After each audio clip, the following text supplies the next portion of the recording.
gentle kind. Gentlemen and gangsters connect. The agenda her mind. Move niggas up out of here. This shit get gentrified. Heavy jeans like Genevieve's. I drop your Pentagon then show up at your gender reveal. And tell them give me mine. I son niggas, I am the general. Where my gin and juice? Every song in the book of Genesis. Let the sonics boom. Niggas want the tea on me. Well, here's the ginger root. I generate residuals, bitch. Get off my genitals. They say I couldn't reach Gen Z.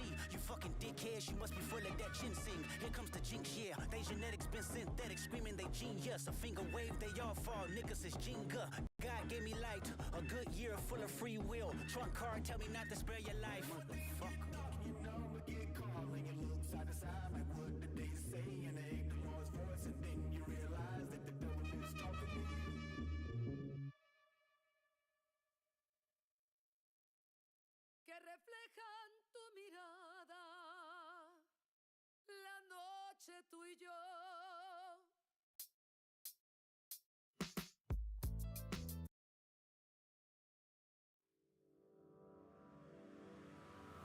Can't write. Yeah, and this is Steve J. Bryant.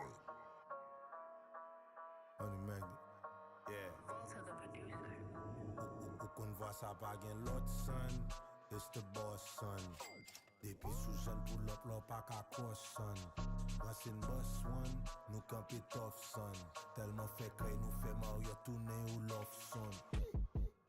I got three bitches in the back seat. High speed, they can never catch me. Bakali, ay Dios mío, que lo que. Bakali, 1 + 7 × 8, comptez vin compter. Bakali, tout calé la jambe, touché vin touché. Bakali, ay Dios mío, que lo que. I swear, you niggas capping like you fucking bitches, I swear. M'patan de nou, I'm after my riches. Soudé for payer, touché m'fin touché. I got my dog with me, ransel fon bouché. M'ba vin la pouti beef, de ti shit son. De poutan de Steve J vin nan villal vin fait pop son. Bakali, ay Dios mío, que lo que. Bakali, 1 + 7 × 8, comptez vin compter. Bakali, tout calé la jambe, touché vin touché. Bakali, ay Dios mío, que lo que. De New York, trois femmes vin check him. Yo tout 100 kilot, hay tan kon pilot. Yo sou fe gagot, bas men kampe top. Yo tan pou forman brase l'ajan entre l'en bloc. Yo se m konnen nou bien, na bay tèt nou manti.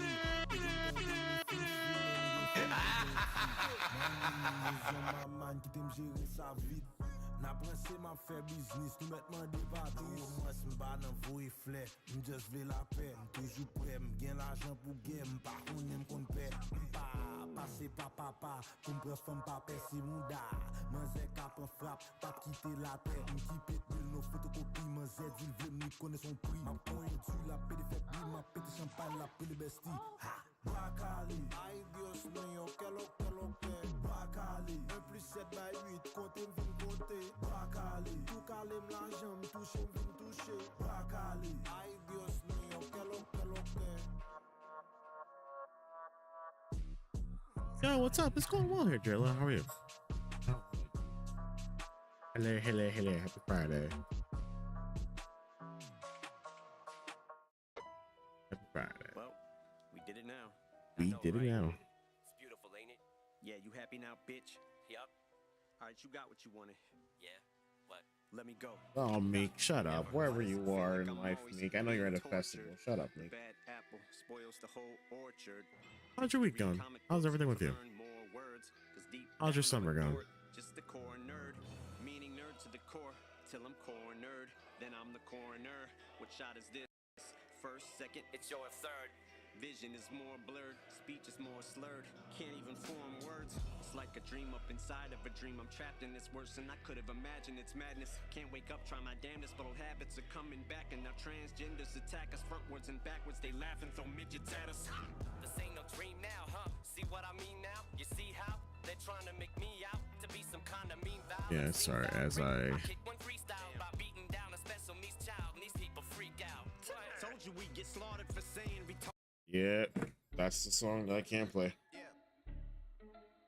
Hey, at least I can't play that song. Hang on. I'm just a little bit. Oh, that's my mic. There's my mic. right, sorry, I'm just. Yeah, of course. You're more than welcome to. Yes. Yes, welcome. I saved that photo. I think I did. Hang on. Just doing normal rounds again. As you can see, check out 2 Effing Idiots podcast. Smog and I just put out a recent episode today. It's called "This is supposed to be the Marvel episode," which deviated far from it being a Marvel episode. So I would definitely give it a listen. All 3 episodes of the 2 Effing Idiots podcast are on Spotify. If you guys are on Apple and like to get freaky with an Apple podcast, it's on there as well too, through the RSS feed. So anytime every time we post it on Spotify, it'll post on Apple Music. The video podcast of the episode should be up on YouTube by Monday. So that's going to be something different that we do moving forward. Is audio will come out a couple days before the video, and then we'll kind of deviate from that here if things change. But for now, funnel it all to Spotify, Apple Podcasts, then check out the video a couple days later. I had a brain fart. Complete brain fart. I was gonna say, oh yeah, sorry, brain fart, podcast related. We're gonna be doing in between like major episodes, we're gonna be doing mini episodes. So the first mini episode is gonna be Smog and I. This is gonna be a separate one. We're gonna be doing an FAQ as far as like, you know, us kind of getting, you know, telling ourselves, you know, telling our viewers or listeners about ourselves. So just a little bit, just like a tiny FAQ. I think mine ran 11 minutes. Smog said that his ran maybe 5-6 minutes. So I have to go through his, get that uploaded, and then you'll probably hear the mini episodes probably like Tuesday, Wednesday, before him and I come together and do another episode, which I don't know when we're going to be doing that. I'll have to discuss that with him before we jump into the next big thing. But again, main thing here is episode 2 or episode 3 is up, so definitely give that link a follow. I believe it just leads into, what's the tiny URL to? Does it lead into it leads into the YouTube? So I should probably change that. I should probably have it set for the an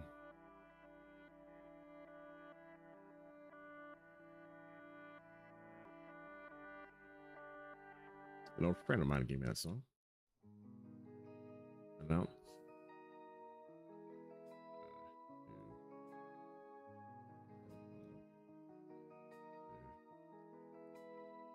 Yeah. Podcast. Bop, bop, bop. Bop. Hey, look at this dumb motherfucker. How you doing? I thought you were at that festival. What are you doing? Are you like camping and pulling up my stream? What the hell are you doing, sir? Are you multitasking? Doing my earth. Also, what was up? What was the story with the main stage? You said it caught fire last night. Any details on that?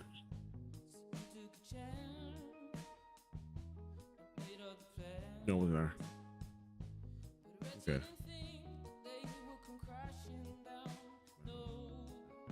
Okay.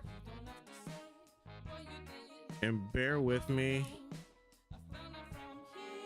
I have a goddamn fly buzzing around.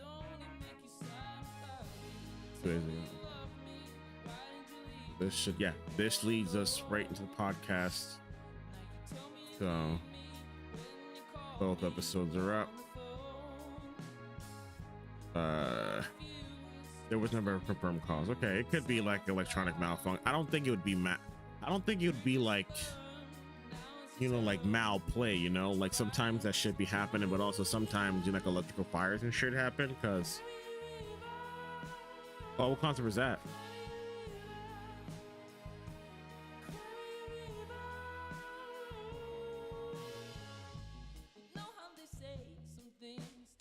Also, I never got a gauge on. I gotta ask you this. It was real nostalgic one. Okay.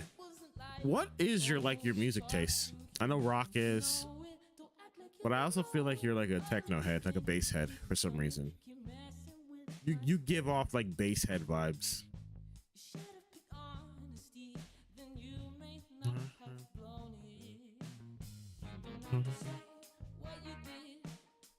Okay, sorry, I gotta. Hey, focus. Social media. We're posting. Ah!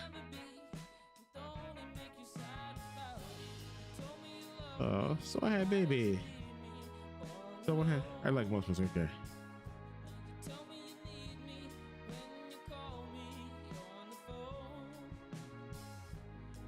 Oh, the DJ Alligator. DJ Alligator. Who in the hell is DJ Alligator? The like a Danish guy?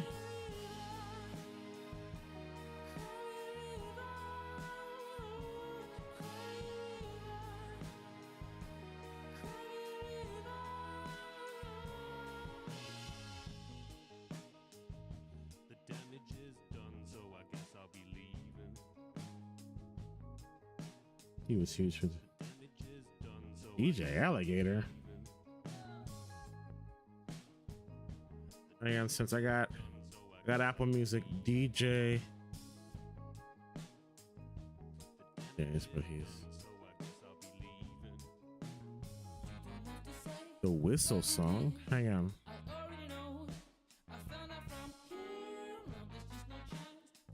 Oh, get fucked. Get fucked. Get fucked.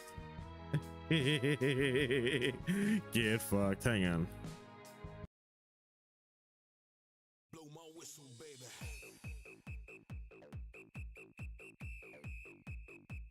Yo, hang on a second.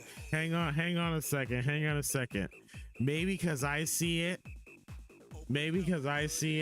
And don't tell Smog this. Don't tell Smog this.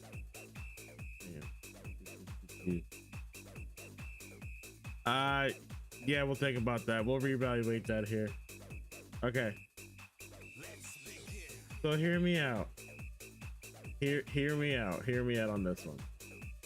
Hear me the fuck out on this one. Why does he look like Smog?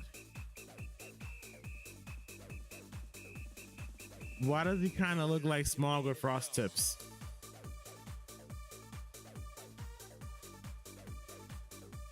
Like, imagine if like Smog got a pencil beard and put in contacts. Like, why does he look like Smog?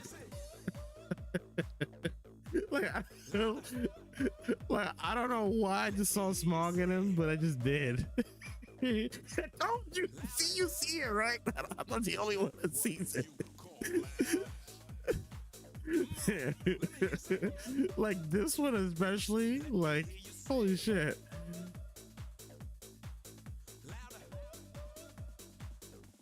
Like, is Smog put in like frost tip, literally frost tips? Like, that is nuts. You must be out of your mind.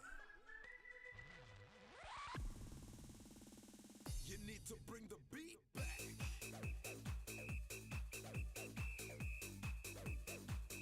Blow my whistle, baby.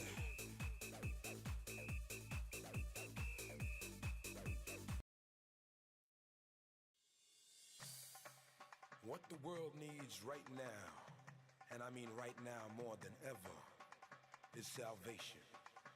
The question remains to be answered: who can save humanity from itself? I have one candidate in mind, a candidate that can challenge all the one-way communication. I'm gonna let the music be my language. Listen.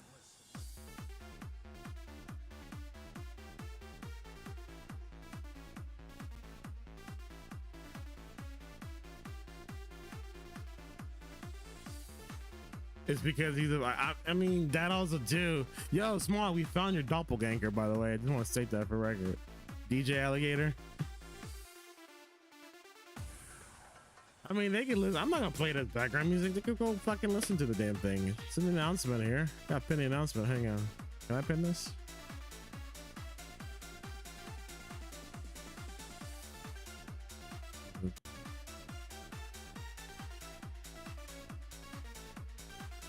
How about that? There you go.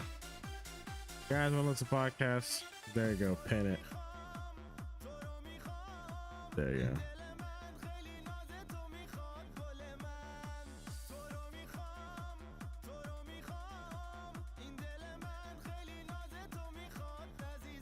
Wait, this is what you're listening to? This is the concert that you went to? You vibing out to this?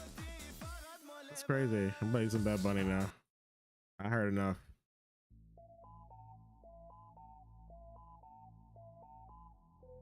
Just put a picture detailing it. That might be the thumbnail for our next podcast. Oh, and also Smog is on YouTube. Imagine that. He's on YouTube. Imagine that. Oh my, he's not in Twitch chat, but he's in YouTube chat.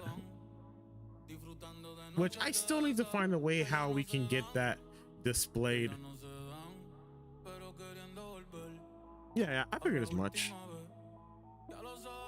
I guess one of my nostalgia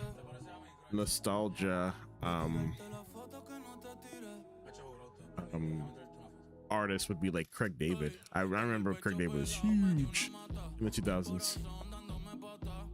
Good. Okay, not bad. He must have gotten an appearance fee for that.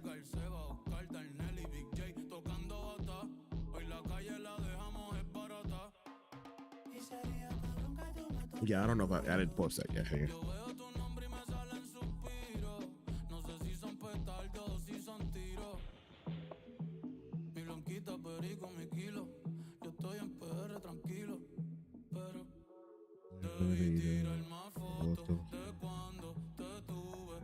Yeah, I gotta sub the bot.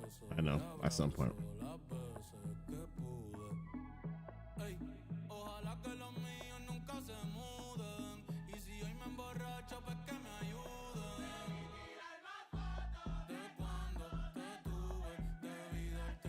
Warpcore's still a thing. I used to go.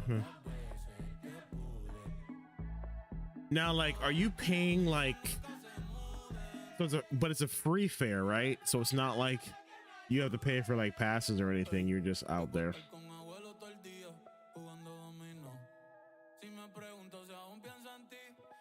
I would say outside of this year, like this year was my first concert. Like I've never been to like any type of concert. I've been to like a lot of like theater shows and musicals, but like actual like an artist concert, this is kind of like my first reaction. Okay. And my thing is, like, I don't count. I've been to like enough Caribbean carnivals, like where they have like a music performance, which I don't feel like that counts because I feel like it plays to the overall like vibe of like the festival of the fair. So it's not like when because I went to one in St. Thomas and I went one down in Tartola, but it was never like one of those things where I was like, hey, like I'm here to see this specific artist. It just happened to be like, it just, you know, I remember like running around with my cousins in Tartola, trying to find a lookalike of me, but the government told me it was Foo Fighters. Wait, who's the drummer of Foo Fighters? Who's that drummer of Foo Fighters?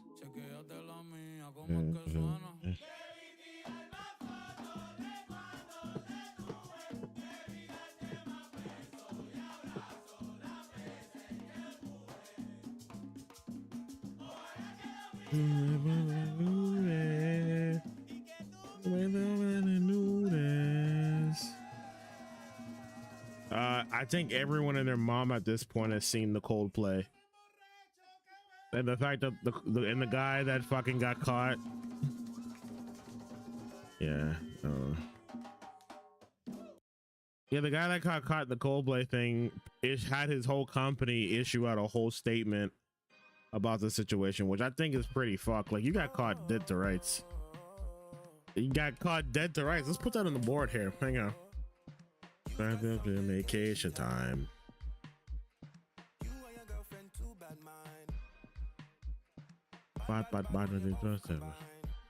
Yeah. The drummer or the guy that got cut?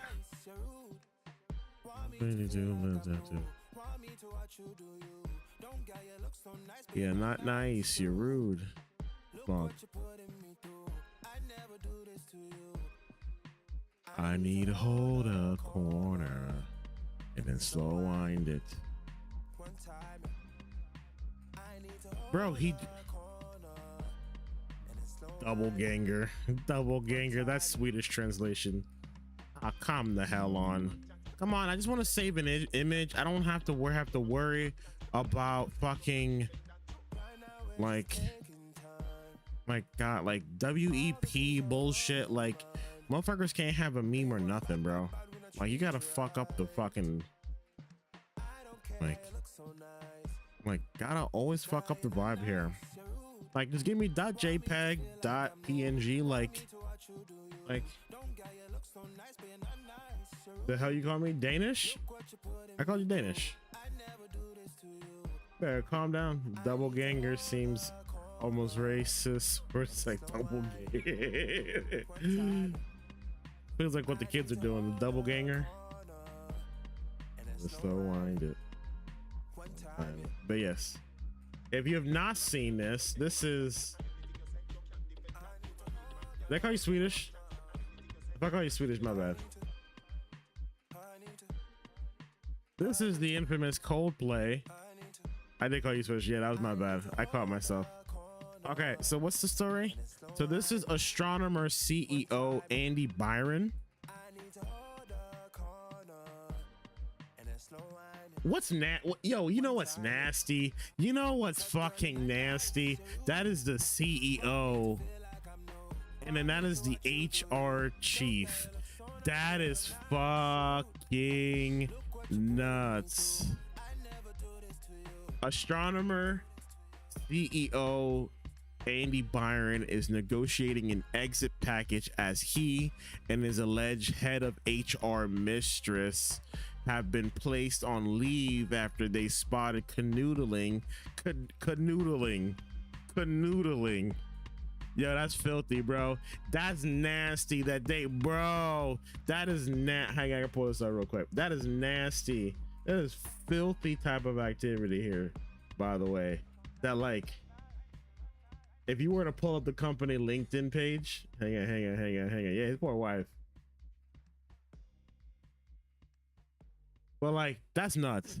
That's the fucking LinkedIn page. So you're a CEO, you're CCO, you're a chief revenue officer, your CTO, you got chief marketing, chief strategy, chief people officer.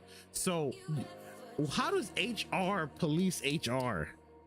Let alone HR, the top of HR. Like, what are the checks and balances in that? Because I need to fucking know. That's nuts. That's absolutely nuts. That's nuts.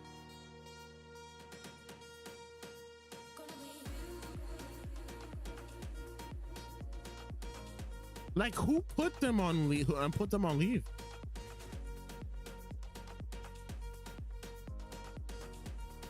Nah, I love watching it. I hope his my please. Yeah, that's crazy. That's crazy work, bro. That's the video.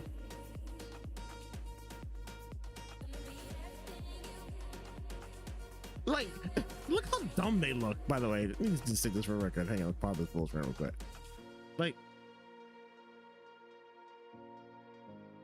Like it, go back. It took them a whole, like, hang on, I fucked that real quick. It took them a full, like, 2 seconds to figure out that was them on the jumbo board.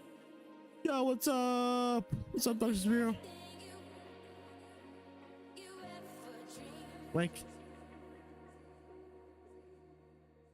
Like, it took you that long to realize it was y'all.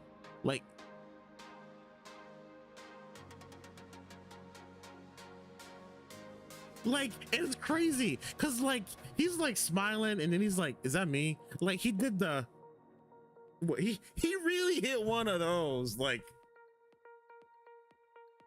and then it was like, and then like it buffered in real time, like, oh no, I'm fucked. And then she's like, oh, I'm fucked. Like it instantly hit her, but like in guy brain, because he wasn't really thinking with the right head, he was just like like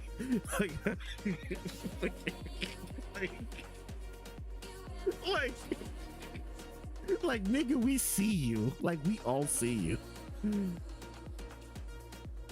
know what's crazy is that like it wouldn't have been a big deal.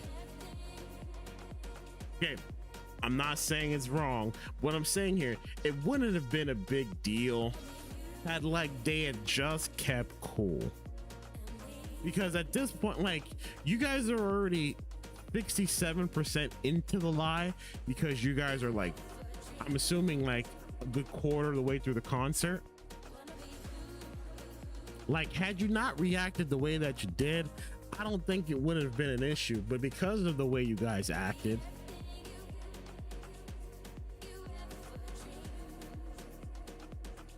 no, I did not hear that part. Oh, yeah. A kiss cam moment broadcast at a Coldplay concert exposed an apparent cheating tech tycoon and his head of HR mistress, as the band's frontman, Chris Martin, immediately mused that they must be having an affair. The couple's reaction had guilt written all over it, as they rushed to hide their faces and duck for cover during the concert at Gillette Stadium near Boston on Wednesday night. Boston. They were quickly identified by online sleuths as Andy Byron, the CEO of Astronomer, and Kristen Cabot, who is the chief human resources officer at the company. Hey, don't shit where you eat. That's another lesson that you need to learn here. Don't shit where you eat. Do not shit where you eat. Astronomer is an AI and data company valued at about $1.2 billion. When Cabot was hired in November last year, Byron gushed about her 20 years of HR experience and exceptional leadership skills, telling staff that she was a proven leader. Meanwhile, Cabot wrote on LinkedIn that her conversations with Byron before her hiring had energized her about the opportunities. Energized her. So what led to what? Because this doesn't just develop in November.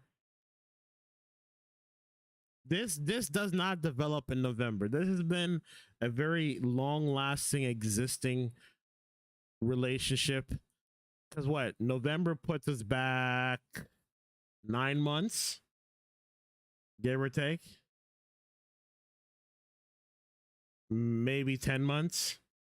So he must have known you before you got the position, and there's a high possibility that he got you in that position. At the company. She also boasted that she wins trust with employees of all levels, from CEOs to managers to assistants. Whoops. Allegedly, Cabot became more than just Byron's work wife, something his actual wife, Megan Kerrigan Byron, is now having to watch play out for all the world to see. After the kiss cam clip went viral.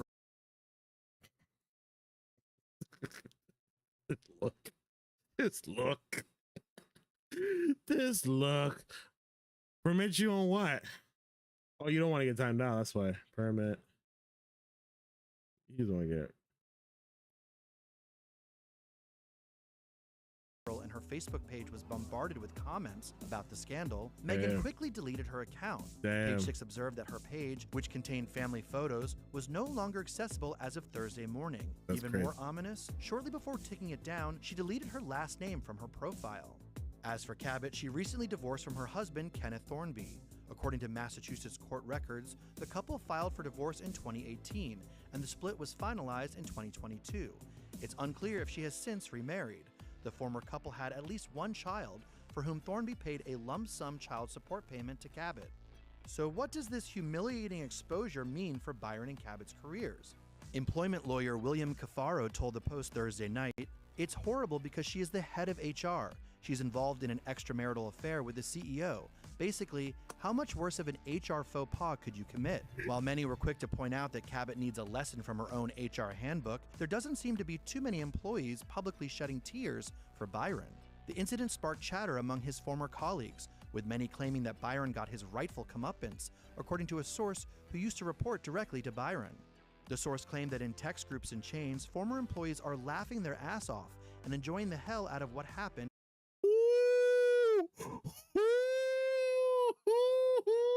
No love. No love for you at the workplace. And him getting exposed, adding that Byron was allegedly a toxic boss. A resurfaced report from The Information, a tech and business outlet, claims that people at Byron's previous company even quit because of how poorly he treated them. Multiple former employees said Mr. Byron would lash out against employees who disagreed with him, including threatening to fire them, reads the expose, in which a former employee claimed you couldn't challenge him. With Byron heading the company, any action against him, including possible removal if he violated company policies in his supposed relationship with Cabot, would be left up to the 5 other members on the board of directors. Cabot's fate, though, may already be sealed. I would say she's just about certain to be removed from her position, because how can you have someone in HR who is having an affair with the CEO, imposing or making disciplinary decisions over any other? Wait, and here's the third option. Because they're both white, they probably will get 30 days suspension and a fucking 2-week course of fucking workplace training here. That'll be the third option. This is how the story ends. Because they're gonna weigh the fact that, hey, is this gonna cost us money?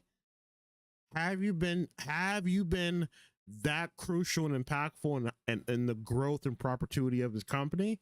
And if that's the case, they're gonna weigh the fucking money over this fuckhead not being able to keep it in his fucking pants. She might be collateral damage, don't get me wrong, and if she does let go, there's nowhere she's gonna fucking go. She's basically fucking canned.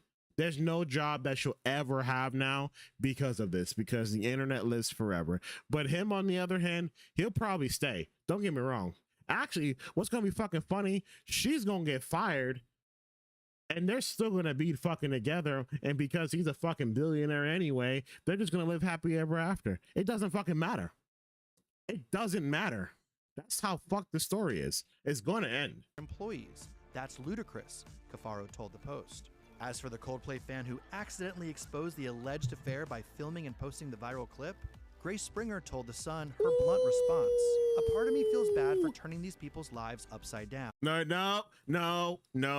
That's what's wrong with y'all. Time out. You did this knowing full well what was going to happen. Don't be that person. Don't have any instant regrets. Because again, we've been saying this shit since what? Since the internet was first a thing here in our generation. Don't tag me, bro.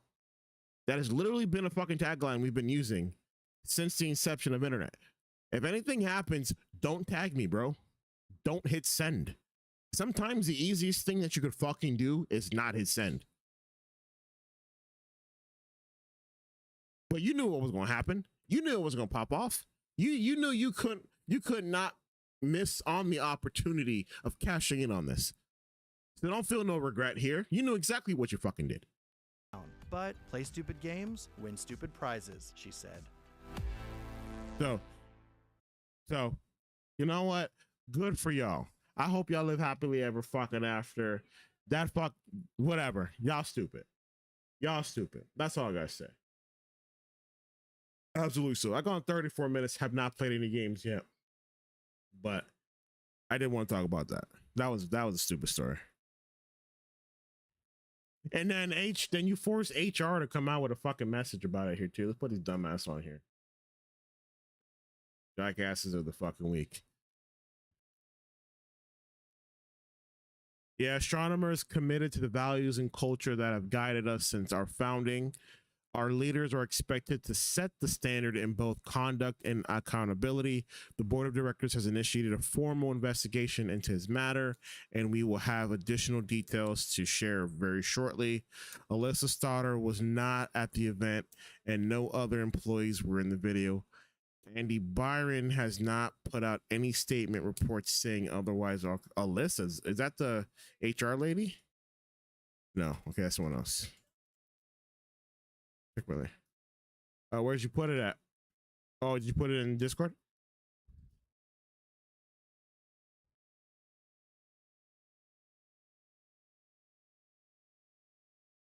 Wait, okay.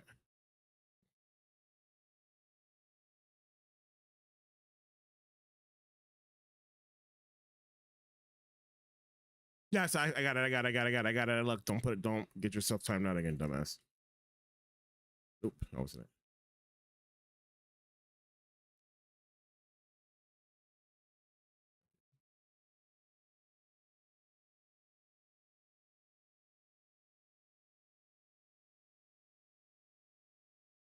Oh. Commercial. An ad in this climate with ad blocker? With ad blocker? Fuck out of here. Not in this culture.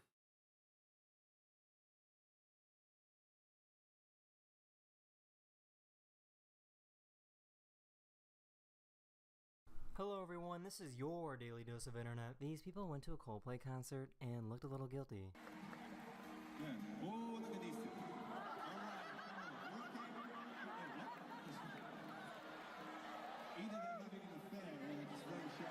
Oh shit. Hang on. We're waiting.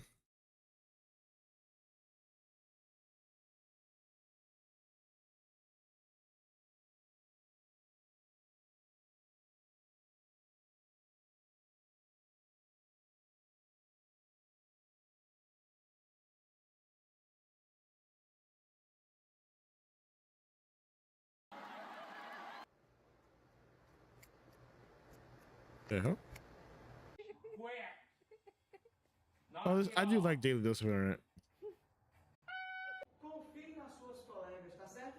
Só se joga, vai, já.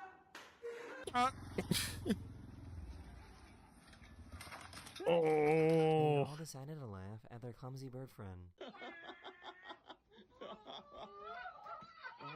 Nope. Oh, you're dead. Oh, oh!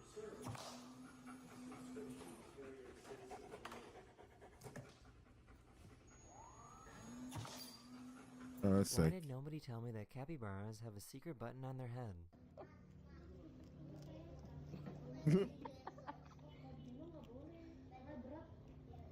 Oh my god, come check this out. Watch this. Check it out. Alright, ready? I'm faster than the speed of light. This guy somehow made the skinniest car in the world. Yo, what?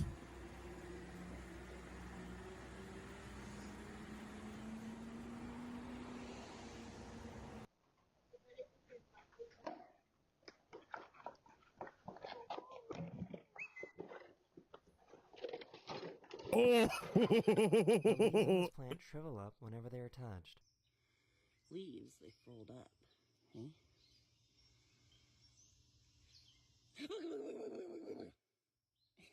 Sometimes it's a good idea to put the phone down.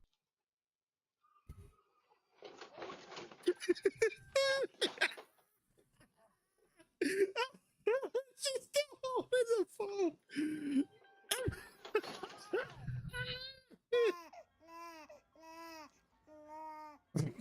If you don't shut the fuck up. She managed to catch the sunglasses of someone in front of her. Oh shit. Oh shit. That's sick.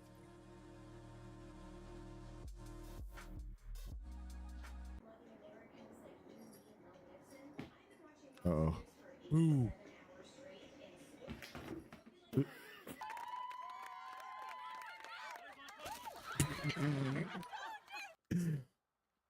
They're super. Oh shit. Sucks to So, suck. why is he sitting like this? Yo, he about to square up, bro. What is homeboy on?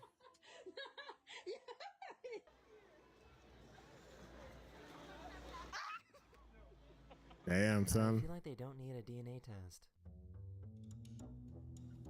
Oh, those kids are identical. That's Chris. That's a very interesting way. Funny? Do you think mommy's funny? No. No. I don't know why, but the street dogs in South Africa are just getting weird. Like, look at this. Check this out. Seriously? Like, just come get your dog. What the fuck? ¿Cuál es tu problema? Ay, ¿qué fue eso? Ah. Oh, it's gonna hurt. Oh, never mind then. Let's go. Let's This go. bird managed to chase away this bear that wanted to eat its eggs. The birds spread out their wings again. They're like, you're just staying away. Hell no. Well, fuck off. Yep.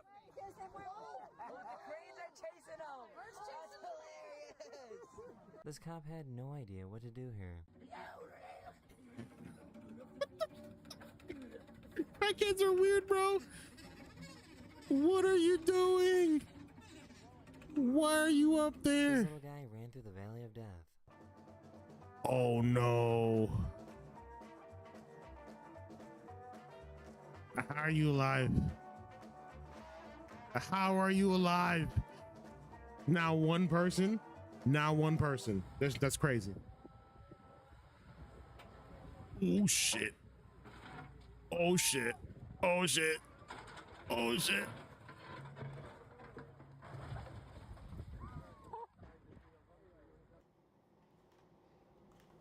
Looney, was it you? No. This boat in China crashed into this pier, causing it all to fall down.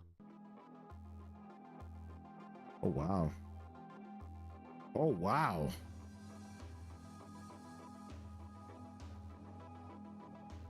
Nobody was hurt. Okay, that's good.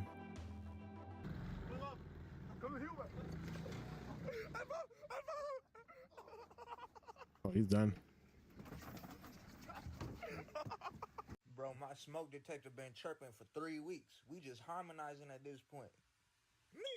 This guy was flying a drone and it got attacked by some birds, so he decided to land it as fast as possible. The issue is that he landed it into some random people.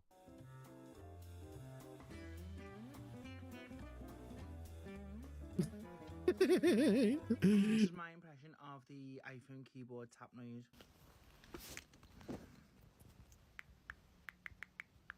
That's very accurate, but very cringe. Very cringe. Her perfectly timed shot was totally ruined.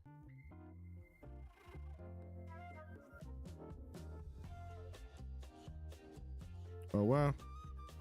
This is what life with a dog looks like. I kind of do want one of these brushes though. Not gonna lie. I kind of want to just strip. Wanted to mess with his clients to see what they would do.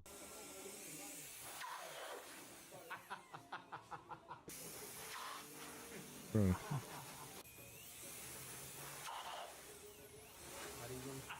You pay too much, sir.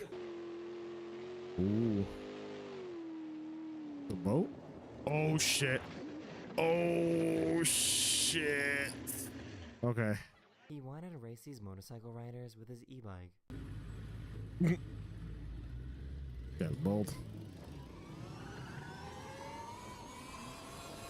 Oh, this is bold. Really? An e-bike? Petty.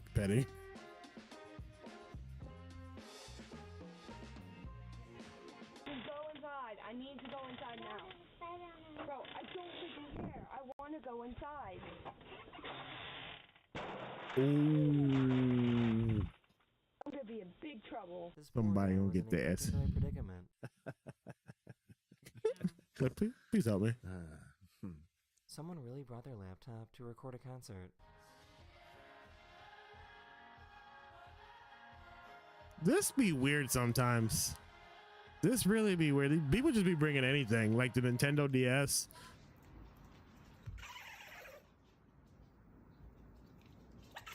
You good, homie?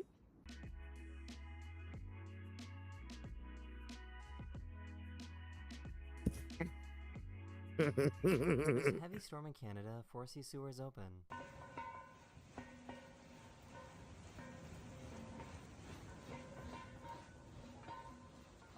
So, I was just in Amsterdam, and I saw that so many people had these tiny little cars. Ooh. That is the end of this video. I hope you enjoyed. What is that? And I'll see you guys again very, very soon. Later. That actually pretty cool. I'm not gonna lie. That looks pretty cool. That looks pretty cool. I kind of would want one of those.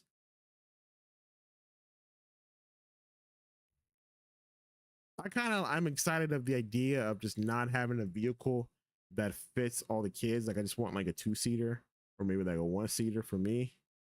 So like I would love the idea of just like having like a tiny car or just a car in general that don't sit more than 2 people. So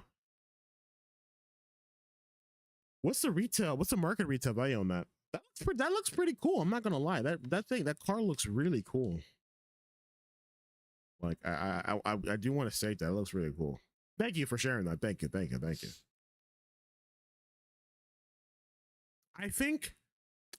I guess moving forward, because I've been trying to work on like sequencing and like how like I would not too high. Okay.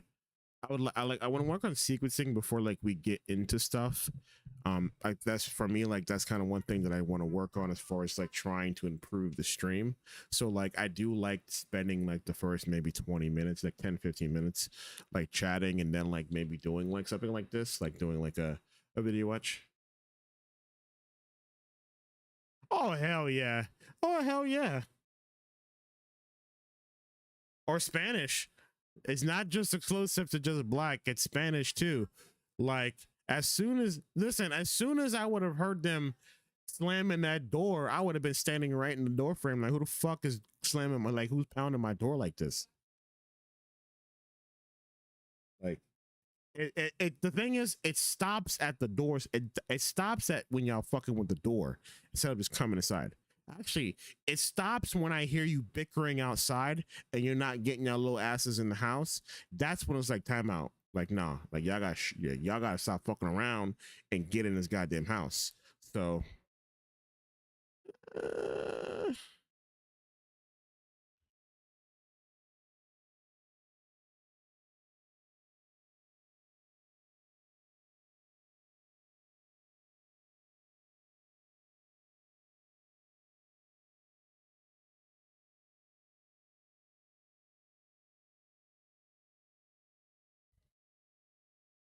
okay. All right, but we're gonna switch gears. We're gonna get into the rest of Act 2. So we're finishing Act 2 tonight. So tonight it's gonna be a heavy, no distraction. Let's get into it type of stream. So that's why, like, I feel like I want to be able to, like, again, when it comes to the structuring of like how I start stream, I want to kind of get all like the sillies out, the goosies out, and then kind of jump into also SmackDown Blitz. I saw your YouTube comment. I don't know what it was pertaining about, but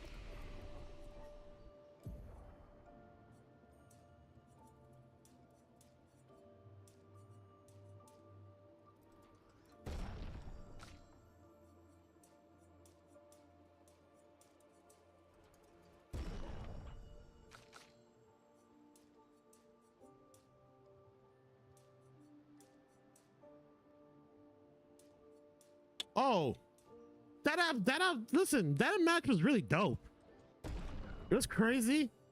Oh, I can't wait till the title match. Oh, I can't wait. That actually was a good match, minus the Johnny Sins thing. Because I loved how he got eliminated first. He was the first one to get out eliminated, and I love it.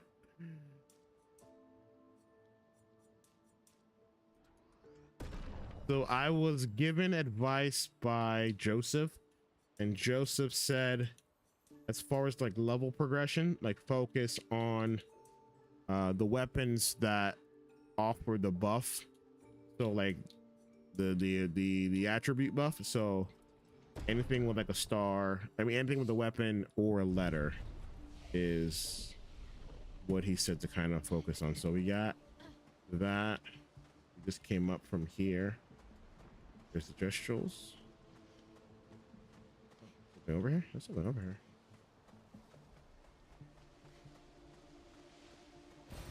An advantage. Lumina. Yeah, look, Joe Hendry. Joe Hendry was amazing in that match. He's amazing in the title match too. Not to give anything away, he's amazing in that match.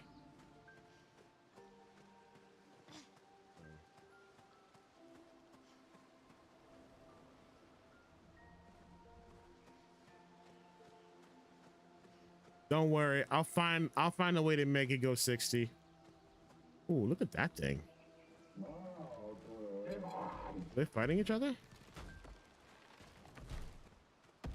Okay, they were fighting each other, then they're not fighting each other. I thought there was actual question.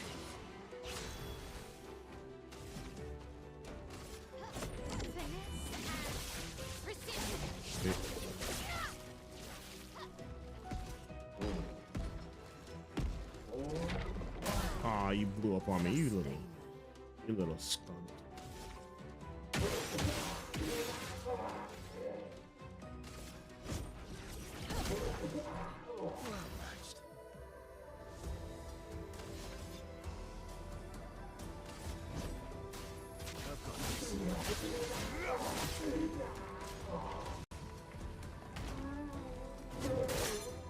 Okay.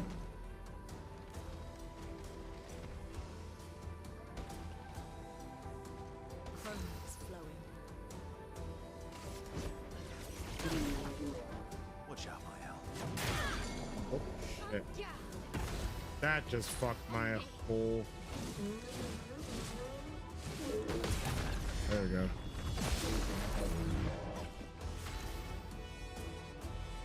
Oh, and he took me out of my form. You are a big hoe.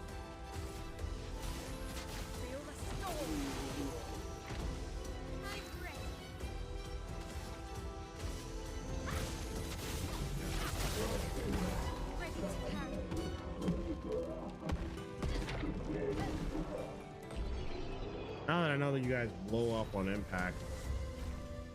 Anything over here? No, nothing over here.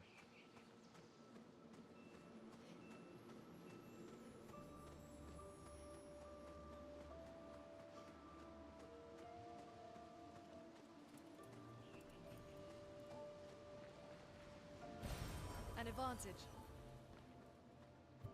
Okay, this damn fly is starting to pester me.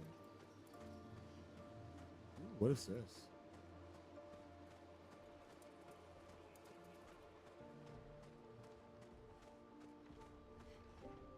What are we doing? Come back here. Okay, come back here. I'm trying to fight you. Let me fight you. One. It is.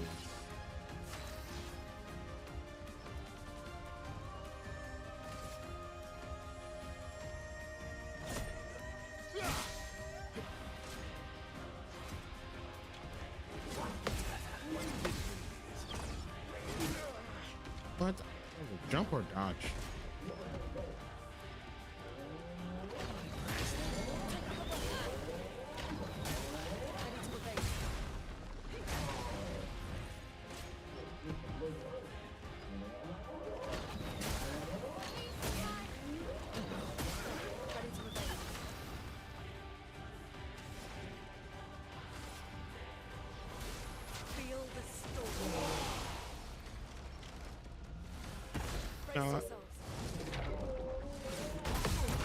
Took me out of my stance, you dumb hoes, bro.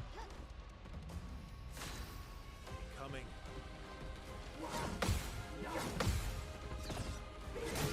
Hey, what am I supposed to do?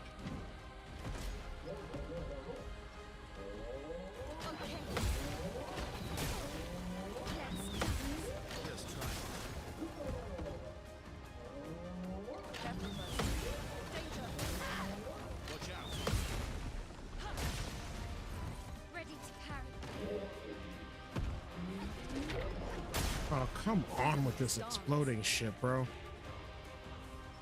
Hang on. Yeah, the car's on the shot 10 grand USD. That is nephew Danish price, so out of country. Probably maybe not. Okay, that's still not bad though. I mean, that actually would be like in like a perfect setting. That would be like perfect for somebody who's like in a college town.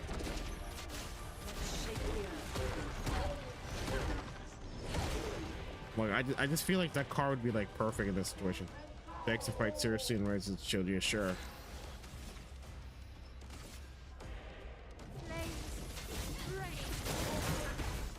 little bit mad because I got taken out of my bullshit. I've got this. Ready to parry.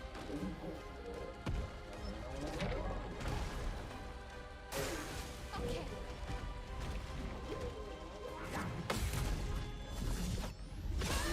Hey, now you mess with the wrong one now. Let's dance.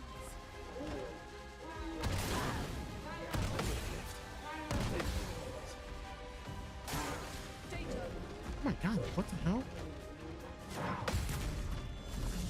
You're nuts, bro.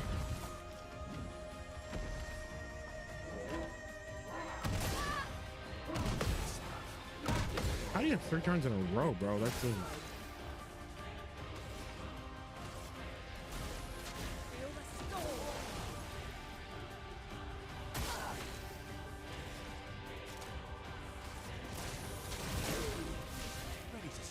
It's legal for 15-year-olds to drive here, so that was the original intention. Yeah, I mean, that also makes sense as well too. That's not something where like hey, I'm not gonna have a fucking a shithead 15, 16-year-old driving in this fucking muscle car or luxury car. So like, I get it. I like the intentions.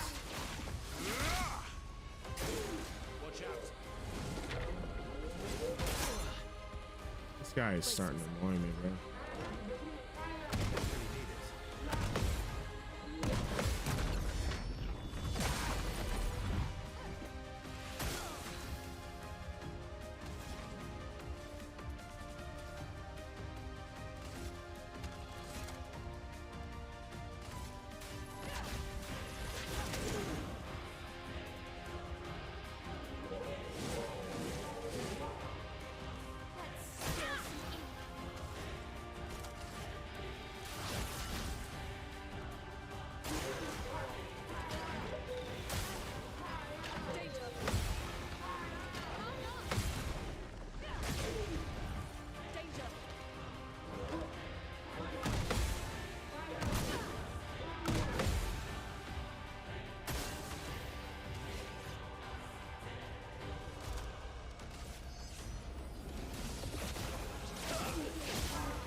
I can't with this thing. I really can't.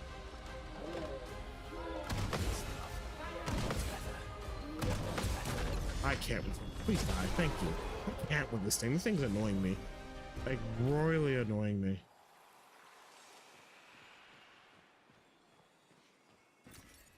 Interesting.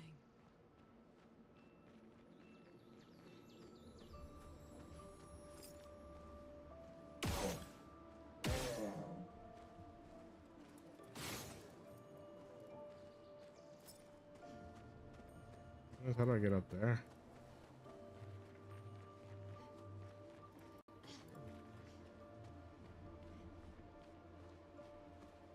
Okay, there's a way to get up there?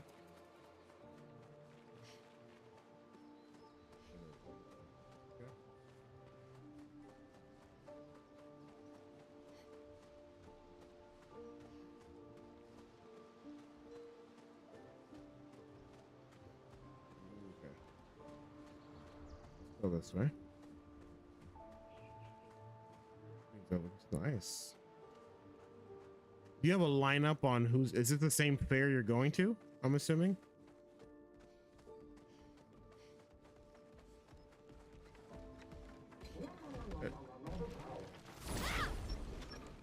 What's up, bud? What's up, bud? What's up, man? This part is actually starting to fucking annoy me. That's where I'm at tonight. I just started too. You're not dead. This part has been like royally pissing me off. I can't get the timing right. Like, absolutely can't get it right.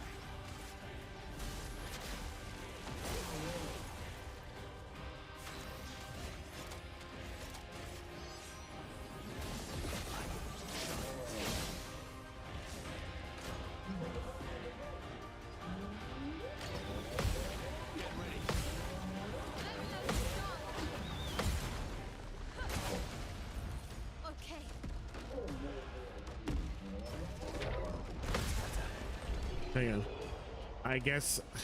Oh, you know, timeout. Fuck you. By the way, fuck you. Like, yes, you. Fuck you for getting a championship match at Clash. Fuck you. Whomever that shall be. Fuck you, sir.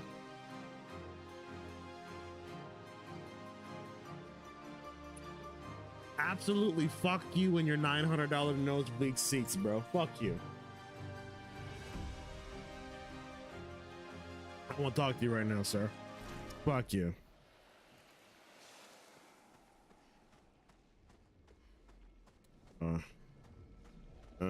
Where are you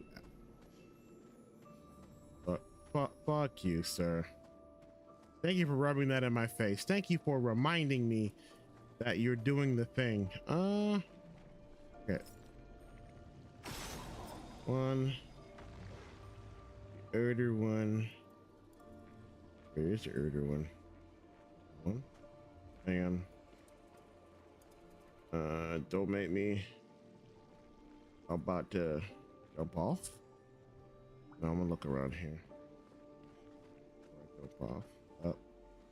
Normally I tend not to. I think we're gonna be there too. Yeah. I wonder if you get a good championship match. Let's see.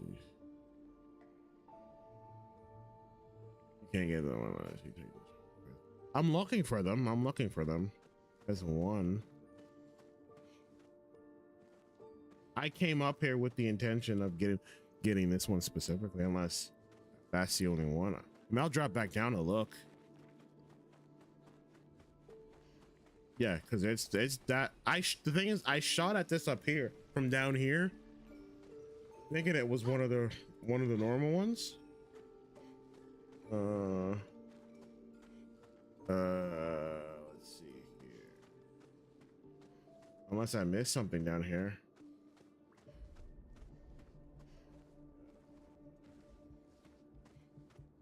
I normally they're like high and in places that you can't look, so.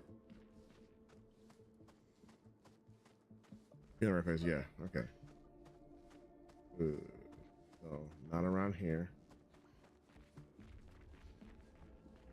I mean, I killed everything over here, so it shouldn't be that big a video.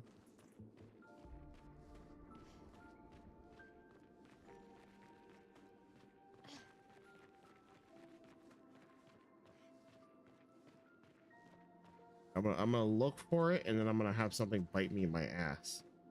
That always tends to be my luck.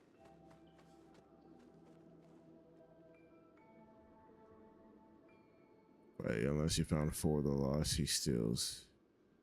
No, I don't think I have yet. No. Actually, I have to report some of the couple that I found recently. Hey guys, standing there.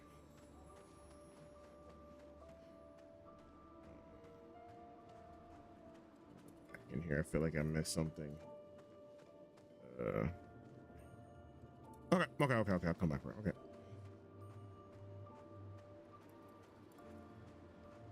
Actually, before I fight this thing, I want to make sure that I didn't miss anything. I defaulted to up here. I like that there's no map.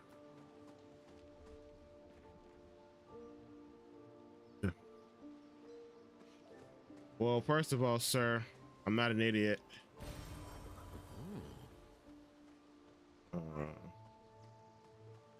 Boss over here? No, but that just wraps around. Okay. Okay, so that's the way to go. Oh my god, it scared the shit out of me. Okay, that's the way to go. Okay. Also, you missed it last night, like after you left. It might have been when I was here. I had Minoko like just like appear to my left, and I freaked out because I thought it was like a Nevron like chasing after me. And again, I was not expecting it. I just happened to be climbing something. Hey there. Okay, time out. You guys at one time want to touch my butt. Calm down. Okay.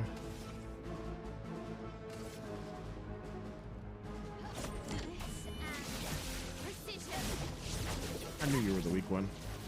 I just guessed it.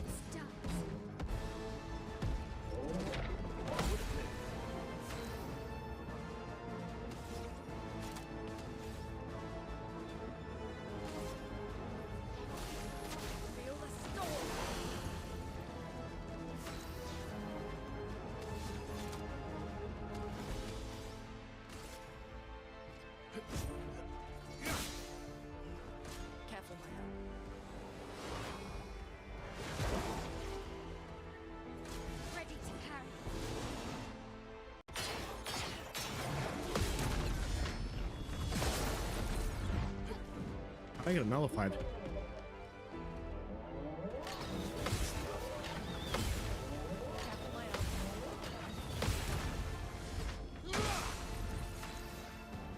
just want to know how I got it nullified.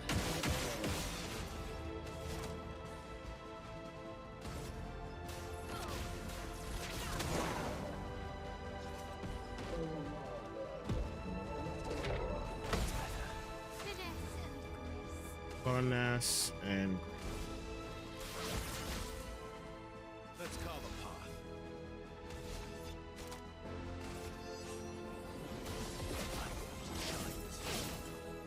how the fuck am I getting a nullified? Oh, protect us?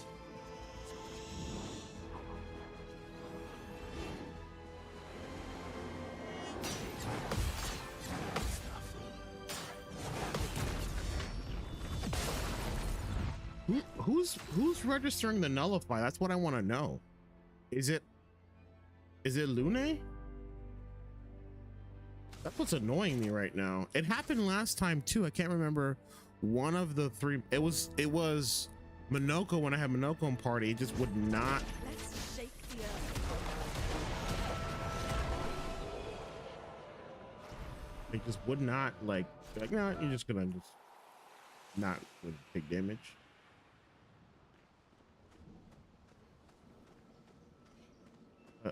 Okay, I'll come back for that. You're not an idiot because you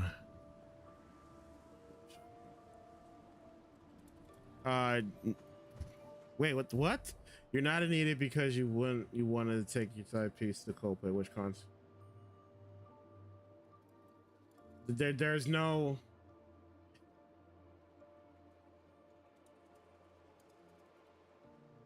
Okay, this is all hypothetical, so I'm gonna answer this in the hypothetical situation.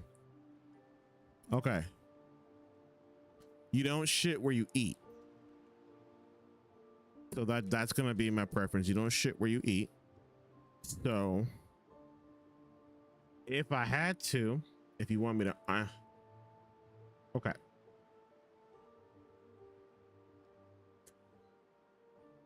I wouldn't be somewhere in the immediate region and where I work in. So like, you know, if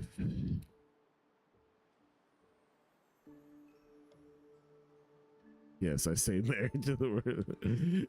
So listen, Joseph's the only exception. I married my wife. We happened to work together before, like I went on my separate way and she's still with the company she's at now. So like, don't eat where, let me, so Joseph and I are the rare case of, you know, shitting when you eat does pay off because you end up marrying the person you're with. But okay, so fun fact, my wife was with someone before her and I got together. Well, was divorcing someone.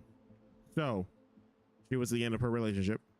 So, but we never did things in town. We were always hanging out, next town over. We were doing dinner here. We were going here. So like, for me, I mean, we did, you know, dinner, hang out at bars, dance. No, she's not. No. Again, these are all extreme worst case scenarios. Who would have, you know, you see that type of shit with like, okay, maybe it's the CEO and then maybe the receptionist, or the CEO and maybe like a random ass supervisor, or hey, the CEO and maybe an entry level person. This is all types of levels of fuck, because this is supposed to be the standard bearer of, hey, you can't be doing quid pro quid in your workplace. You are being so hypocritical of that here. No, this was head of CEO. We looked up the story before you got here. She is the head of HR. That's how nasty it is. Oh. Expedition 60. How far did they get in here?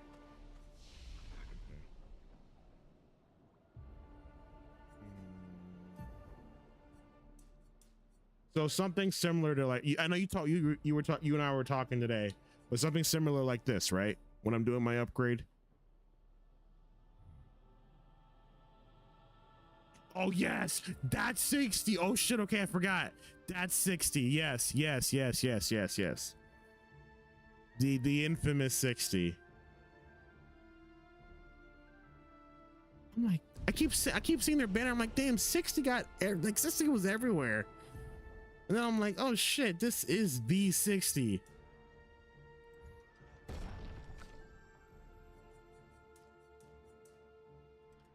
No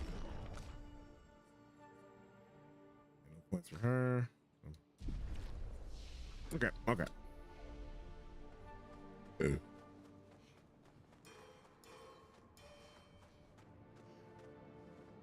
Who else? Probably the greatest expedition to ever have done it. The greatest expedition to have ever have done it. Good stuff.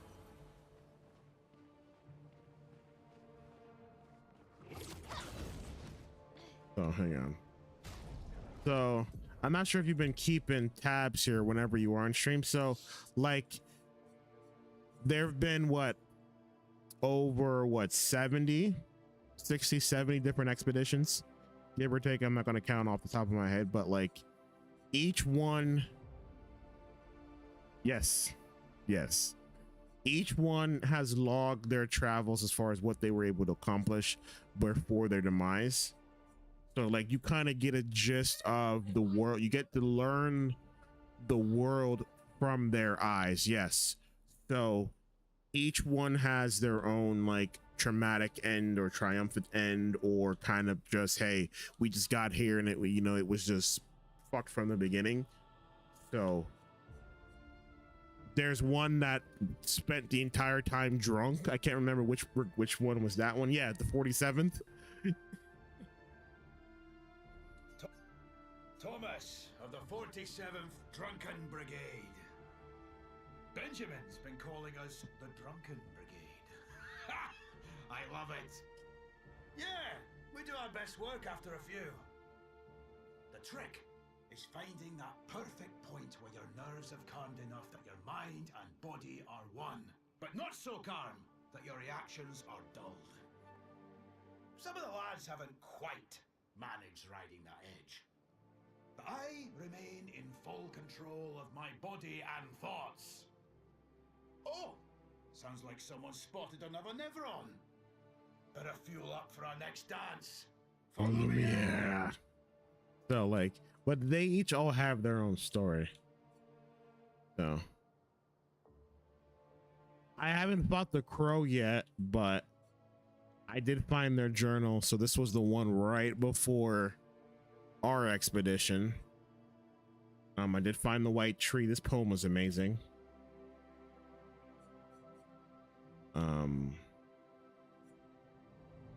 I feel like within like the last maybe like 10 years, I feel like that'd be more sentimental, because at least this generation, you know, of expeditions had that attachment to, you know, kind of some of the expeditioners, because again, it's almost a 10-year difference. So they probably were, you know, part of helping raise the last 10 years soldiers for the expedition. So I feel like I like like when I once read it, like it sunk in, like, okay, like we're it, like this is in like my mind, like we have to be the one, like we have to be it, because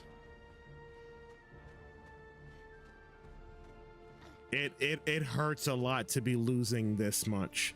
And again, the story's going to reveal itself otherwise, but like still, yeah, like what's left? We're going to have a bunch of fucking 10-12-year-olds come out here.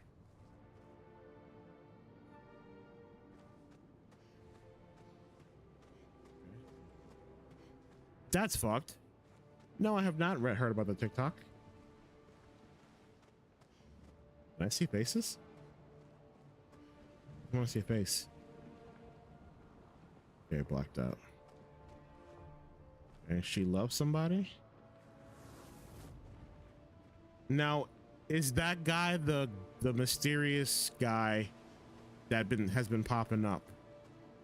Who is she fighting? With the height? Her husband? Oh, what's this? That is reminiscent of what, the sanctuary?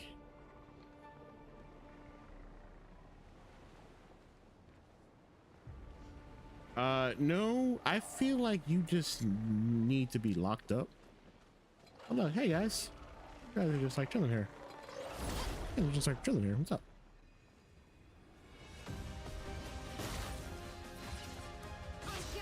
Undialed day. I feel like I'm making a mistake, but sure, we're gonna go for it.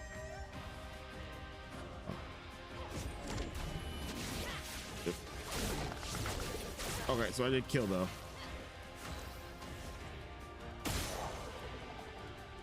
I missed. I missed. Hi. You have shields, damn you.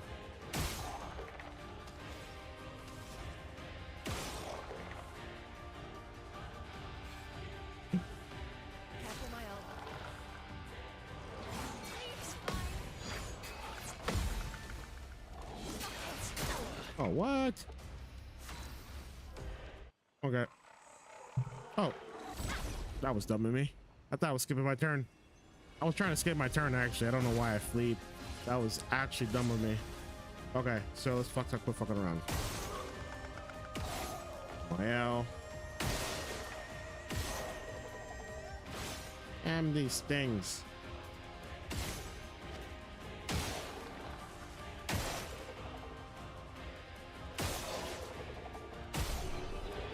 Yeah, she literally made me say, look how happy they are.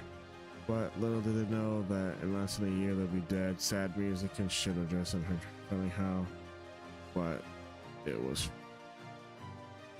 That sounds like the making of any type of weird modern day Lifetime fucking like bullshit story. Like it gets old, you know? Like it gets old. And it also gets old that there are people out here that I see you, you see me, I'm looking at you, you're looking at me, we're looking at each other. Like you want to throw hands, let's throw hands.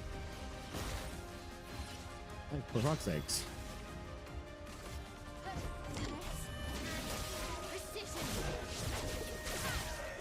God damn.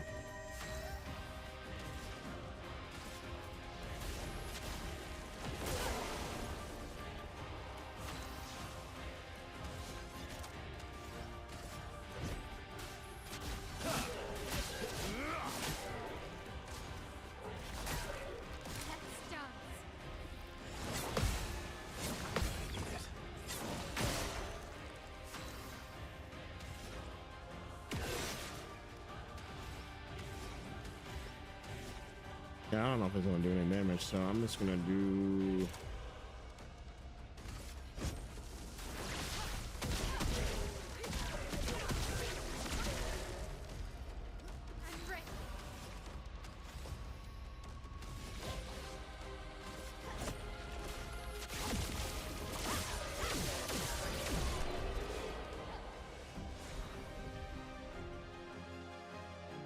No, you're correct.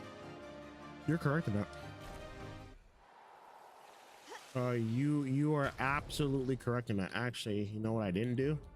After you told me about it earlier today. Anti-charm. Ooh, hang on, go back. Go back up.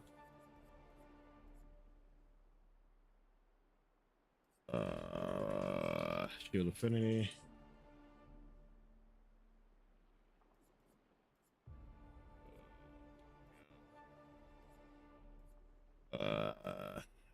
Energizing gradient.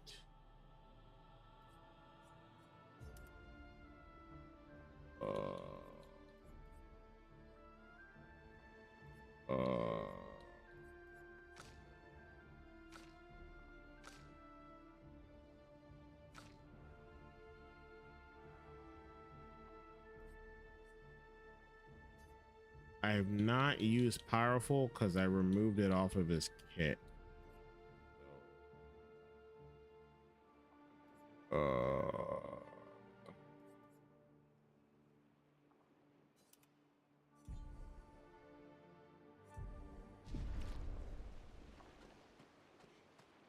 First of all, do I have to fight that thing?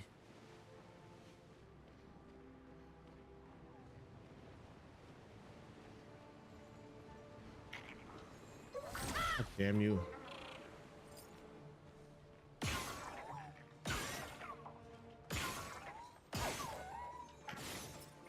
Ew. Where can you run to, bro? Oh my god, where is there for you to run to? Fucking piece of shit, I swear. I swear to god, I hate chasing this thing. I really fucking do. I honestly god hate chasing this fucking thing.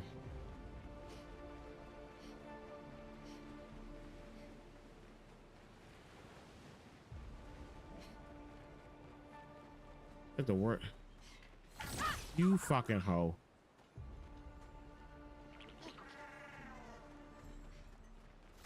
You hoe. You hoe. You hoe. You a hoe. You a hoe. You a hoe.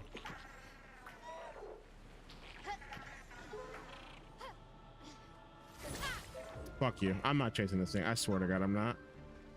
I don't. Whatever you got, I don't need it. Fuck you. That's where I'm at. Fuck you. I hate that thing so much. So much. Fuck you. Oh, what's this? Good stuff. Fuck that damn thing. I don't need it. Man, I'm gonna go down here. I don't need that damn thing.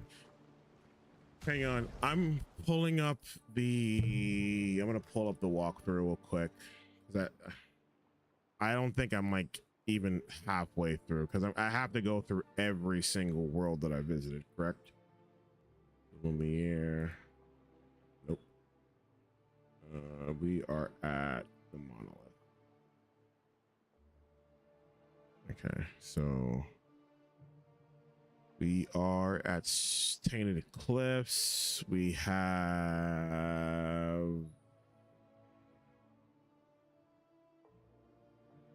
one, two, three. Okay, so we're a little under half. We're almost halfway there. I wonder what's down here that's going to kill me. Ooh. This is a very long drop. We're going down, baby. Your street in the rain. Ooh. Ooh. Ooh. This is new. Okay. So two dolls? Two dolls? Okay. I mean a doll and there's gonna be a mine and whatever. Okay, sure. Mine protects itself. Ooh. Ready to strike. That'll be fun.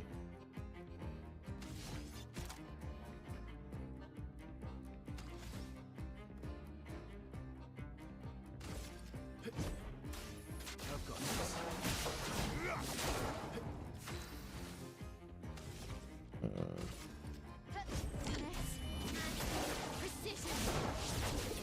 Oh, these things got health on them too. Urso again. Okay. You must break them.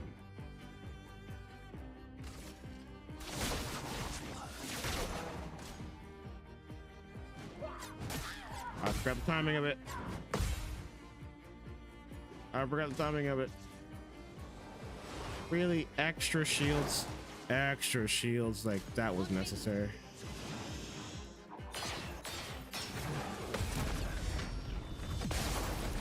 Who is still doing nullified? I swear. Applies enraged. Clair Obscur. Watch out, my owl. Oh shit.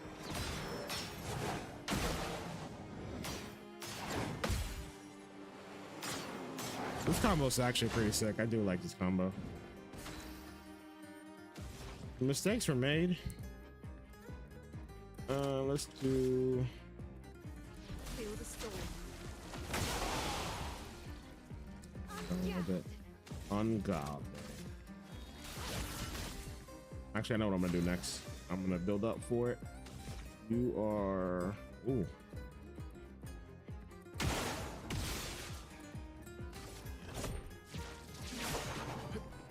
Brace yourself. What the? What is my timing today?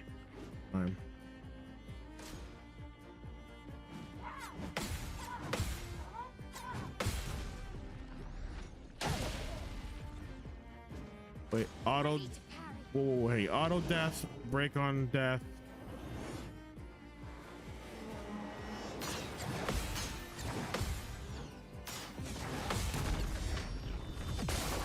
Still doing nullified. You're gonna go again, right? With enrage. Yep. Danger. Come on with that. I'm killing. Let's dance.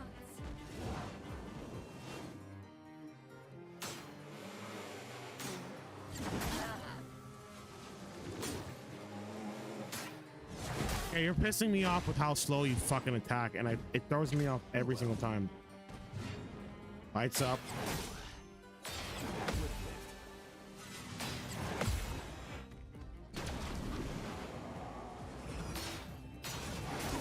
And that's like ridiculous. That is absolutely ridiculous to me. Oh my god.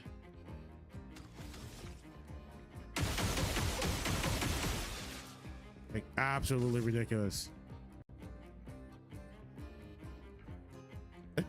Night.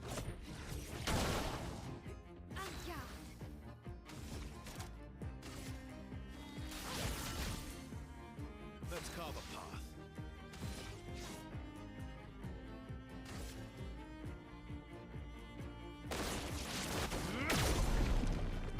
You're outmatched.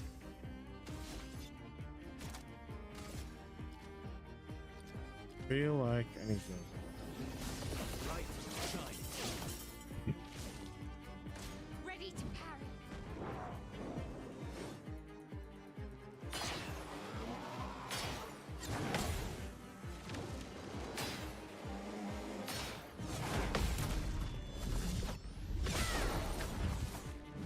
Let us stain them. How are you not dead?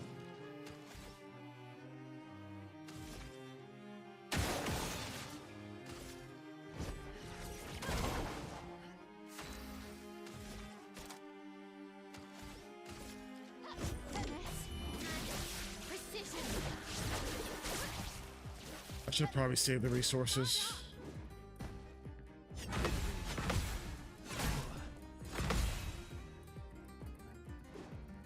Ready to parry.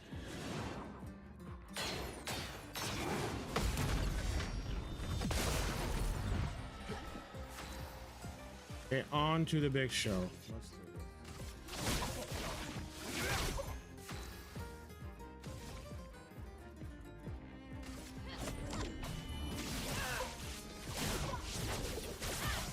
I'm gonna break this soon though.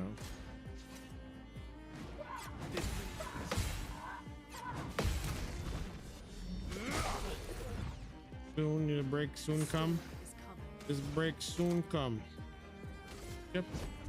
Let's shake the earth. It should break. Oh, so cool.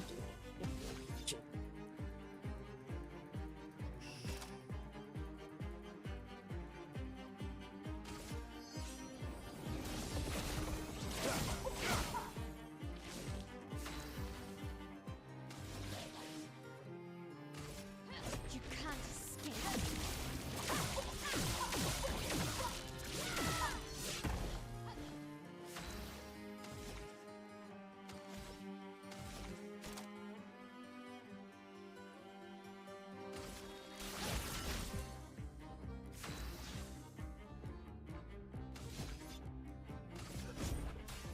I've got this. You will break, right?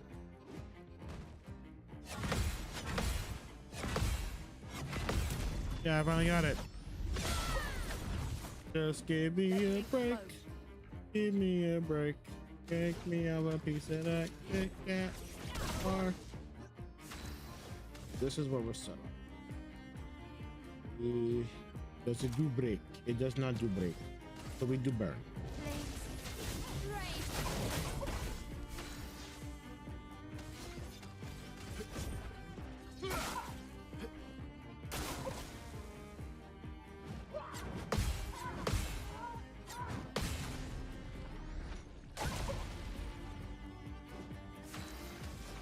I thought this does break. I thought it did. Let's shake the earth.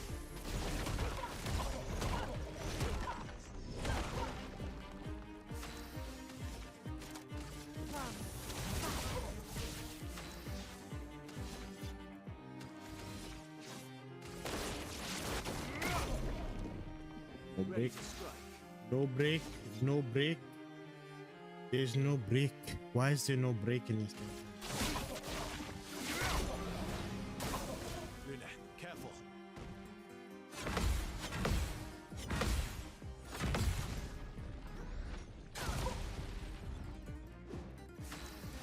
This will break.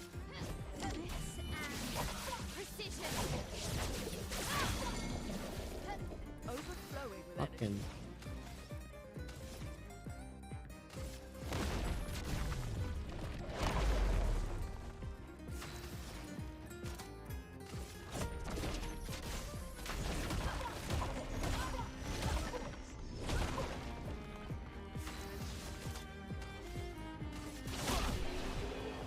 That's all I need.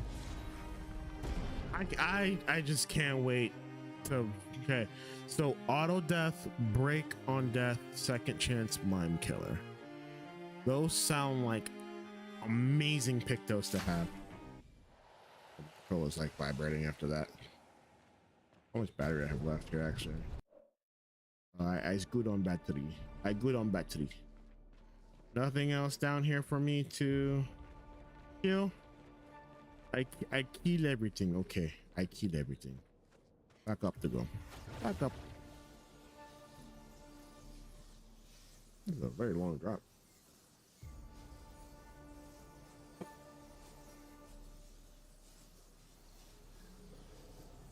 There shouldn't be anything here waiting for me because I already killed everything up here. So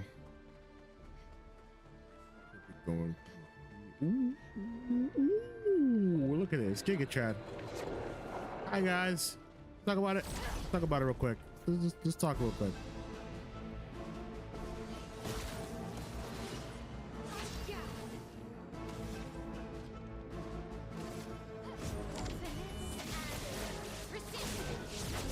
I did not watch SmackDown.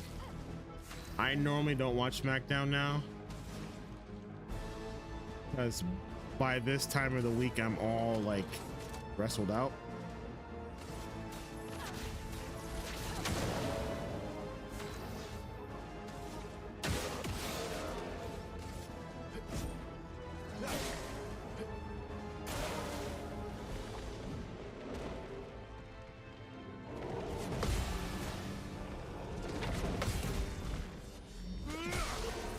I get all wrestled up by the end of the week.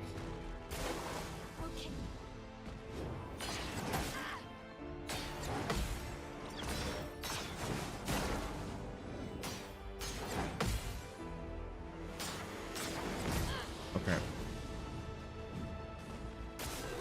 Okay. Street fight.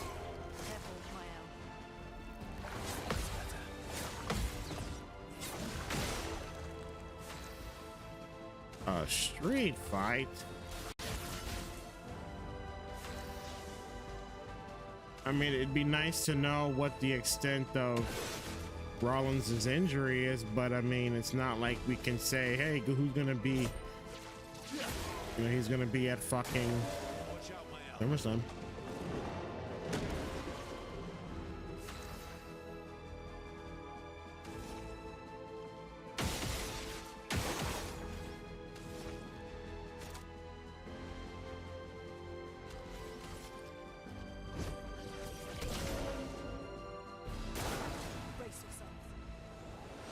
Like it just, and it's just unfortunate for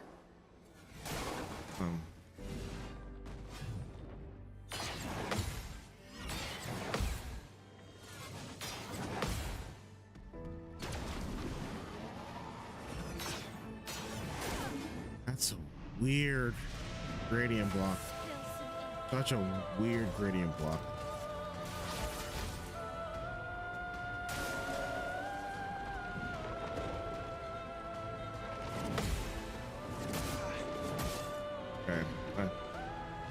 Might as well get that one up here. And Rage again.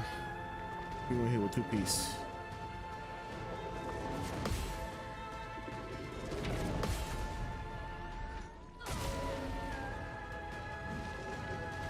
It's all the fun fact. It's all the same thing.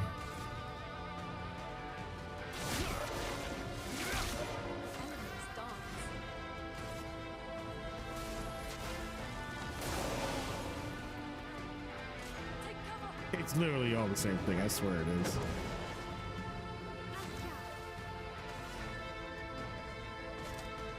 Charge up one more time.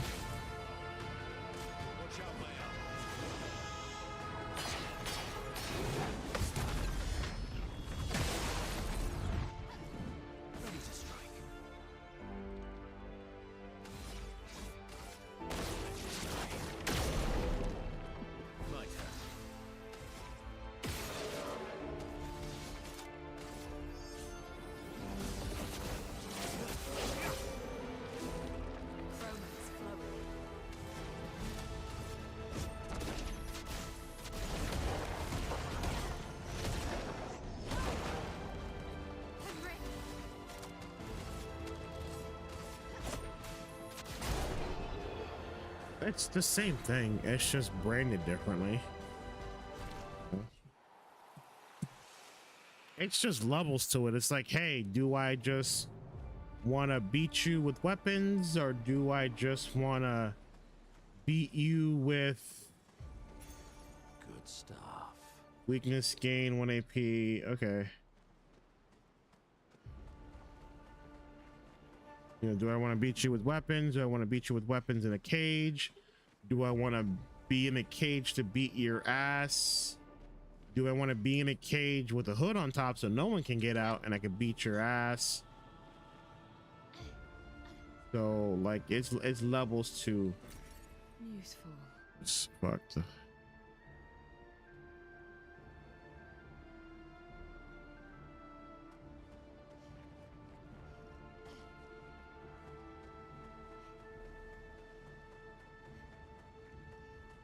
I mean, that could be a possibility. I just don't think it's all in the marketing. That's the problem. Is it? It's all in the marketing.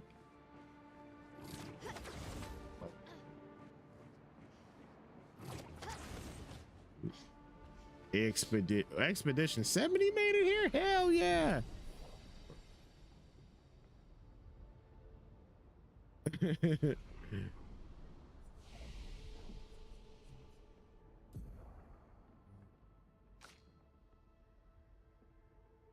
And I got points for her. I got points for her.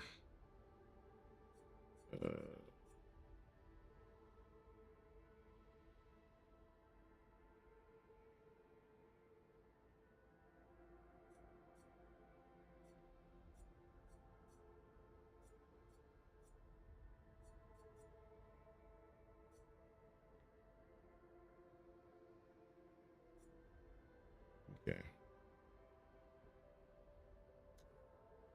Deals very heavy single target physical damage, one hit, reduce AP cost for each parry, can break. I think that'd be worthwhile, right? But what would I give up payback for? That's the thing.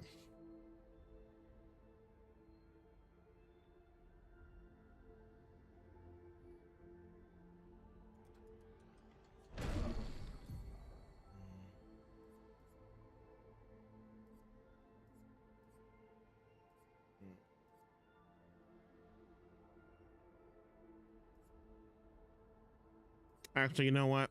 I'm just not gonna rely on it and pretend I know what I'm doing.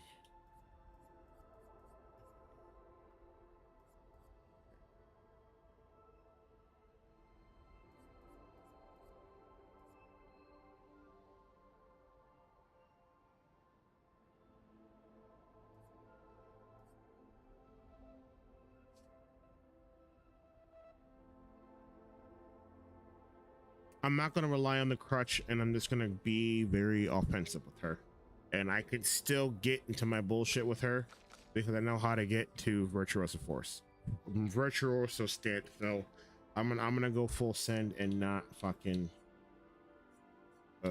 rely on it. I'm just gonna say fuck it.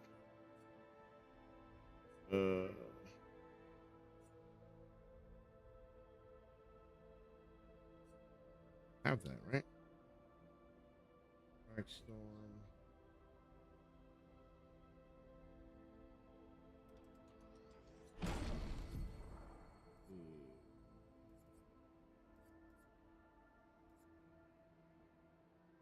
I don't need you to heal. I just need you to. I feel like I'm making a bad decision, but fuck. Fire Rage deals high increasing damage to all enemies every turn until Lune receives damage. So I have to parry with her.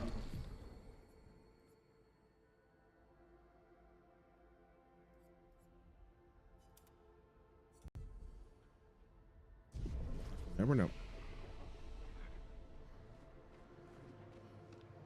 I kind of want to get out the map and battlefield. You weren't even looking at me. You just turn around and hey, who's behind me?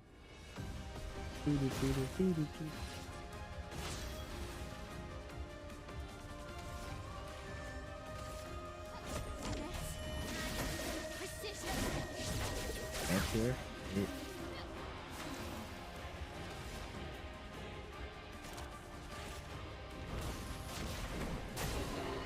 Let's carve a path.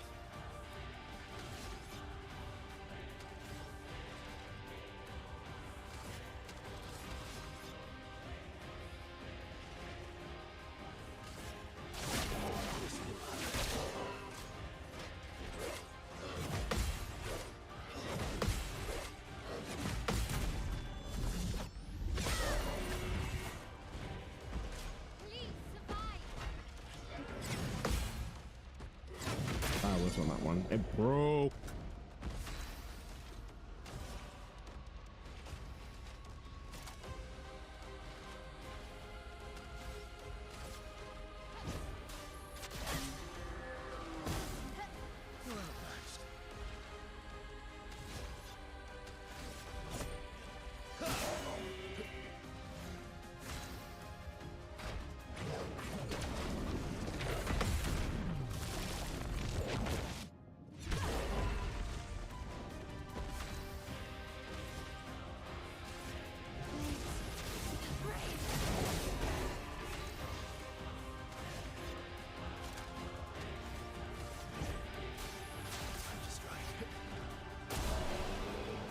That was that. That's one thing. For the match stipulation, yeah. I mean, but it would get played out though. You just over said that, like, the hell? You can't get, hey, you can't get up here, dumbass. Yeah, keep talking your shit. You can't get up here, dumbass. Kiss my ass. Learn how to jump, bitch. Making all that damn noise. Put your ass up. I can't wait to come over here and beat your ass. Interesting. Don't wait till I come down there to beat your ass. Talking all this shit, bro. Go fuck off somewhere. Making all that goddamn noise. I have to come all the way over here to come see you. Making all that damn noise. Like I didn't hear you underneath me. For the hell of it. Goddamn annoying ass little shit.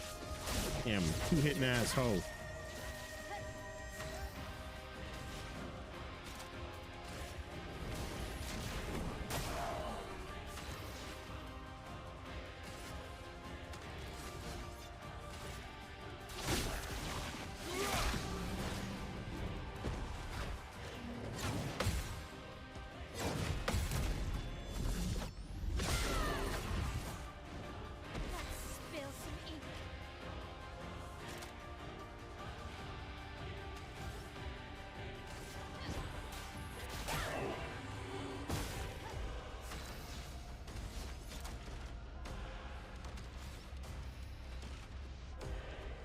Oh, it's a light attack? I thought it was a heavy attack.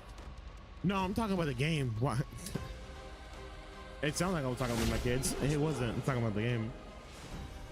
No, I was talking to that thing that was like, I was up here and I just hear, like, I'm like by the edge of the cliff and it's making that damn noise. And I'm like, bro, you know, I can hear you. Like, I know you're down here. Like, damn, like this loud as shit. Dude, like, damn, you just loud over here, bro.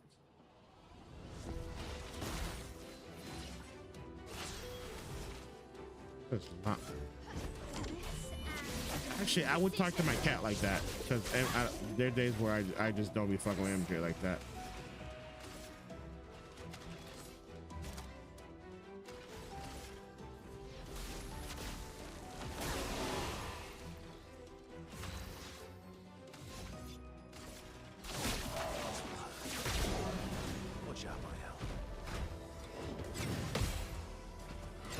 Oh shit, didn't break on that one. Okay.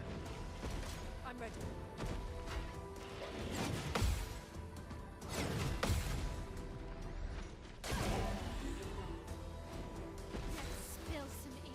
Let's spill some ink.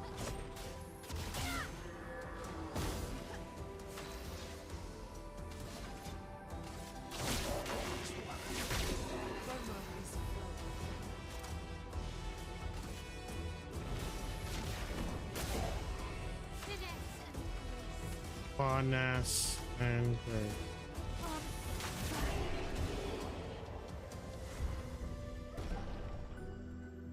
Got to level 50, not bad. I wonder what's over here. I saw something. I was where? There's stuff over here. Hello? I was like, did I get stuck on a rock or some shit?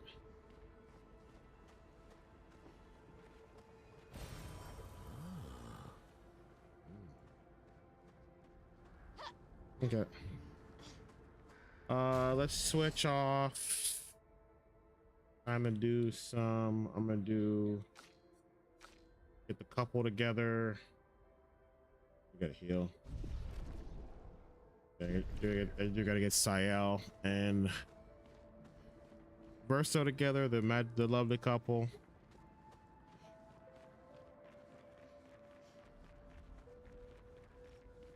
Ooh, what's that? That looks like, you see that big metal thing? I feel like it would kill me. Oh no, it's dead.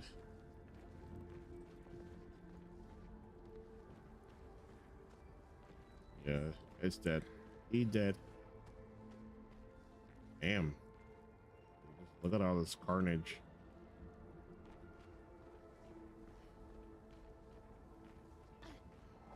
I see you there. And I don't think I'm ready for you just yet. So I'm gonna go see if I can climb up here real quick, which I don't think I can, right? Nope, I can't. So I have to go. I do have to go over where she's at. Hey, I saw Joseph say something about starting stream. Hang on. Yeah, when you get into Act 3, I'm gonna come out of stream retirement to do one. Oh no, I'm gonna be in there for that one here. I did see that comment earlier.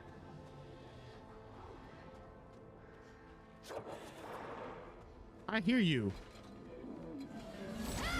I mean, I hear you. I just need you to understand that I do hear you.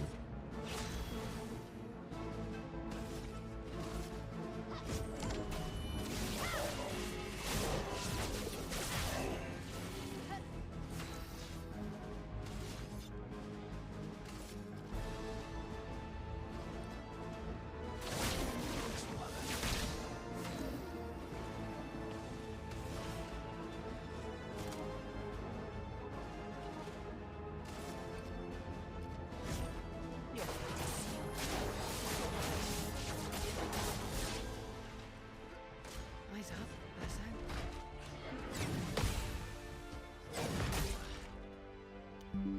Get that better.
I don't get the timing of that. Do I have to hit A twice?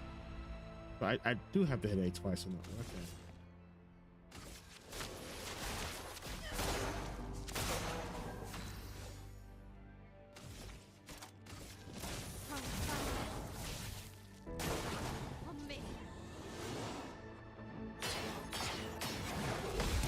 Be dead now. Should be dead now, Doc. Hey, let me ask you something. Since my parents aren't.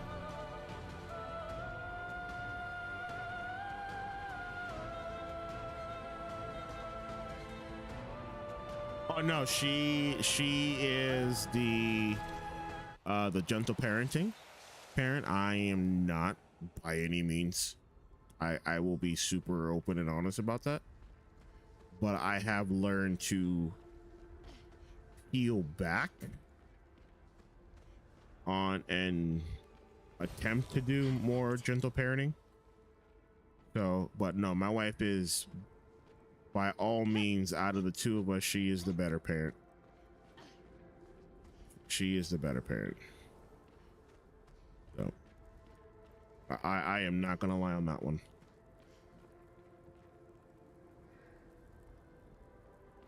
The main thing here is allowing the kids to be vulnerable in themselves and open up and not be afraid when they mess up, to be able to have, you know, being able to tell their parent and come to the parent.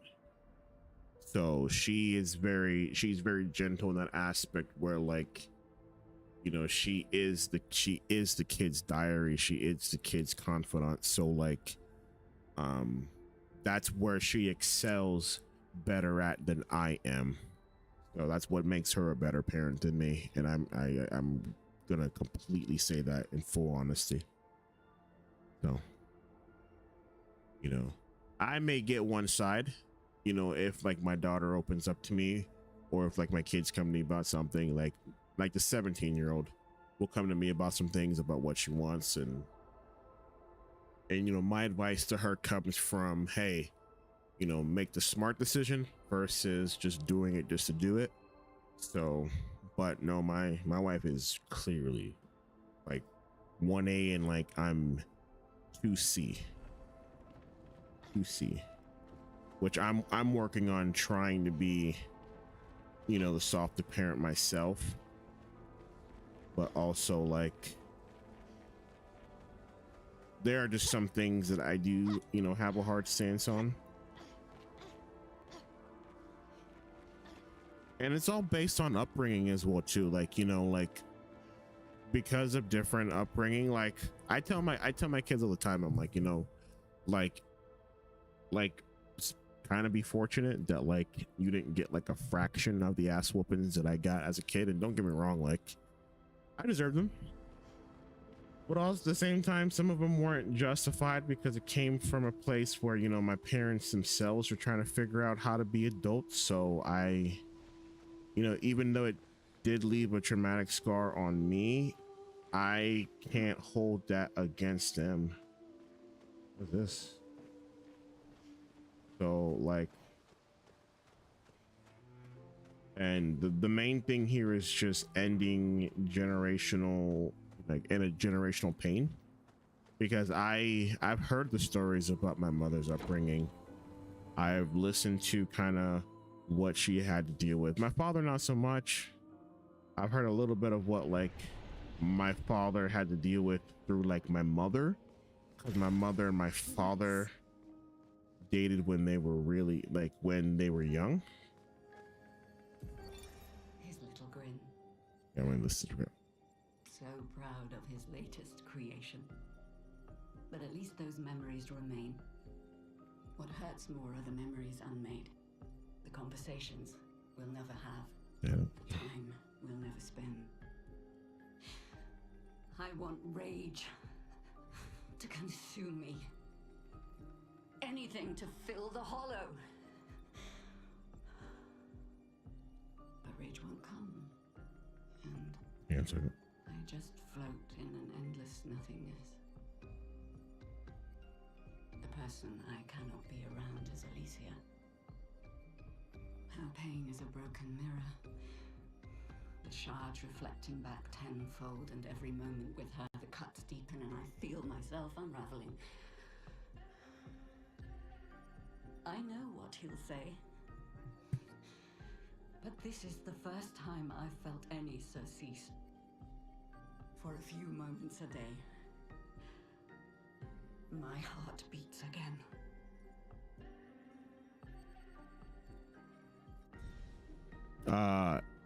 Yeah, I'm a firm believer of that. And yes, so yeah, that's how my upbringing was, which makes it so difficult for me to have a friendly relationship with my mother, because I like it's still my mom first.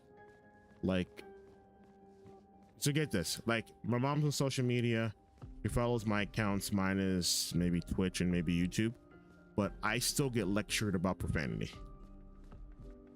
So to be fair, I'm gonna post this. So I get lectured about profanity.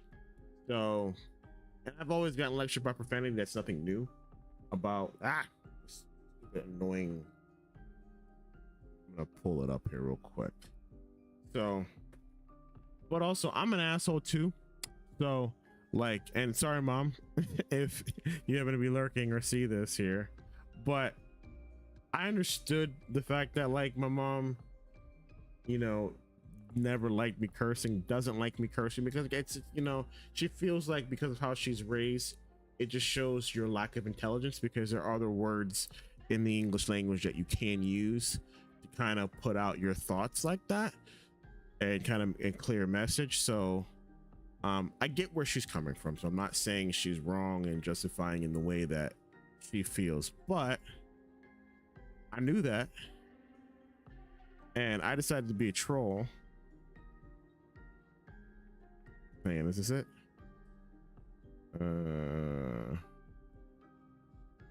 Which one is it? Okay, there you go. Sorry, I gotta play it. It's a TikTok that I put out. Talking to. Sorry, hang on. So I did this for like a good while when I was putting out my TikTok, but I'm gonna pause this real quick. So this is like a rant I had Twitch last chat about the sketch scandal. So I'm gonna say this in the most disrespectful way possible. Niggas on the internet are weird. Correction. Niggas on the internet that out people for their own personal gain, you're weird, and y'all deserve the day that y'all deserve. Like y'all really do. Like the 3 hours I was on the internet. Yeah, like hi MJ, hi, you weird too. Like motherfucker weird. And the thing is, so, it's not for like a good like month and a half. Anytime that I would have put an edited clip out and that I cursed in, it would have the dolphin sound. The SpongeBob dolphin sound. So I went a good like maybe 3 or 4 videos. Like anytime that I put any talking point stuff out where like fucking it was the dolphin sound. And I did that as a way to fucking troll. And maybe she caught on, maybe she didn't. I don't know. I'm an asshole because I'm me. I'm mad right now. I'm super mad. Bro, it is 83 degrees outside. It is 10:59 at night. Eastern Standard Time, bro. Like, bro, I'm looking at my desktop right now. That's some big 83, bro. It's listen, for Pennsylvania night, like, because I could say that for below 73 is hot, bro. My nights are in the 50s, 60s, like, bro, like you're wearing a sweater when you're outside. Like it's a full almost 20 to 30 degree swing. The thing is, I may bring the dolphin back. I actually may bring the dolphin. I may bring the dolphin back. I may actually bring the dolphin back. It's been a while since I've done it. I may bring that damn dolphin back.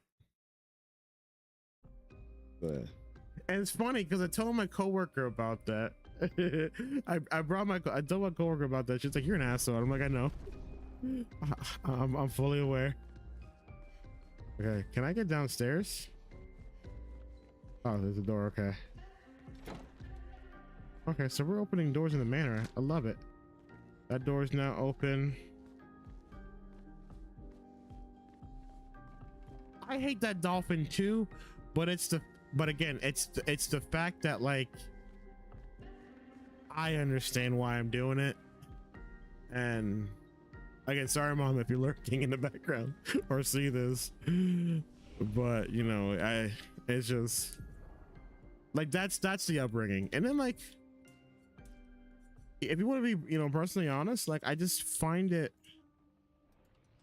hard for the friendship, you know, to be a friendship. Like even with my dad too, like I find it really hard. And it's not that because I don't love them. It's just that like that relationship was never based like that, you know, like they're still my parents. So like my dad and I would talk sports. You know, my dad and I would like clown on stuff, but then like the difference between like my mom and my dad when it comes to like actually having conversations with them, especially when I get older, like my dad don't got no filter. And like my dad has no filter at the worst time, like the absolute worst time. I remember and I think we were when we took the kids down to Disney and we had a big family dinner the last night we were in town. My dad had an Airbnb, so it was like my mom, my stepmom, my dad, my sister, my brother-in-law, or her kids, and then a bunch of other family members in my pod. But like I was wearing like a princess shirt because you know we had like Disney themed stuff for the whole trip, so like every different day we were wearing a different theme type of situation. But like I had like the Disney princesses shirt on, like I had like Ariel, Cinderella, and someone else on my shirt, or like Rapunzel. And my dad's like something about, look at these little whores on your shirt. And like he said that clear as day, there's a bunch of women around, and I'm just like, bro, are you fucking dumb? Like no filter. Then like another conversation that we had recently, it was like we were talking when my daughter's birthday recently, we were on video chat, and it was like him, my sister, and my stepmom, and he was talking about like OF models, like how come you're not in Atlanta or in like Miami taking pictures, and you know you could get more money that way. I'm like, sir, I have a wife, I'm married, I have kids. Like that's not even remotely a career path that I would even remotely take. And I was just more offended by the fact that he said that so openly with his wife there and then with my sister there. And I'm just like, bro, like what is this dude on? Like I get where he was coming from as far as like him trying to be like the homie, but like you can't be the homie. What the hell? Like he makes it awkward to have like a friendly friendship because he's just that he just takes it too far.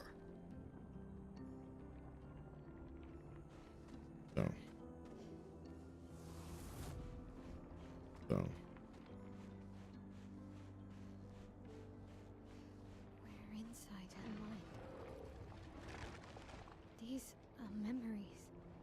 what the hell? Do you see that big?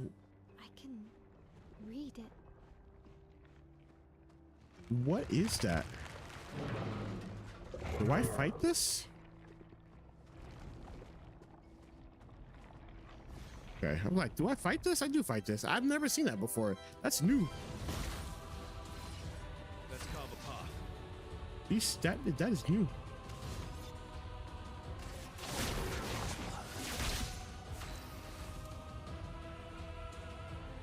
Yeah, it's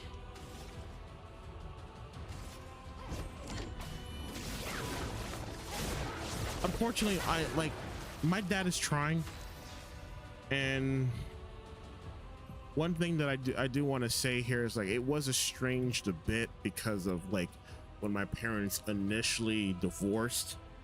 So like for me, like at a young age I got involved in adult business when I should have, and it hardened me, and it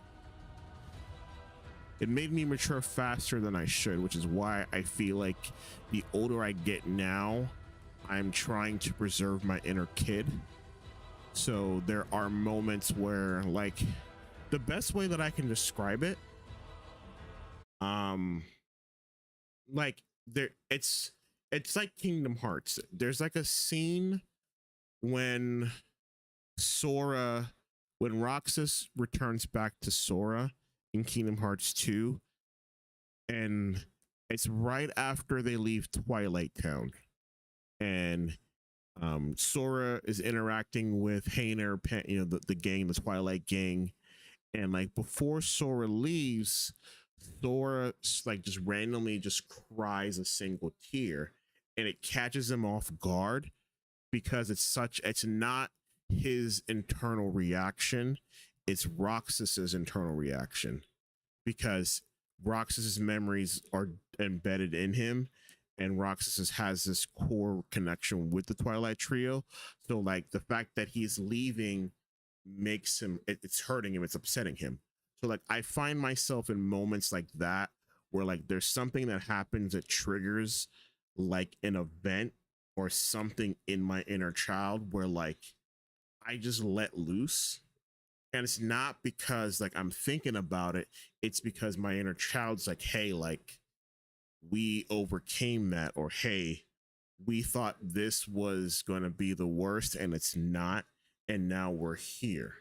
So like I catch myself all the time just like in between the two. Like it's like almost like a split personality type of thing. I know I'm a little bit wacky when I say this, but like it's just one of those things where it's like you're like, okay, like it reminds you your reason why. Like my reason for why, you know, has always been founded in like my kids, but also like as I've gotten older, my why has changed and adapted and evolved because of the fact that how like, you know, my kids need me to protect me and better evolve me.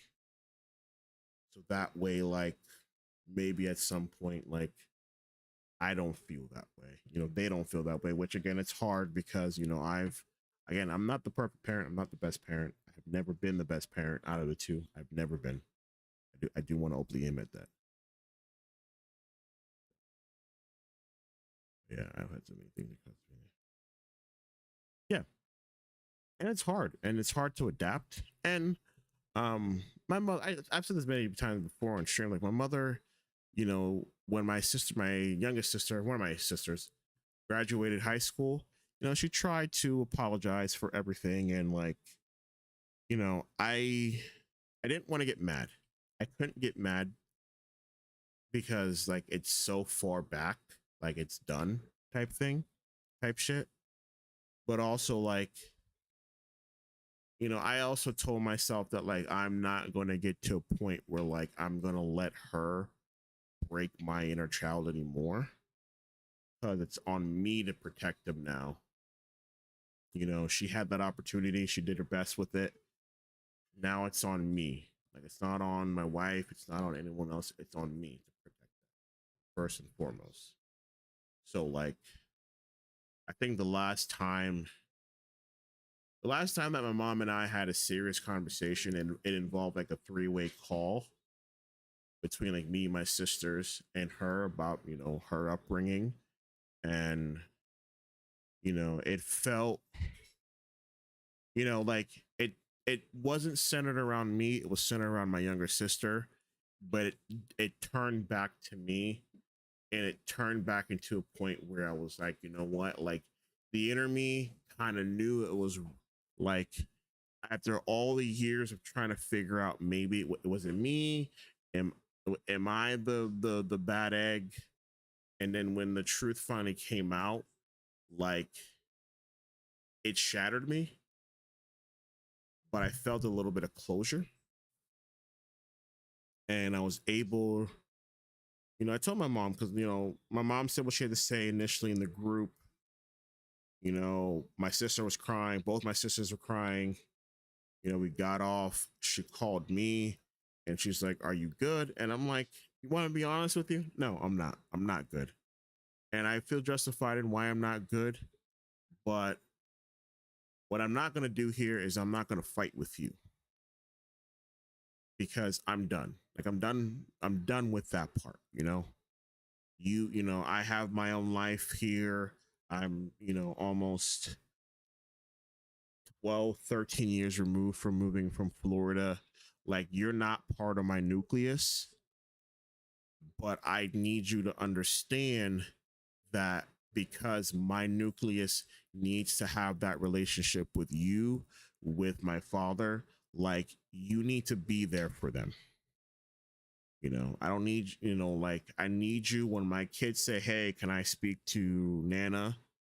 You know, "Hey, my kids want to speak with you," be there for them type shit.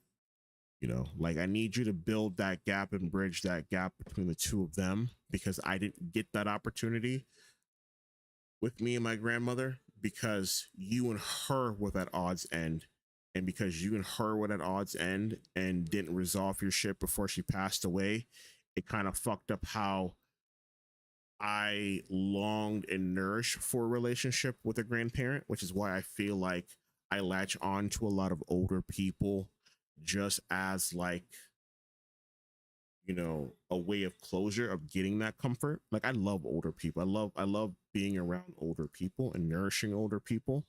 And I happen to have the liberty of, you know, working in a call center and being able to talk to a lot of older people. So for me, when they're not belligerent, when they're not except for Buster, when you know, when they're not angry and upset and belligerent and backwoods country's assholes, the genuine good ones, the ones that are calling you honey and sweetheart, and that are willing to, you know, share a piece of themselves with you in that 6-minute phone call or 20-minute phone call, or, you know, I've had an hour-long phone call with someone at one point. Like that has continued to fill the void that I've never had as far as building that relationship. Like I remember getting to a certain point with the relationship that I had with my grandmother, with her being sick. I've mentioned this before, and I continue to mention this, and it gets me generally upset, because You know, I could have done better. And, you know, like it was hard listening to her speak on the phone when she was sick. You know, it was very hard to want to be on the phone and hear in pain. And I was going through a lot because, you know, again, I was being the cringy teenager. You know, my parents had just split, so we're doing the split custody thing. You know, so it's hard. It really honestly was hard during that period. So I feel like when she died, excuse me here, sorry guys. When she died, like it was one of those things where it's like it devastated me because, you know, I should have picked the phone more. I should have called her. I should have told her I loved her.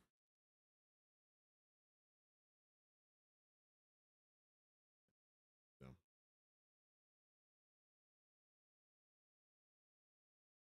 My dad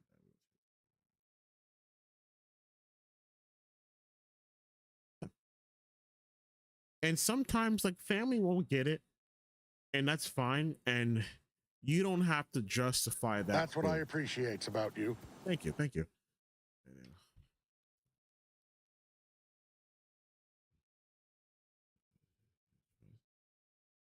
Yeah. So, like, and one thing I don't want, and I don't, again, I just like don't give my kids the false promise. Like, you're gonna be there for them, be there for them. Don't say, hey, I'm gonna get them a bike and this, that. Like, don't do that. Like, like, don't fill them with false promises and don't buy their love. And I know that's certain people's love languages, and I get it, but like for me, like I hate having my love bought because it it it filled the emptiness with stuff. You know? Like, you know, my dad took me, I'm having a whole deep therapy session. Holy shit.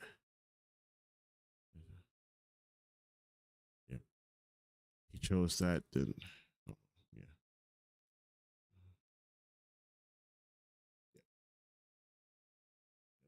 Like I remember like stuff. You know, I remember PlayStation 2. He got me my first PlayStation 2. I remember Sean John denim jacket. I remember the Adidas Kobe's. I remember stuff. I don't remember memories. You know? I remember taking my best friend at the time in middle school to Dave and Buster's, and then we went to Hooters. You know, I remember him doing that. I don't remember him being a part of it because I remember my friend and I being more hyped and excited, and my friend being all like weirded out because again, like it's a bunch of, you know, prepubescent preteens at Hooters. You know, that's the typical, that's the apex coming of age story for men. You know, making one of the coming in some weird way in our generation. It's like you don't hit peak manhood until like like it's trying to reverse memory sim sharding. Yeah, that's fucked. That's fucked. That's fucked. You know what's crazy? I look like the dude. Like I don't know if you have that like the internal struggle. I'm not sure if you're like a carbon copy of like your father, but like I am. Like I show his picture all the time. I do. I honestly show his picture all the time in chat. Yeah, that's my pops. Like I'm an exact carbon copy. I look like that motherfucker. You know? Yeah, I look like that dude. So, so.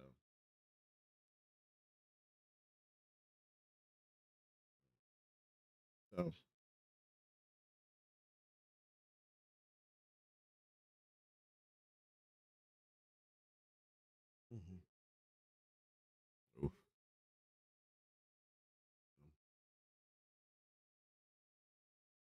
You know, and I guess that's my challenge to a lot of you guys is like, you know, like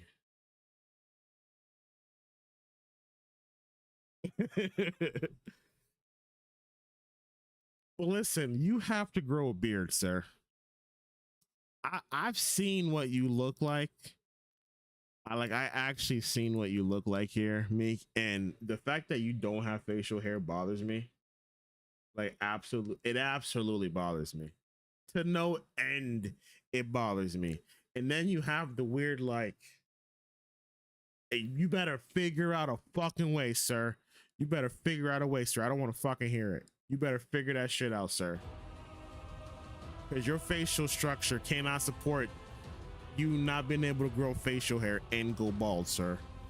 You won't be allowed in a school fucking, you know, vicinity in about 3 yards, sir. Like, please grow some facial hair.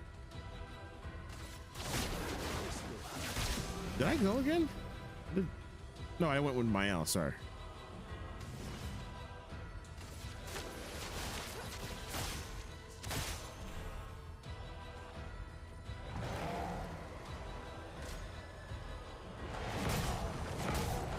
Okay, you just punching the shit out of me. Okay, you just punched the shit out of me, which is fine.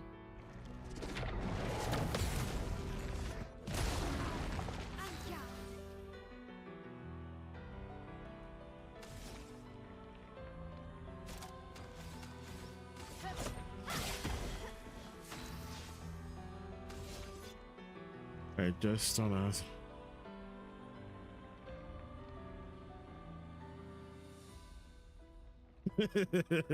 I'm not. Listen. He just Meek, like you have good bone again in the most straightest way possible. But again, like you are a good looking man, Joseph. Like you really are a good looking man.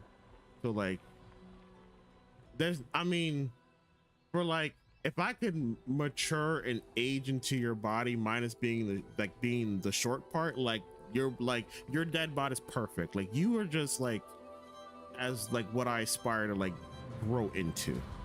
Meek just has this weird thing where like he has like a weird double chin. Like it just don't look good. Like it just don't look good. Like Meek looks derpy. Like the Danish version of derpy is the best way I can describe it.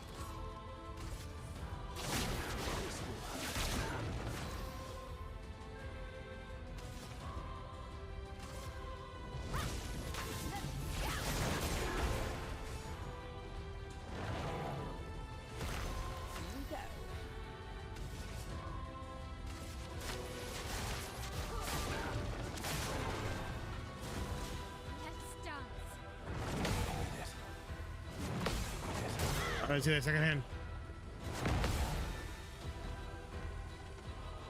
It's locked on you. I looked away and I knew you were trying to hit me. Good thing I was like on it with my time in here. You should feel attacked. You absolutely should feel attacked.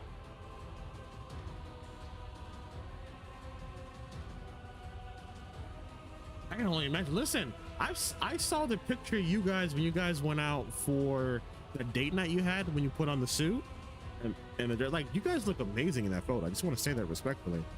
Like,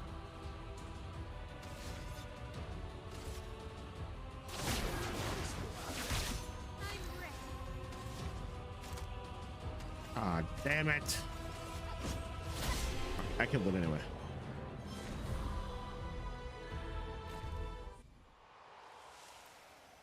First of all, I just want to say this for the record, Meek, you come in here all the fucking time with an insult every single fucking time. It's never like a hello, how's your day, how's everything going. I could probably go back and look at all your messages.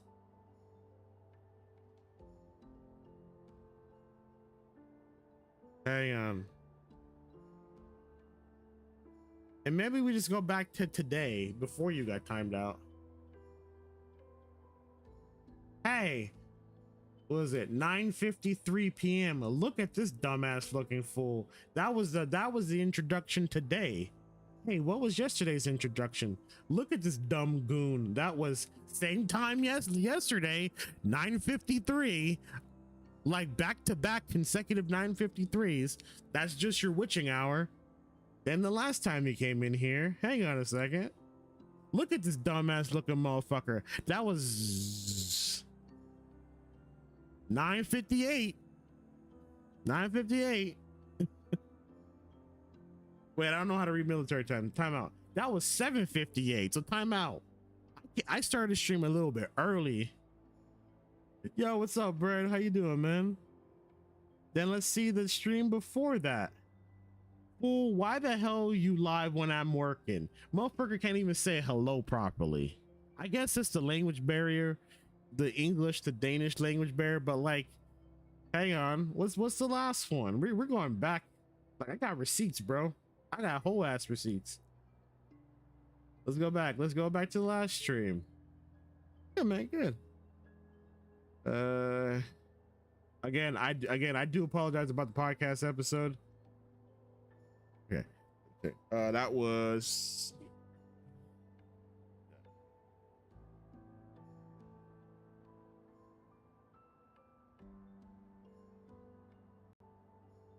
you were skinny. Respectfully, you were skinny.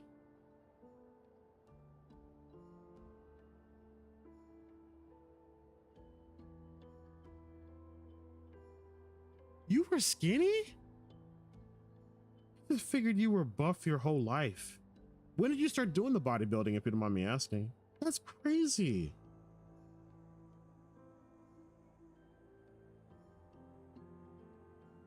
That was 10 years ago, right? You said?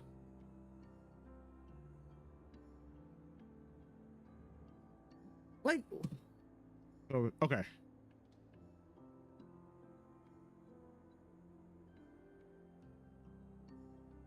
Okay. Like, you look like a baby, like a real baby. Like, both you and Sarah both look like a baby.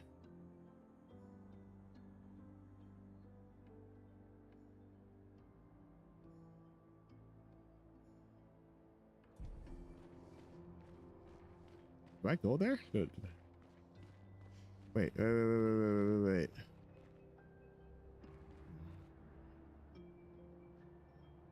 Really?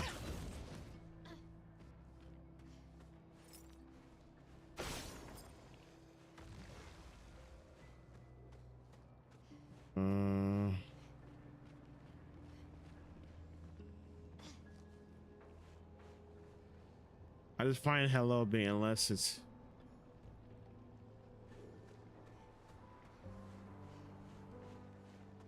how many years ago was that? Was that down in Pittsburgh? Or was he in the area? Okay.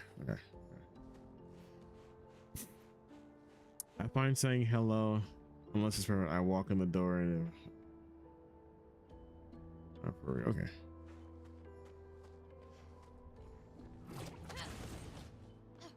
Okay, nice.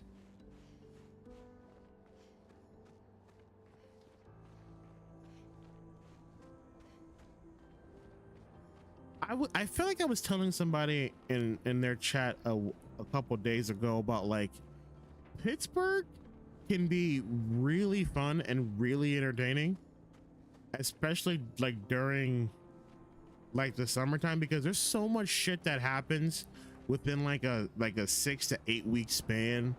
Like we get like Pride Fest, we get a bunch of like festivals and shit, we get Picklesburg, we get the Furry Con, like all within like a month's time. So like I feel like there's always something fucking do, like always something fucking do. I swear, bro.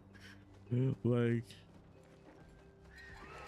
hey, oh my god, I missed and they just that was all right. Yeah. Oh yeah. Yeah, sir. Yeah, sir. I learned that the first year I moved up here. I was like, wait, that's a thing? Yeah, that part too. Oh my god. I'm gonna die?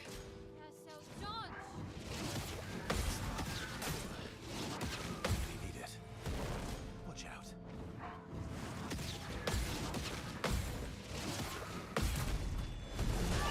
Oh, that's pretty cool. I think that's pretty cool. Yeah. Let's carve a path. I should probably heal you.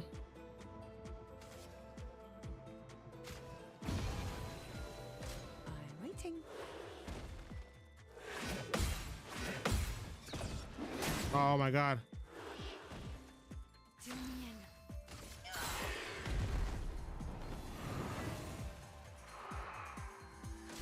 What?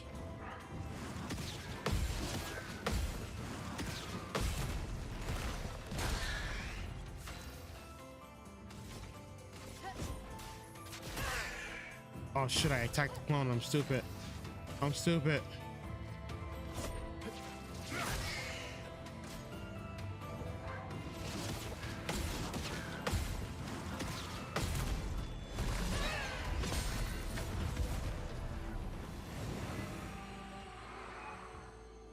On me.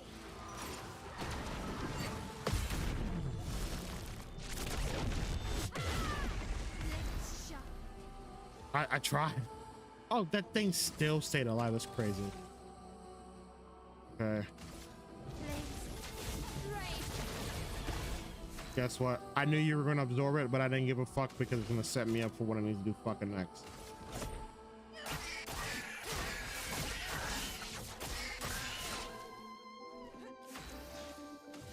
This should probably go. Yep.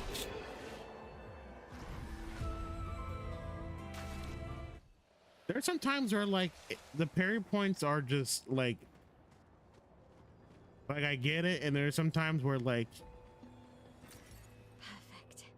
it's the delayed attack. That's why I feel like I have issues with the Clair Obscurs. It's because like it's just very methodical and it's at their own pace, and I'm gonna get that gradient block on the one attack. Like I'm determined to do it, but it bugs me, bro. Elden Ring delays. Okay.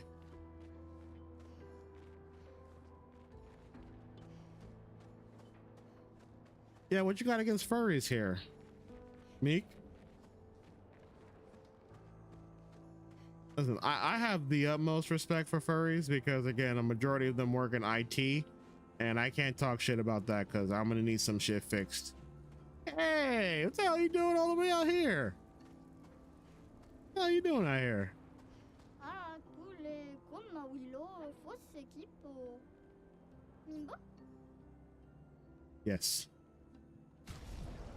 I can fight them. I can fight the merchant twice. What?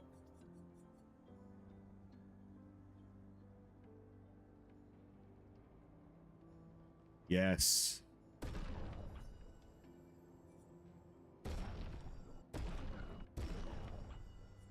I feel like I just buy recoat just to buy recoats, but I never really use it. Let's fight your ass. Let's go. It's been a while since I did my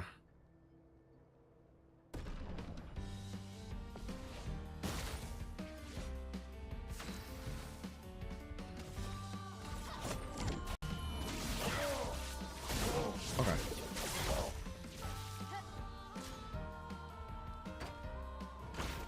He's the biggest boy.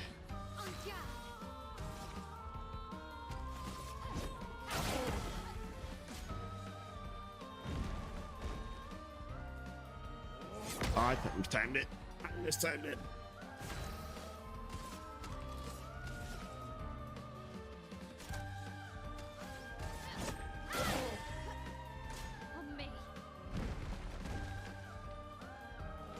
I mistimed it again. Again, it's the slow pace for me that bugs me.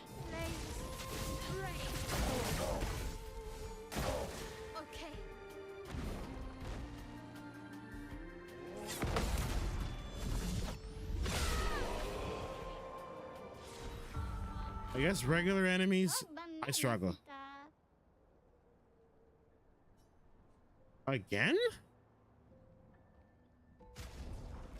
Ooh.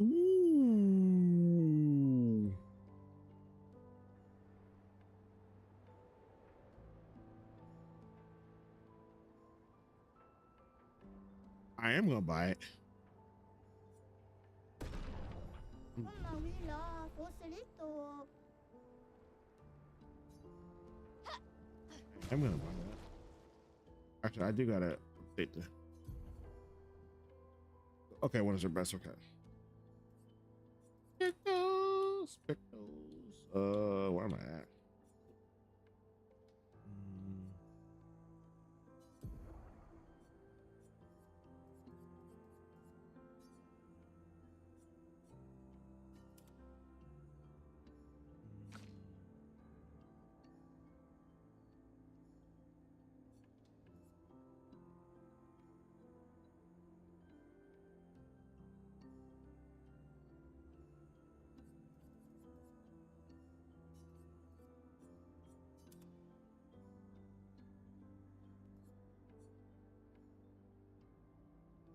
I like warming up. I need to find a way to get it on Amazon. How much is warming up? Warming up is 15 and I only got 5.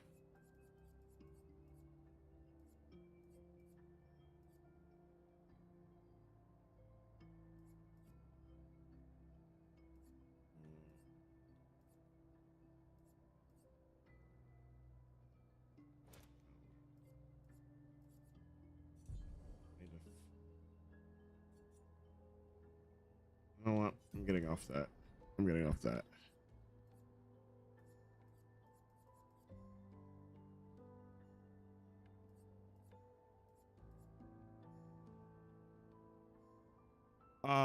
The one for my L or breaking burning or breaking burn. Okay.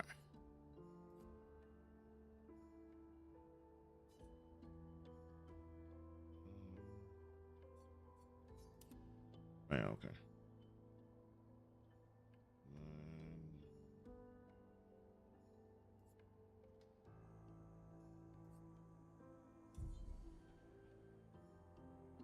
No, it's time to use Minoko for like some weird shit.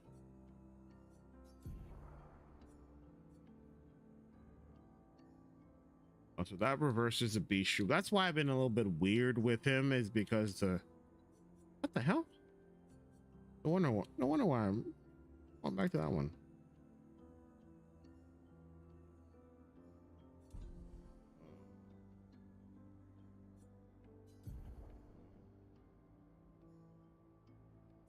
Image.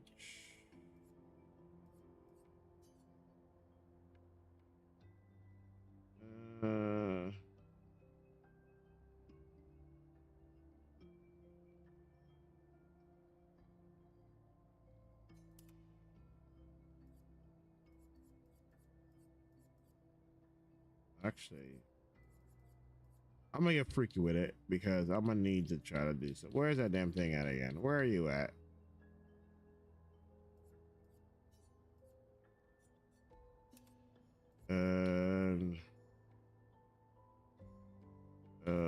Auto death. Where the hell is auto death? Auto death. I know he's gonna hate me for it. There you go. Auto death. I'm gonna do this again, and then Ecto. Listen, I appreciate you, homie. Thank you for stopping in, man. Thank you so much, as always, Joseph. I'll see you around. Enjoy the weekend as well too. If you got to work tomorrow, I am sorry. I am sorry.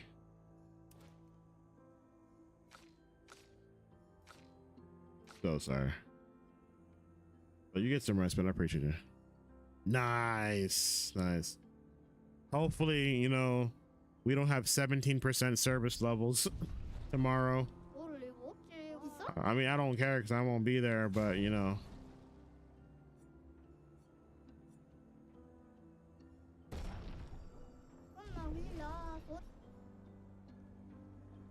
Today was nuts. Absolutely nuts.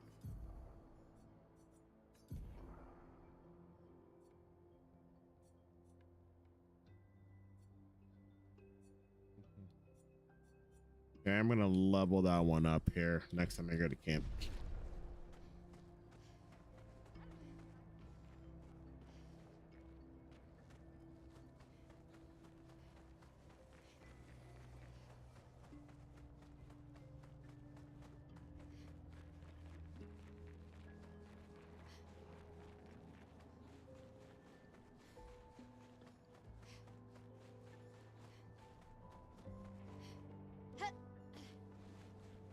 There's a piano there.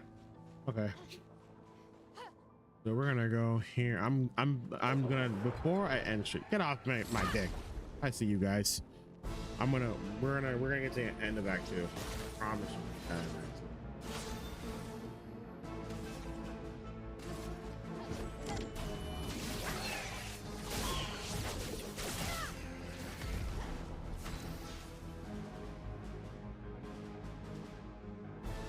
Oh, I thought I saw something in the corner of my eye.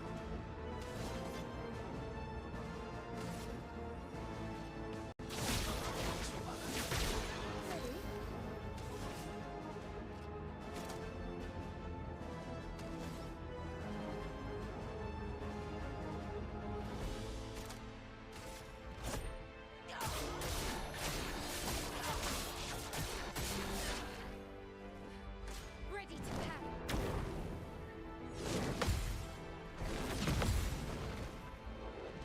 Oh shit. Incoming.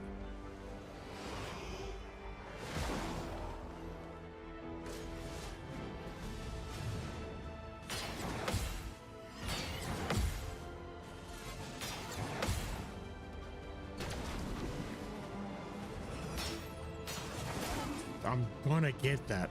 I swear I'm gonna get this gradient block. I swear.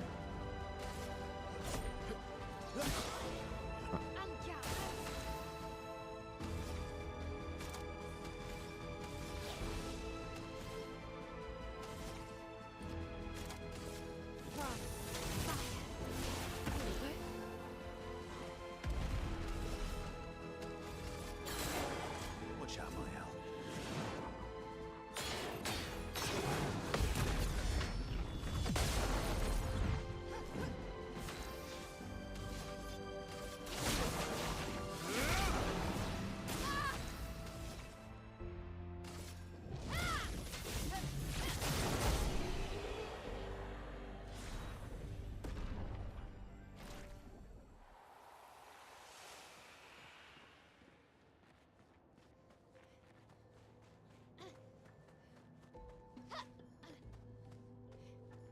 There's a piano. That's where the piano's here.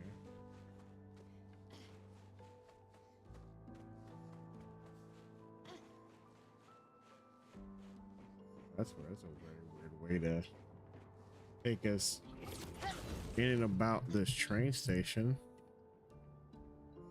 Hang on a second. I'm gonna pause for. I feel like I'm getting close. I feel like I'm at the end, but I also feel like I'm not at the end at the same time. I'm still not at the end. Oh, we got literally got one more spot to go to.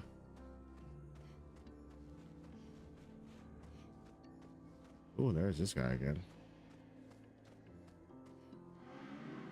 Went to my straight station. Where do you want to go? Take us. From here, your next destination is Lumiere, my hometown. Take us there. Okay.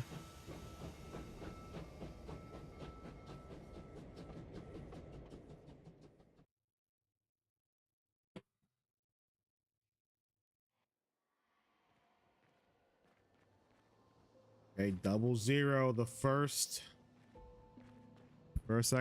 expedition, excuse me. I know how to fucking like in an enemy. Ooh.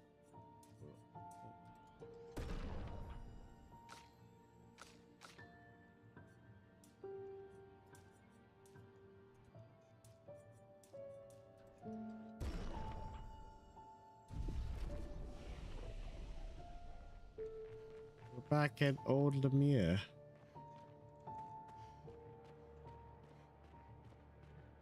That's weird.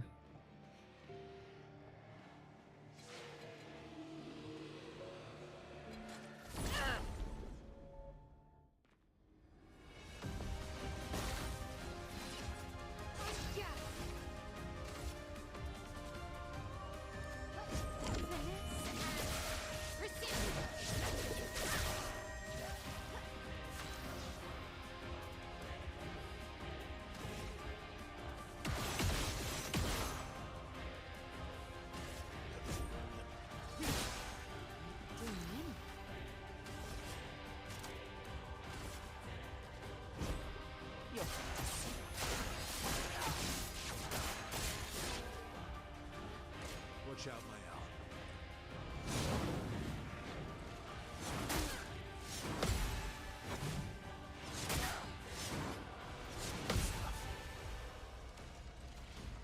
That's what we need. Watch out, my owl.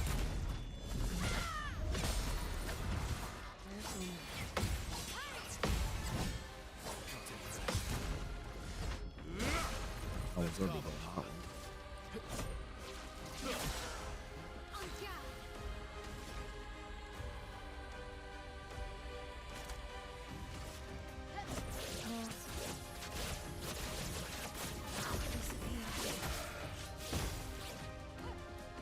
Ready to parry.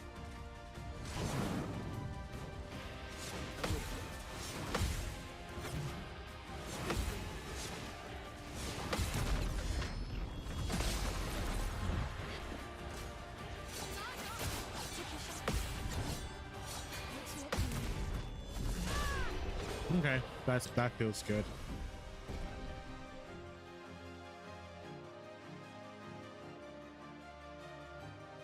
Okay, that feels good. That feels good. That actually was a good one.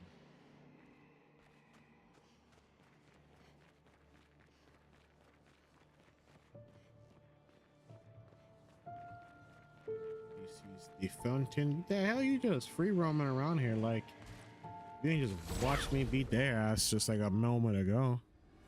Just walking around like all sentry and shit.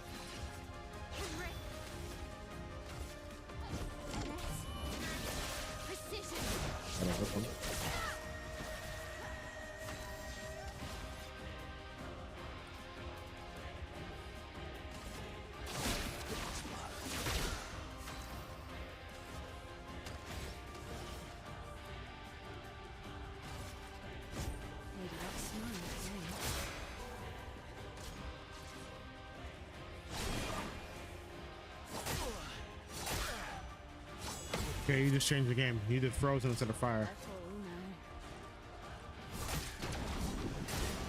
Okay. Oh. Sure.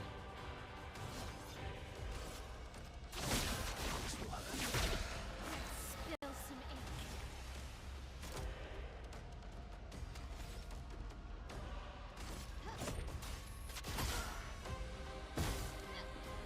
On me.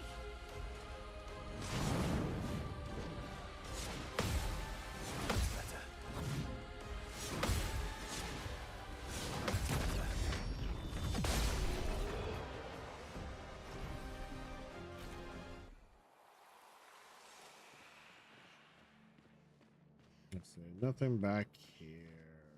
Right. And there shouldn't be anything back here.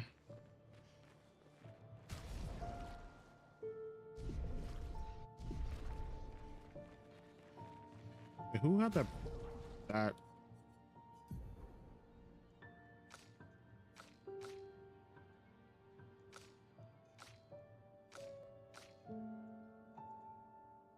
I wonder who the hell had that pick though. I was a little bit confusing about it.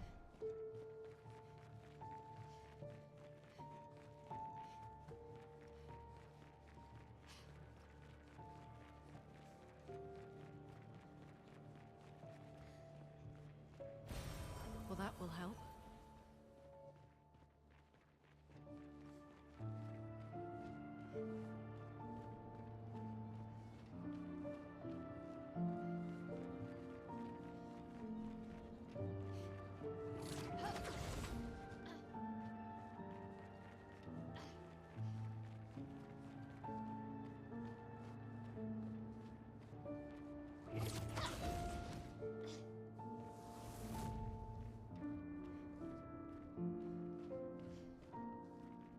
That has to be Verso. There's only one person I know who fucking plays the piano.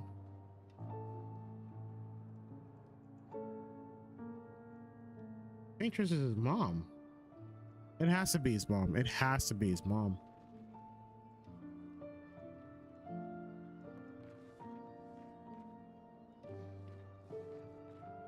It has to be his mom. I just feel it in my bones. It has to be. Absolutely has to be. I don't understand. Verso?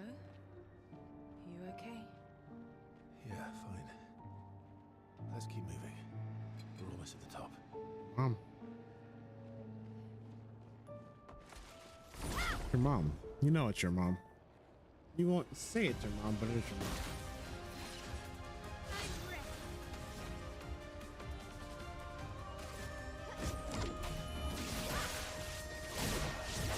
It has to be your mom. It has to.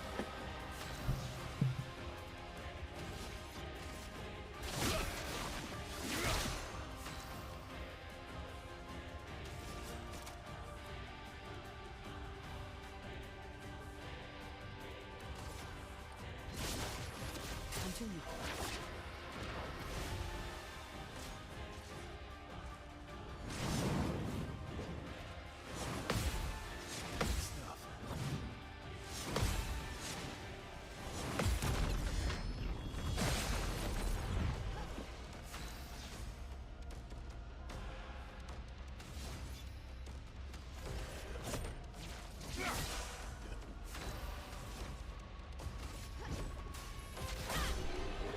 Perfect.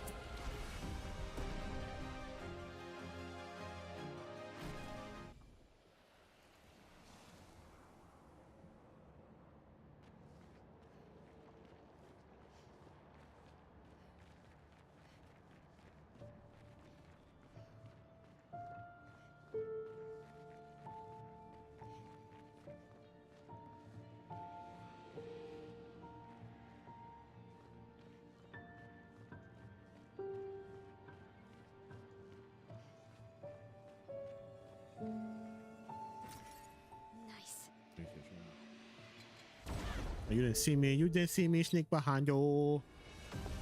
You didn't see me. You didn't see that. Sneaky with the movements. Boom. Boom. Boom.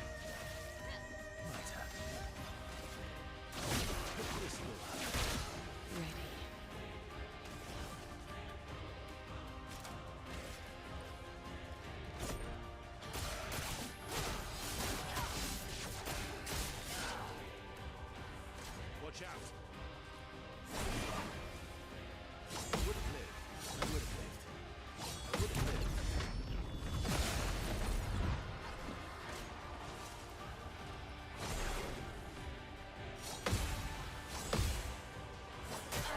Oh no. Oh no, that was the last hit.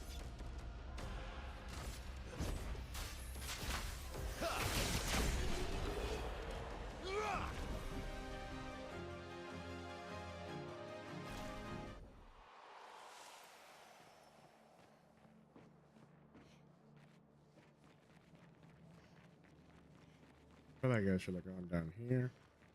Plus the same token. Probably would have ran into her anyway.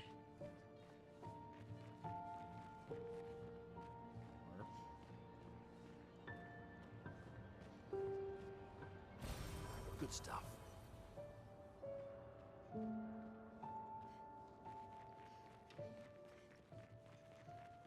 Trying to figure out. Starting to hurt here.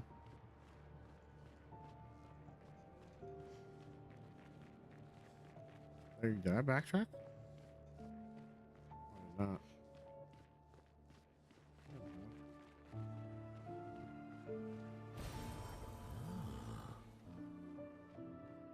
It looks like a big open way here, so let's go here real quick, see what's over here. Of course, I find things that might be a boss over here to fight. Hey, Yeah, let's just take care of that. Take care of that real quick.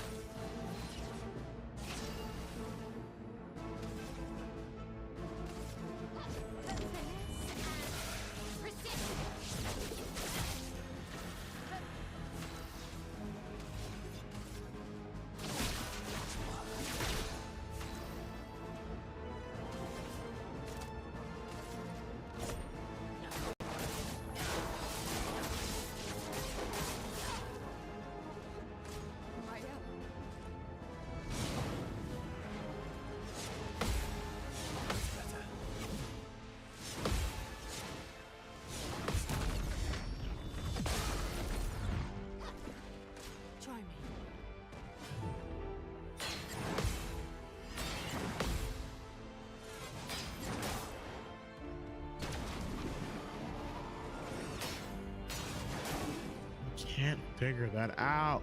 What is the timing to that? Bothering me. Bothering me.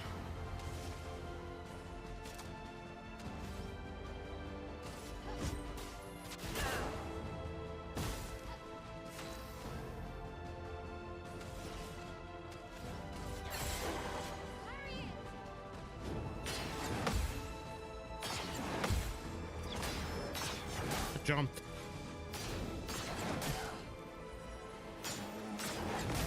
Oh, that's such a stupid ass combo. Maybe I'll never get it. Time to strike. I'm gonna hit that move, I swear to God.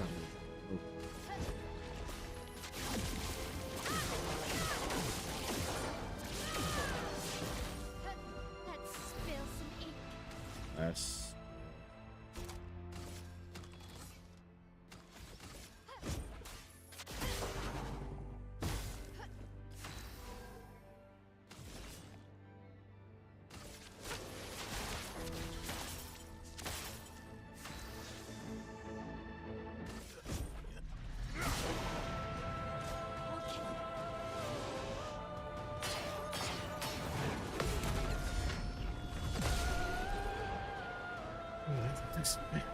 Clair, the Obscur and Clair annoy me to no end. I just feel like it should be better than that. Charlotte. How far 70 minutes? We Hey, finally installed the last set of grapple points, with only days to spare. And for the first time, I feel real hope. This is our gift for all the expeditions to come. I am incredibly proud of our team. The interior of the monolith is perhaps the harshest landscape we've encountered. The final set of grapple points were excruciatingly complex to place and required painstaking focus and skill. But we were bold. We were ambitious and we refused to stop. There's no other group of people I'd rather be with, and it is an honor to die by their side. It is fitting that we greet our end together within the monolith that has loomed over us for so long. Though this Neveron has won the battle, the expeditions shall win the war. Tomorrow is here.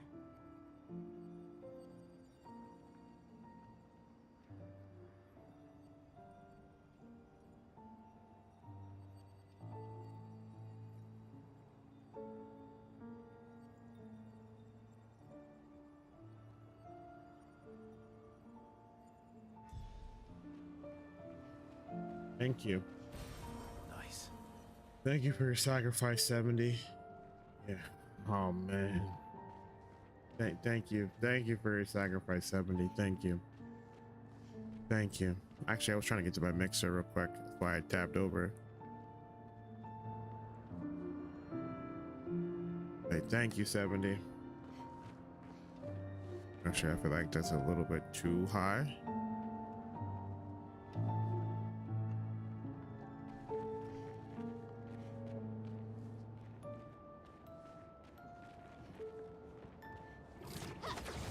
What about 77? No, I meant Expedition 70, not 77. Get your God, you got like cyberpunk mush brain, bro. Like is that game won you over that bad? I mean, that's a good thing, but like, man, that's all you've been talking about. All the new updates, by the way. I saw that they put out a new update for new mods and for they put new car types in. Useful. I hope the game's not broken because of it, because I yelled when I heard about the patch. I'm like, please stop patching this game. It's perfect. Everything about it is perfect. It don't need it. I've downloaded it. Oh, you haven't downloaded a patch yet, bro? Come on.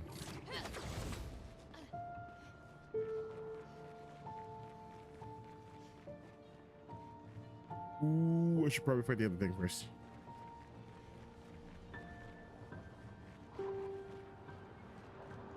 Ooh, move it. Hang on, I'm gonna be back for that one. Okay. So you gotta wait for the mod update before you jump in. Okay, that makes sense.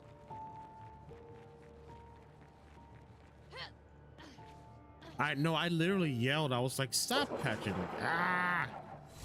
I was like, please stop patching the game. Like, the last thing this game needs is a patch that breaks it.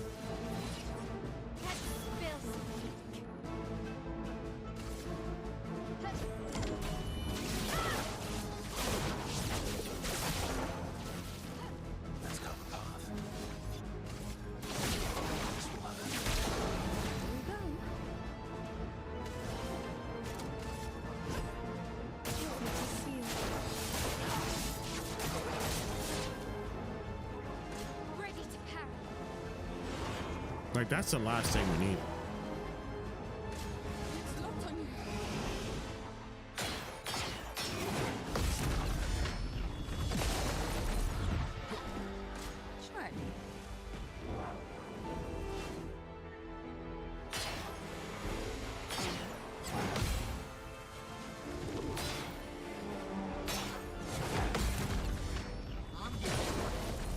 I'm getting horny. Look out.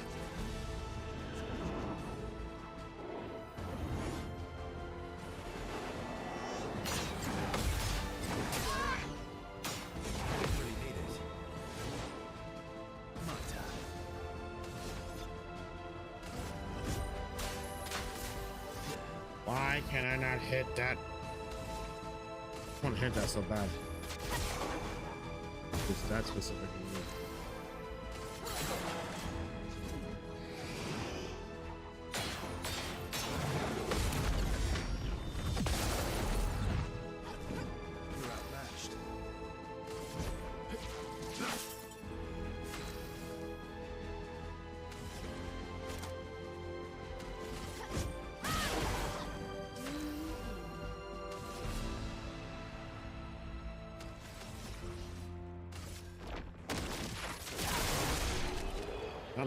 You're gonna find something.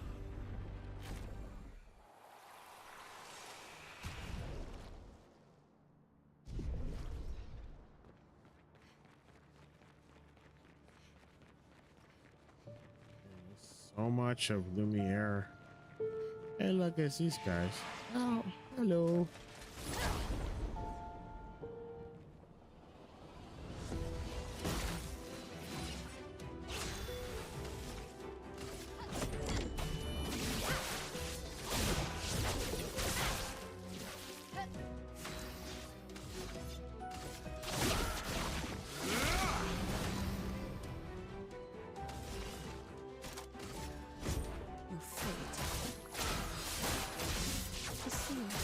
Okay, one thing. Get ready.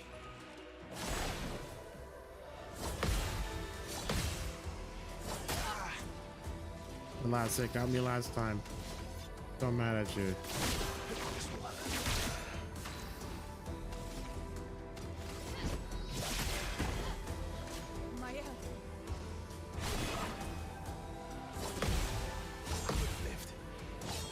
There we go. That Hanzo. We're learning. We're getting better. We're learning. Why is Sion Maybe I needed that 20% boost from not getting hit. Useful. See what you died to over here. There's nothing there. Look at all this gold though. It'd be one. I love the fact that, like, if this were, you know, like an exploring expedition to harvest and mine the most resources and all that, like, you would think that, like, they would have came back to Lumiere like bandits, but this has always been and will forever be, you know, an expedition of like preservation. And again, it just, anytime that I get a new journal from another expedition, it's just like, gosh, man. Like you like, again, Operation 70, Expedition 70 made it all the way here to this single point and died to lay the foundation for the next group, the next expedition to potentially make it this far. And we don't even know how far 69 went, you know?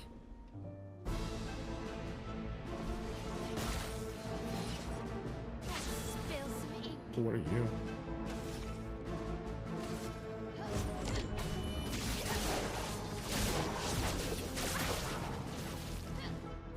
Okay. First of all, sir, you're not about to talk about Nutella that way.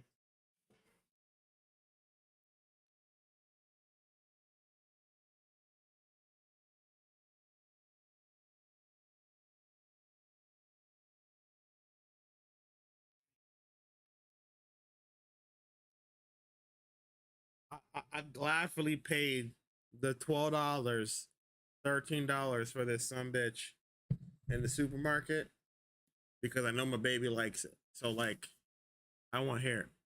Don't talk shit about Nutella, sir. Don't talk shit. Don't talk shit about Nutella, sir.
I don't want a late night snack.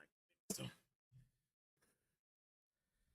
first of all, if it makes my kid happy, I'm gonna get it. That's as simple as that. Like,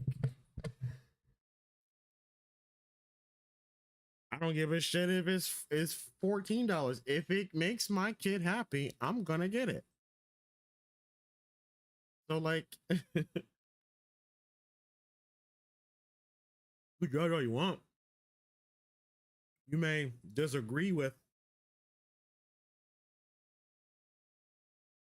but my baby gonna get that $13 Nutella. Hang on, I'm gonna be right back real quick.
Hang on, let's pause here real quick while I munch on my burrito.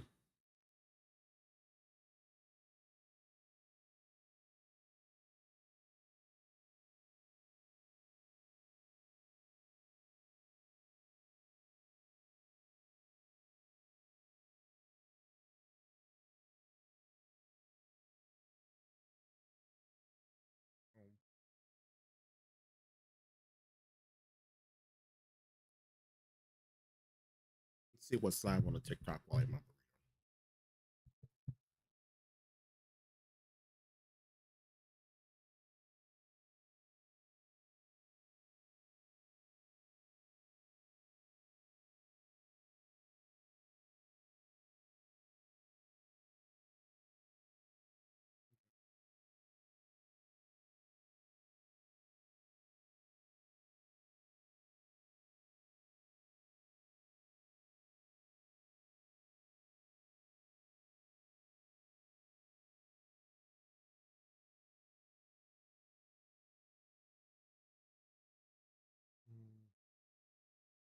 Actually, like this is I've been watching. I found another guy, another content creator. Farm chickens.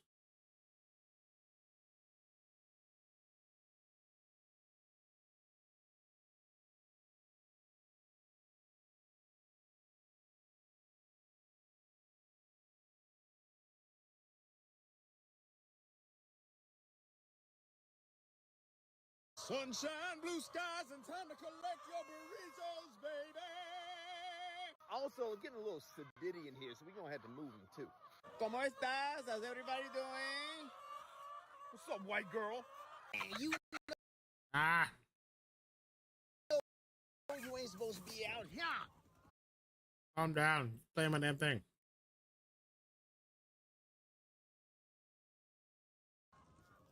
That's it. We're going to begin with the nest boxes on the ground because we need them to go on top of here for transport. Go.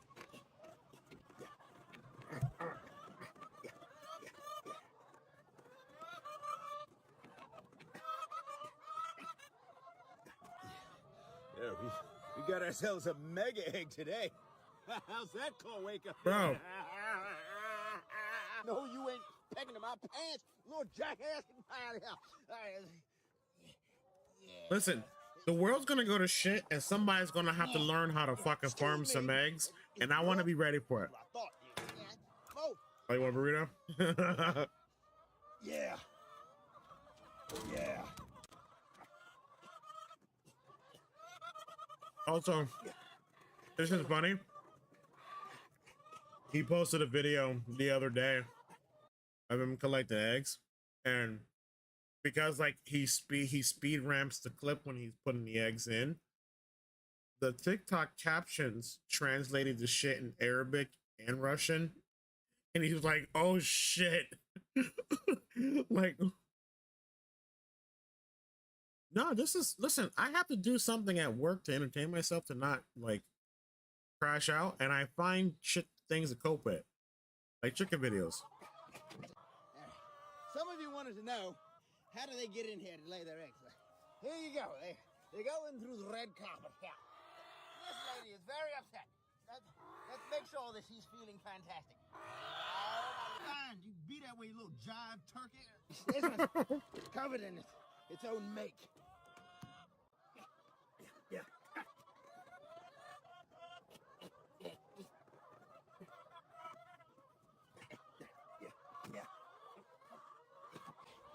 Yeah. There's hardly anything here. Come here. Savage. Grab it.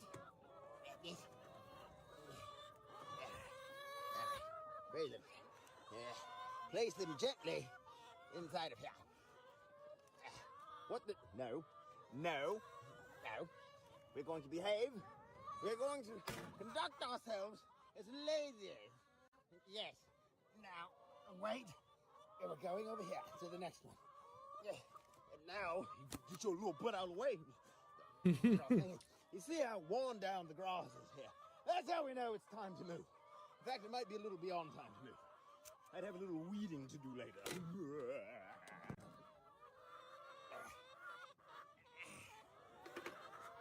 Oh. What the hell was that damn noise? It sounded like a baby dinosaur in here. Oh, you hostile. Oh, you hostile. Ow! Give me that period. Give me that period. You got any under you? You got any underneath you? Oh, yes. Hennessy's money. What about under you? What about under your fluffy little butt? I see. Listen, More treasure. this guy's actually pretty educational because he actually talks about like the farming business and you know how like you know in 20 years there's gonna be no farmers left. Trying to grab my shit. So Now. Yeah.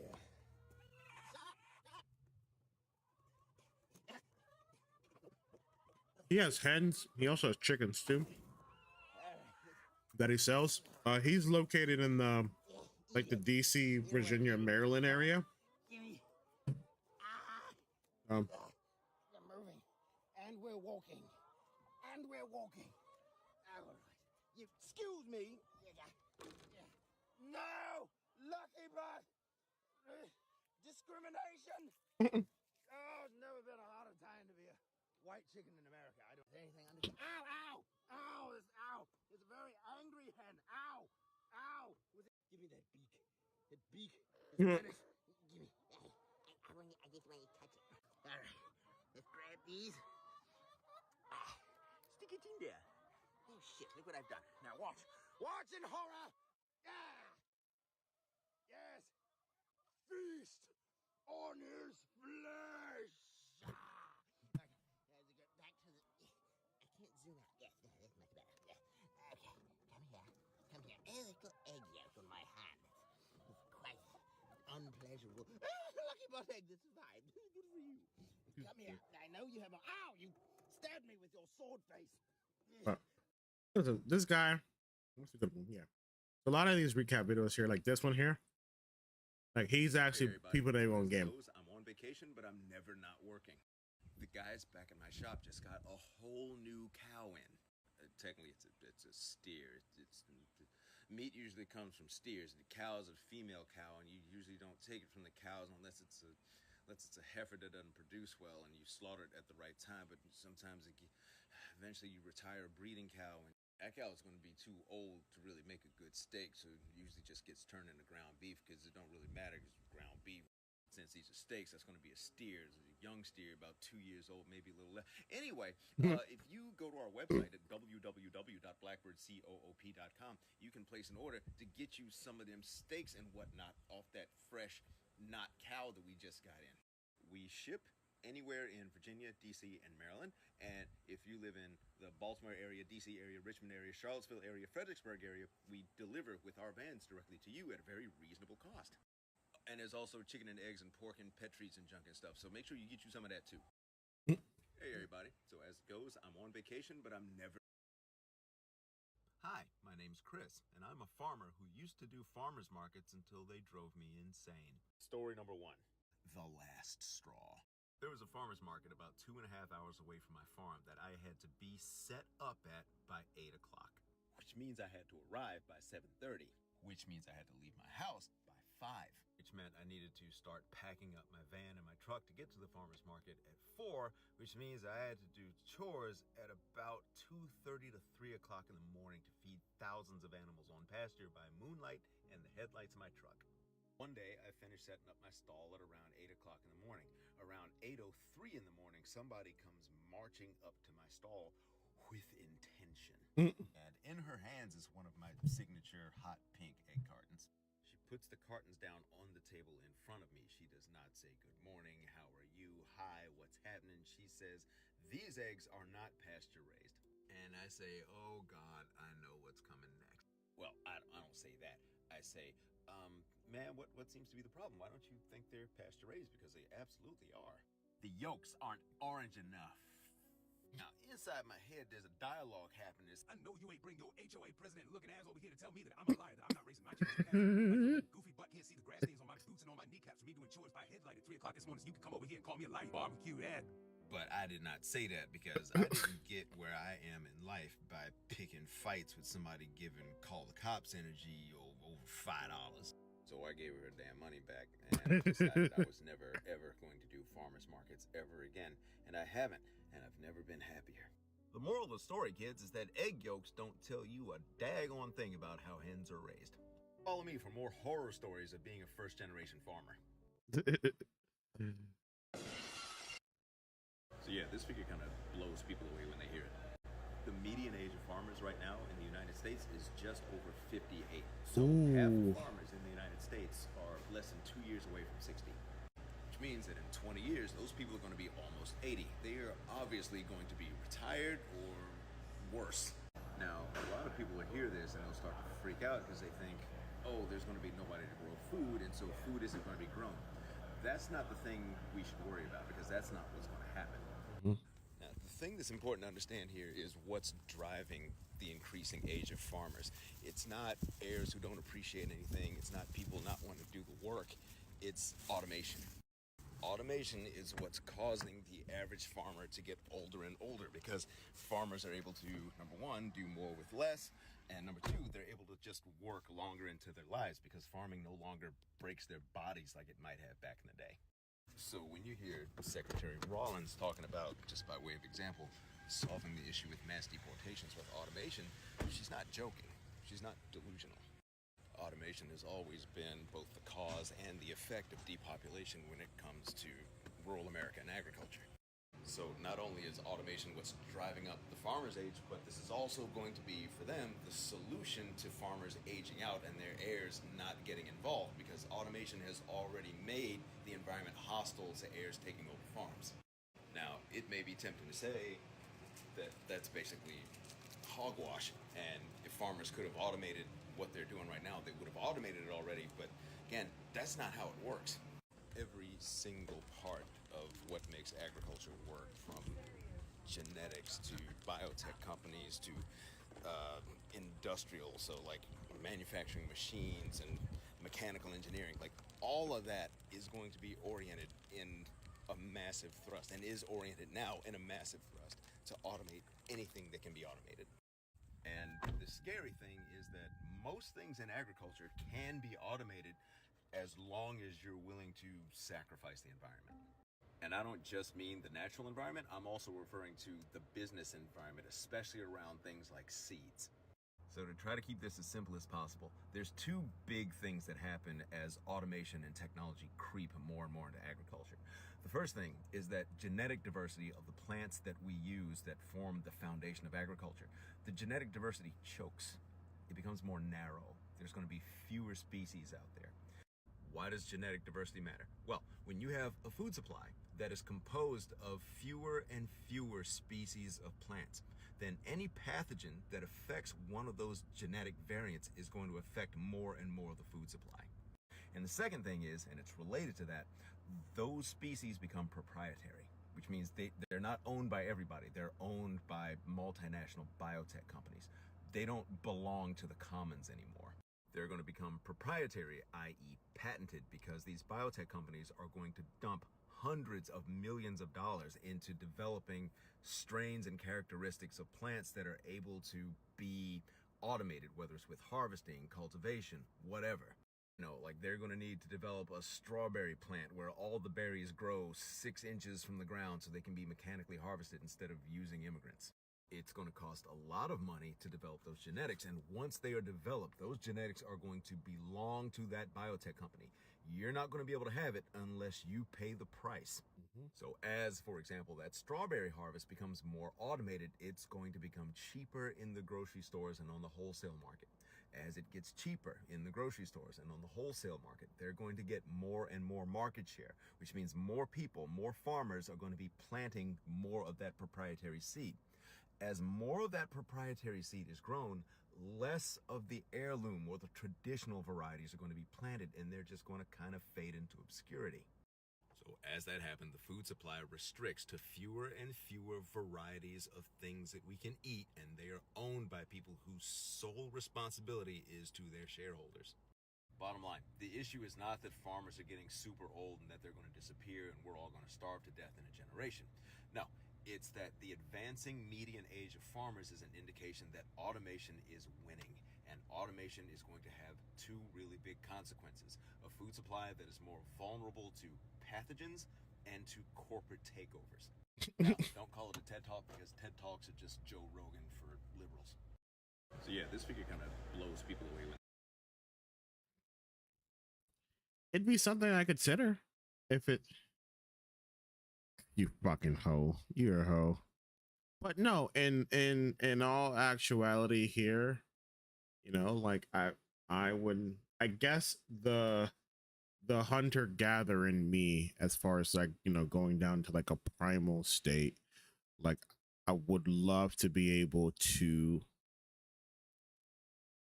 you know, make your own food, grow your own food, harvest your own food, harvest your own eggs. You know, like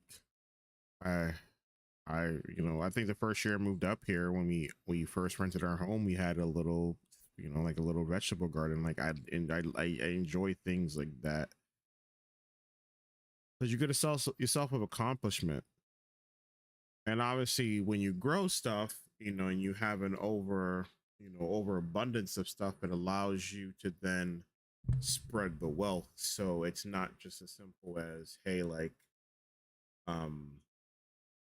I'm just growing for me. I'm now growing for, you know, share with my daughter, who, my eldest daughter, who lives, or could share with the neighbor. So like it's not a bad thought to maybe want to do something like that if you have the time, or if you invest your time in something that like doesn't like,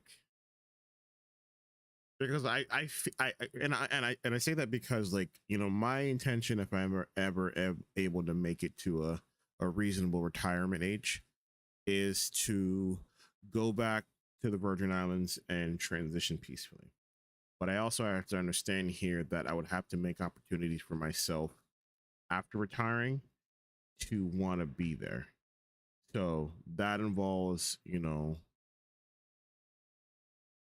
bringing in from the earth, bringing in from Mother Nature, you know, seafood, fishing, all that here, you know, growing vegetables, harvesting, you know, chickens for eggs, because again, the fear of, as soon as it stops being accessible to us, you know, we're going to be paying top dollar to be being able to grow our food, or worst case scenario, we just don't have food to grow on our own. That's a very scary and looming thing that I don't think, like, I mean, we should be actively talking about. And it could be like a chicken or two. I don't need like, motherfucker has 100 chickens, bro. Like, I need you to, like, Son, Marlon has 100 fucking chickens. Are you feeling Like, I just want to stay. I want to show this off. This guy has. Go back to this. Let me look how many hens this man has. down in the dumps with your small farm? Oh no! That little farm not meeting your expectations? You shut up, duh. Well, we've got a solution that might work for you. With a larger, specialized farm, many hands make light work, resulting in a safer work environment. Respectful and constructive feedback. With the sodium, with the lack of fresh ingredients. And the best food farm to table can buy. You'll feel so relaxed, you'll feel like dancing. If Rasputin was a monkey. Because now your farmers can focus on farming. Your processors can focus on processing. And your most charismatic chums can handle sales and marketing. Cool! Buy some local regenerative meat! So if you're ready to shake things up a little, get yourself a copy of First Generation Farming. Link in bio. The thing is, I like the fact that he makes this entertaining and he makes it educational. So like, it's not brain rot. Like, he explains it. He explains it in a video. I just recently just watched it. It's not that it's like it's important to I mean, it's important to watch it as soon when it comes from hen, out of hen. But then he also mentions the science about refrigerating it to balance out the bacteria within the egg.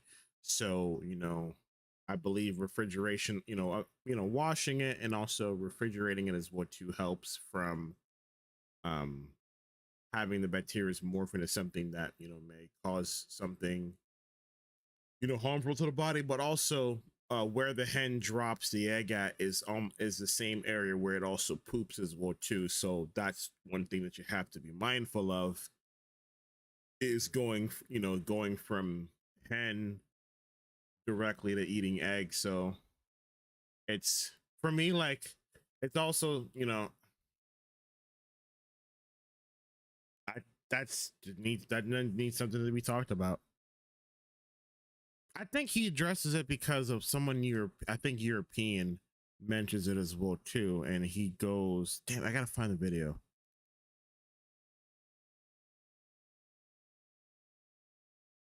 So, but also you have to understand, like, the size and scope of the countries, of like the countries that don't like wash or refrigerate, because you guys only cover such a reasonable square mileage, where again, his farm is feeding 3 different states. There are farms out here that are feeding or supplying 4 or 5 different states that have to be able to make a cross country trek from whatever your base of operations is to, the Midwest, the West Coast, the mountain areas, the deep South. So like, there are things and processes that we have to go as far as being able to preserve that, so that way when it is, by the consumption to the consumer, that it doesn't kill us. So like, and the thing here is, even with that as well too, with all, with however and whomever and where you get your meat from or your produce from, like, I still take the necessary precautions to make sure that my wife as well too, when it comes to, you say that, but like, okay, Texas, if you can find a country, I feel like you can fit maybe 4 or 5 different European countries in Texas, just alone. So I'm not saying your argument's not wrong, but you also have to understand that, like, feeding that many people amongst a very large, vast square footage of just country. And you also have to understand, you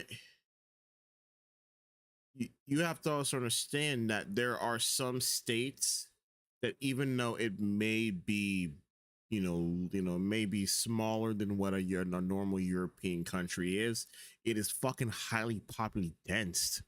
So like, it's not just as simple as just the state, but just there's so many fucking people that live in some of these major popular states, in these highly populated areas here. So like, you have to understand, like, it's not just, hey, there's 3 or 4 million people in this state and 3 or 4 million people in this state. It's like, no, you go to some places, it's like 20 some fucking million people, and a good 40-50% of them are in the fucking highly populated area. Pennsylvania is one of the weird states, and I watched a perfect video of this. It's a perfect state where,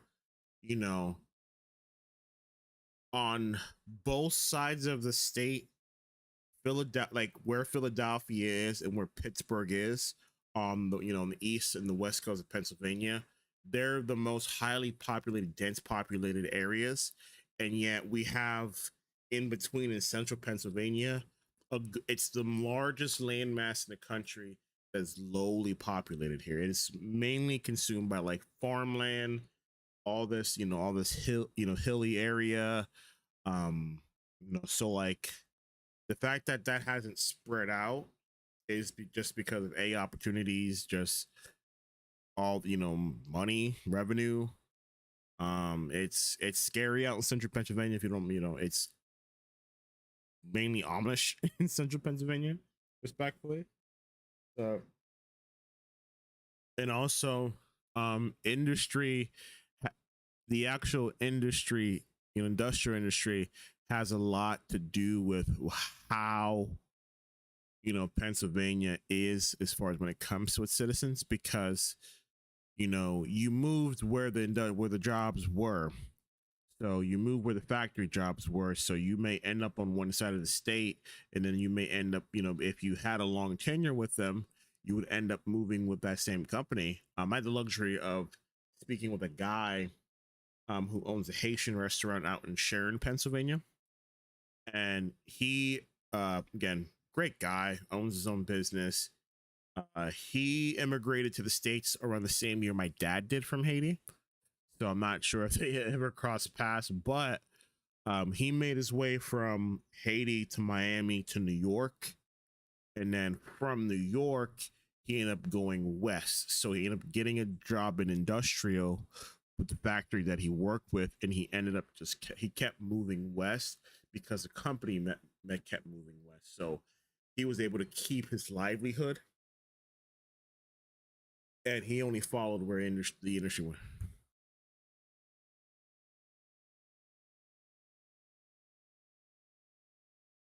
So I feel like that's the difference. I feel like it is cram packed, and there's no way to kind of thin that out.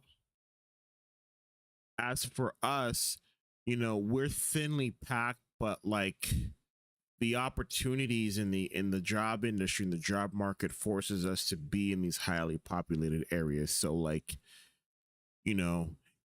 it's the reason why there's 7 point some million people living in the Philadelphia area and about 2.6 million people living in the Pittsburgh area, and then only like about 1 million people living in the middle of the state. That's where the industrial jobs go. A lot of it's Pittsburgh, it's steel town. Steel is the industry here. So you see these factories pop up around these highly populated metropolitan areas, but at the same token, a lot of the places where the only sole income of these areas is industry, is steel, is fracking, is this. You see those towns get ravished the hardest, my town being included. There's a couple other towns near the Pittsburgh area, like McKeesport, where if you go to McKeesport, I happen to go there for a wedding, and you would think a crack bomb went off in McKeesport.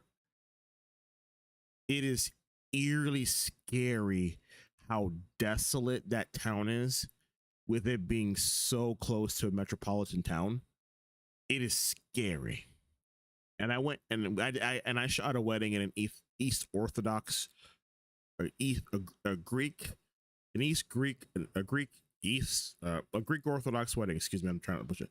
But so their church was right in this town, but like everything around it, like the buildings were desolate, like there were just like rundown people, there were crackheads out, like it's very scary. I listened to an NPR podcast about this art program that was being ran in McKeesport in Pennsylvania, about, you know, allowing the kids to be able, to be able to kind of, you know, express themselves through their art about how they felt about the town, and what, you know, and kind of being that next generation to kind of want to turn things around, you know. And it's hard in areas like this, and rural, and, you know, in kind of rural areas like this here, where like the towns that you grow up in now, if you're not in a metropolitan area, or if you just happen to be on the outskirts of a metropolitan area, a lot of the generations that are born into those type of towns are leaving. They're going elsewhere. They're going where the opportunity is going to be best, you know, best for them, because they've grown up in situations here where, like, you know, you're working 2-3 jobs to make ends meet, or you're hustling, or, you know, your mom and dad's a fucking crackhead, and this, that, and the third. Like, it's very noticeable out here at a very young age. As far as, you know, if you happen to be born into opportunity, or born into wealth, or born into, you know, blue collar home. And that's changed as well too. The definition of blue collar has changed, especially with the change in industry. So, like, you know, in towns like this, you know, for me to get a better paying job, which again, that opportunity's there, I would have to sacrifice a lot in the home in order for me to be able to chase that. So, you know, I would have to sacrifice this, my free time, you know, figure out childcare for, you know, an hour commute to work and an hour commute back, you know. And it would have to be, it would have to be something within the industry, as far as, like, you know, what makes the most money here, you know. Or, you know, I'm driving an hour west into Ohio, west into Ohio, for a better opportunity, for a better paying career, because the opportunities in this town, and at least in this, like, maybe like 20-mile radius, aren't there, unless, like, you have like a bachelor's or a master's degree, or, you know, somebody, or you happen to be, you know, you happen to have, you know, your family own the business and own the company. That happens to be case of my employer, where, you know, you know, I deal with, you know, a little bit of nepotism on that end, and also just, you know, you deal with arrogance on that side as well too. You get a lot of conservative viewpoints in upper leadership when it comes to businesses in this area, because, you know, it's very recluse. It's, you know, we find the cheapest way to get the things done that doesn't then affect our bottom line, and which is not just our, like, my town thing or my company thing, but that's an overall, you know, business ideology. There are just some business owners that have made themselves millionaires and have found them ways to make themselves millionaires by not being smart, by being bold. And that boldness makes them arrogant. You know, like, because there are some opportunities for people out here to pay a livable wage, and they refuse not to, because in their mind they're thinking, hey, why should I increase how much I pay my workers when I'm, you know, giving them the opportunity to have jobs in this town? You know, you have people that, you have business owners that have, you know, that are arrogant like that.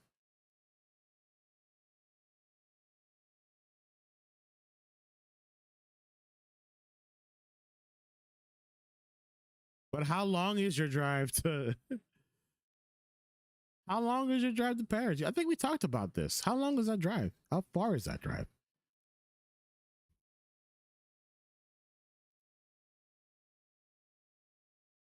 I'm gonna get this game here. I got you. I can do another BRB because I got you.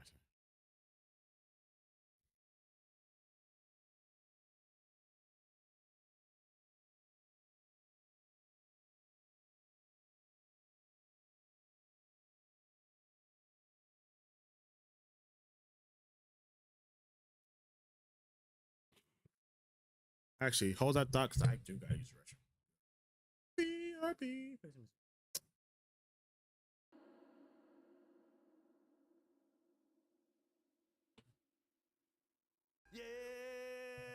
Only 12 and a half hours. Stop complaining. Or maybe drive faster, ho.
I couldn't imagine.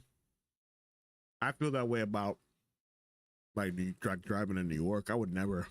I've never been to New York, but I would never drive in New York. I would never drive in New York. Hell no.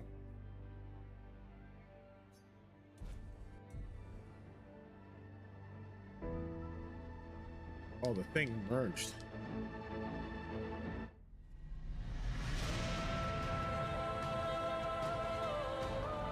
So it merged into Clair Obscur, became Clair Obscur. That's Clair, that's Obscur.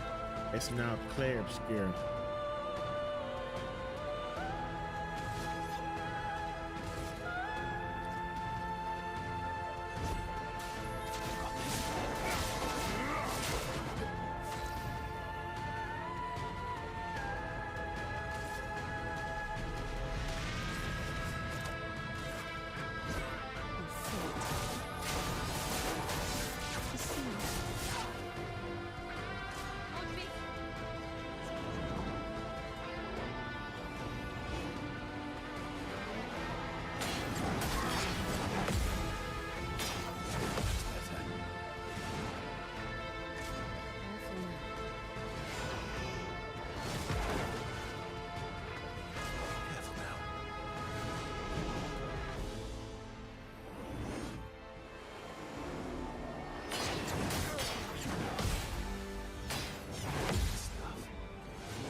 Watch out.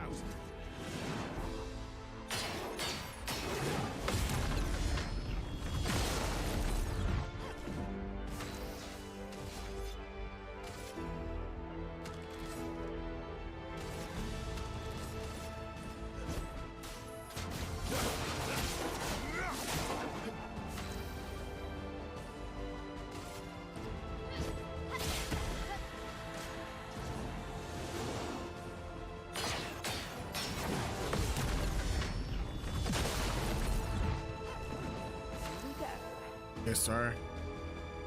I thought I had it originally down. I had to turn down on my headset because it was so loud. This music is epic, but like, it was also loud as shit. Watch out, Maya.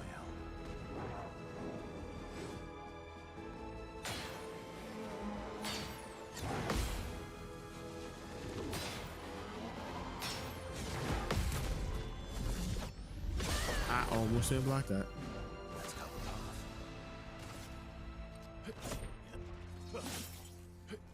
Oh.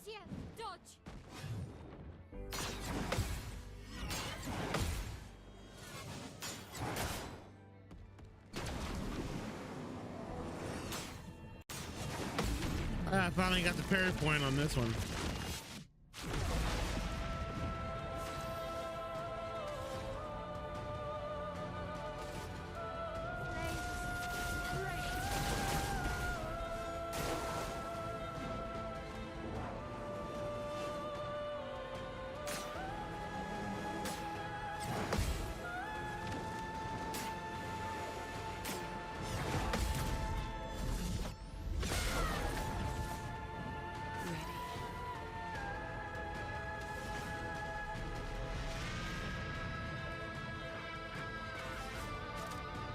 Is it still loud for you?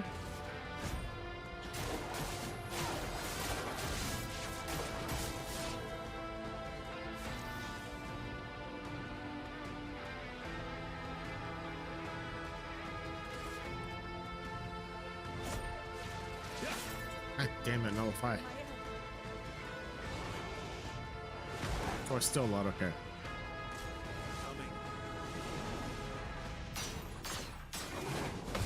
I'm even parry point, but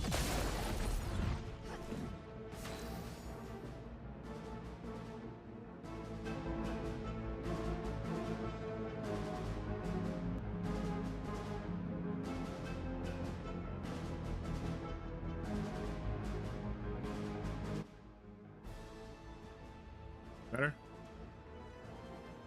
I mean, I can barely hear now. I feel like that's too much.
too. I think that's crazy. I'm so mad at myself. That was her. I thought that was MJ running in there. To see someone like.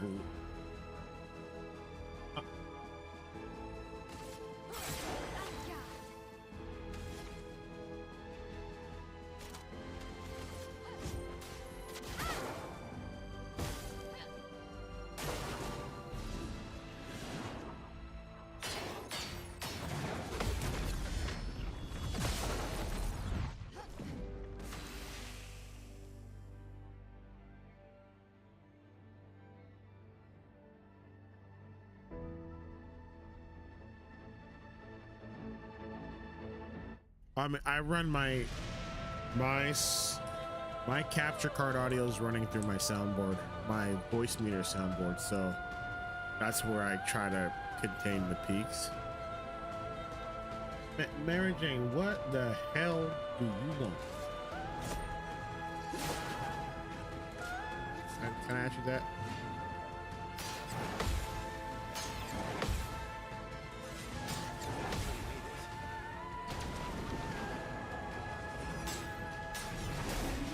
I gonna get it.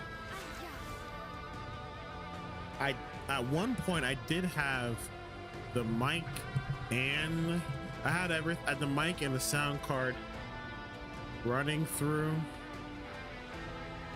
the voice meter mixer, but I couldn't do any type of like filters and anything on the microphone. You keep recommending Stream Deck Plus, I guess.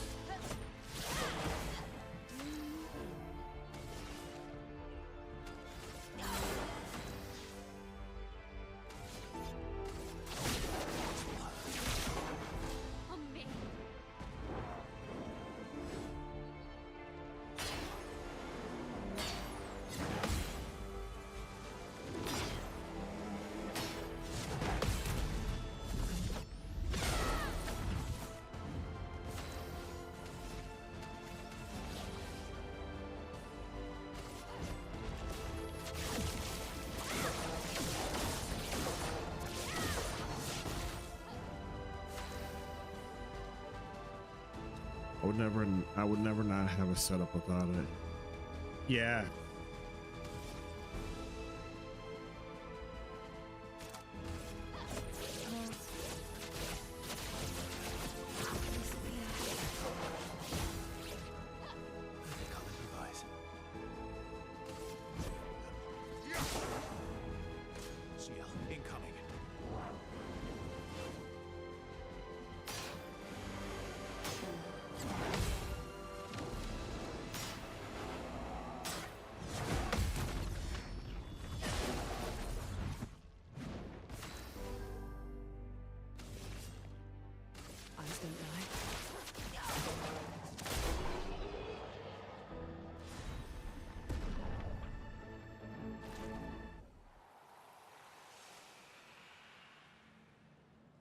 Oh. Hell yeah.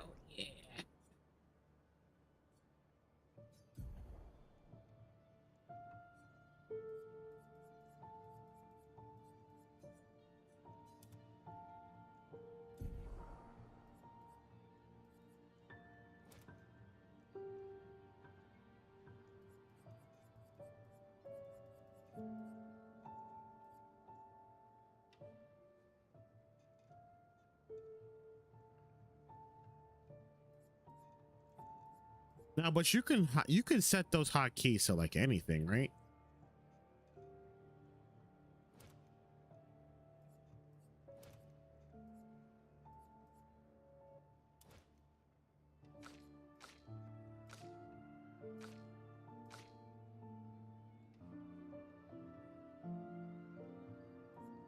So like you have one that just like, I'm assuming when you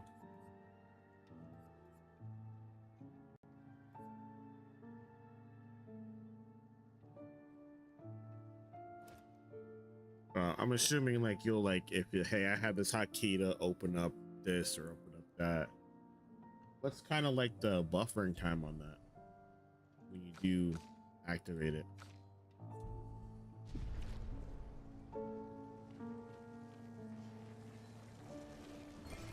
An advantage.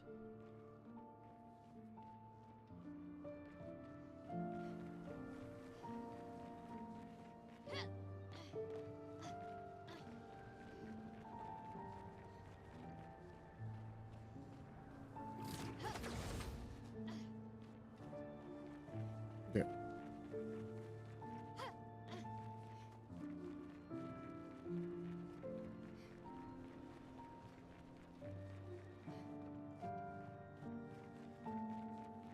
I think I've done everything I'm supposed to here. So I think might be it.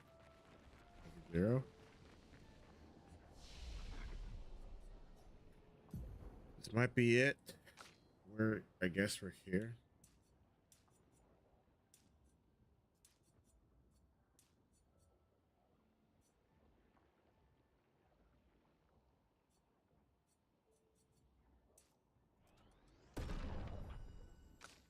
This feels like it's it. Oh, let me use it. Switching my speakers, headphones, opening, use apps, and Discord. Okay. But you have to have Discord open though for that, correct?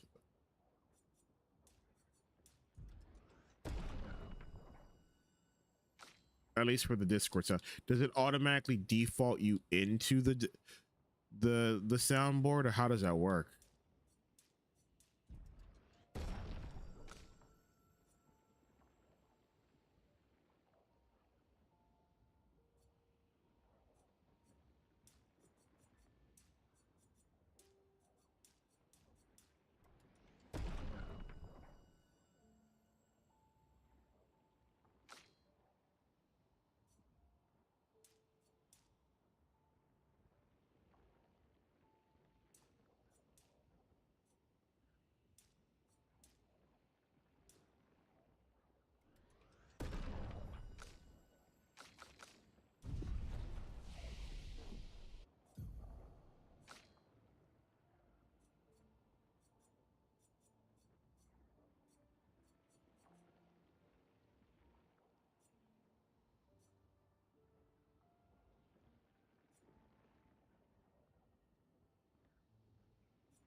It just simulates me.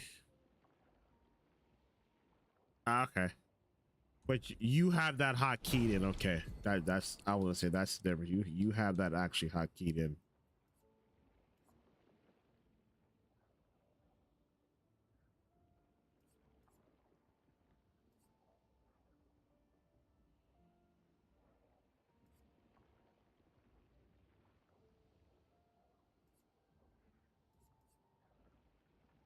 I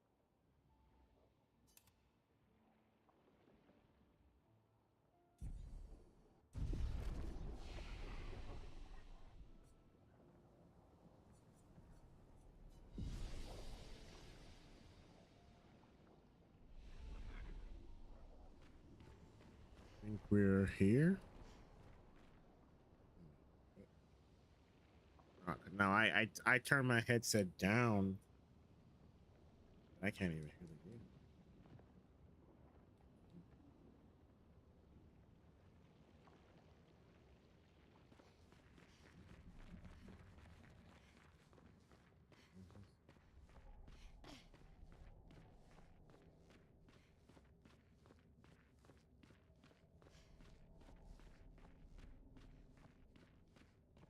Yeah, you told me you fucked around and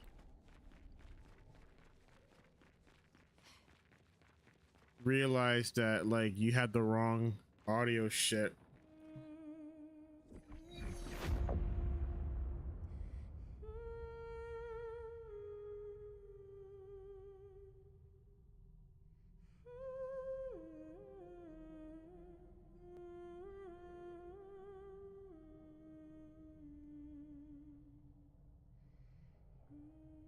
Versa?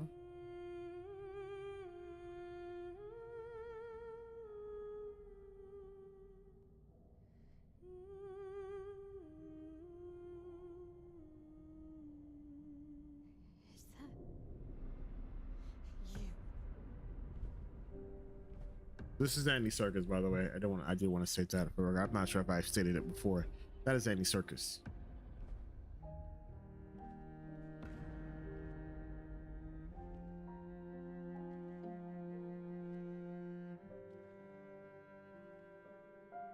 We're taking her down. She's not the only one who grieves. The pain of losing you, she made me inherited. Punishment, perhaps, for not being there when it mattered. I refuse to lose my son. That son was a stranger. But you're not. You're not. You lost me years ago, and I lost you. So you leave us no choice. Tell me, how are you different from her in doing this? I'm tired. So trust me. We are your family. Family is complicated.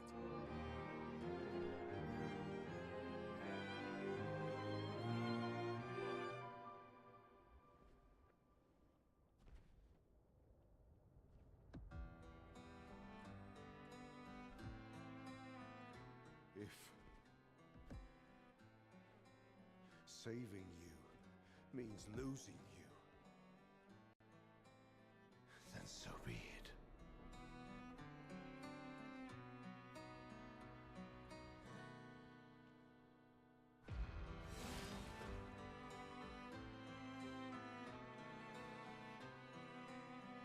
We only need to incapacitate him. We'll find a way to kill him.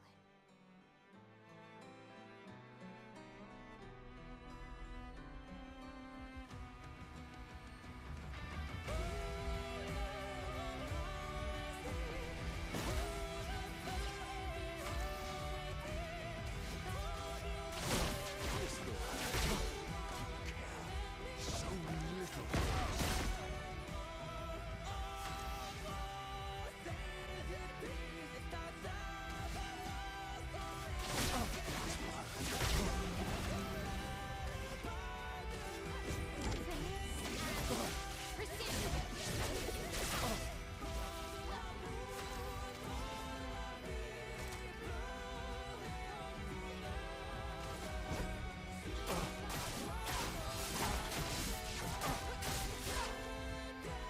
Don't break her heart.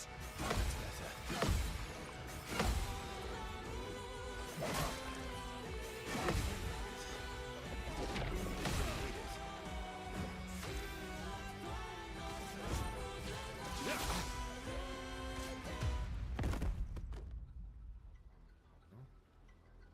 Your sister deserves more.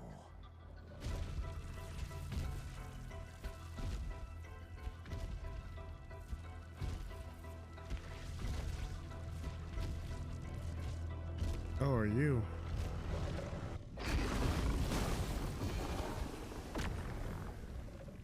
What kind of whole ass shit is this?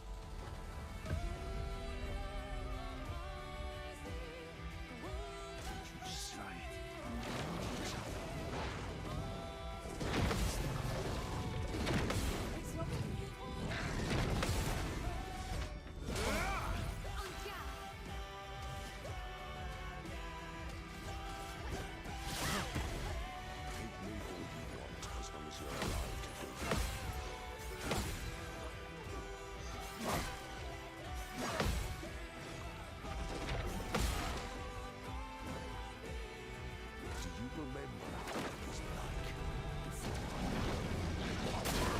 Oof, that hurt.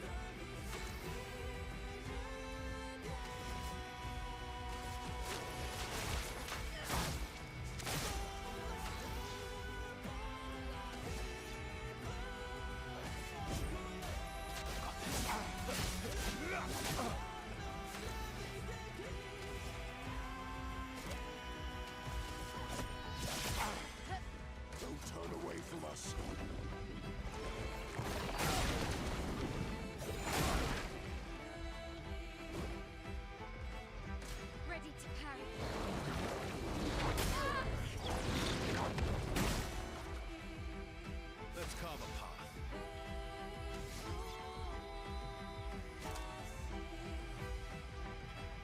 Oh, it dropped me down a D, son of a bitch.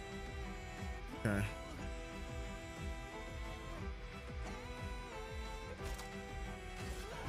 Let's go faster. My turn.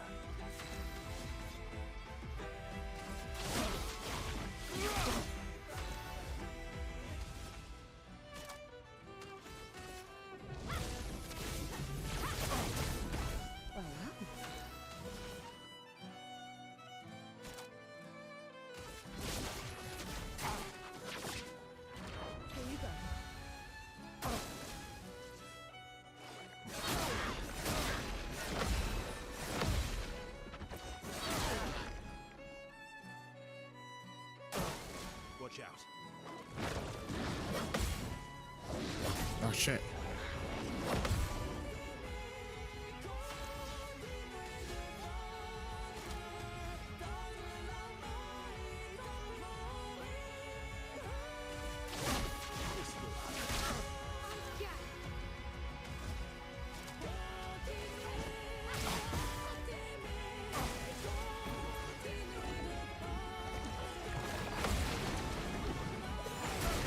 Oh, I can't with that, man.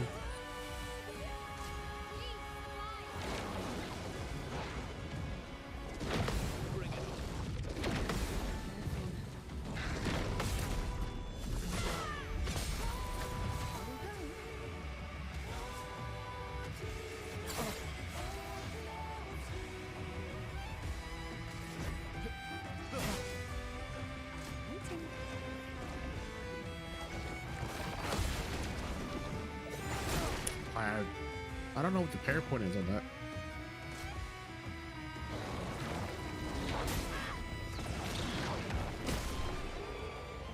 It's phase one. Run more suit.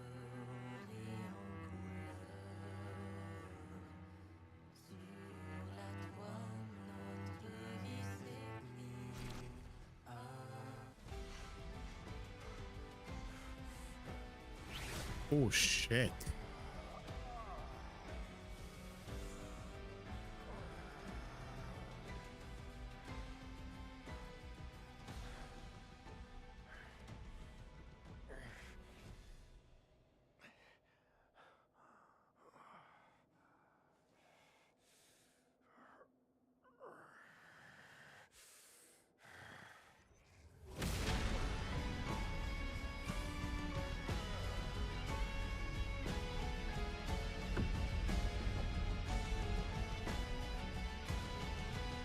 Remember who your real family is.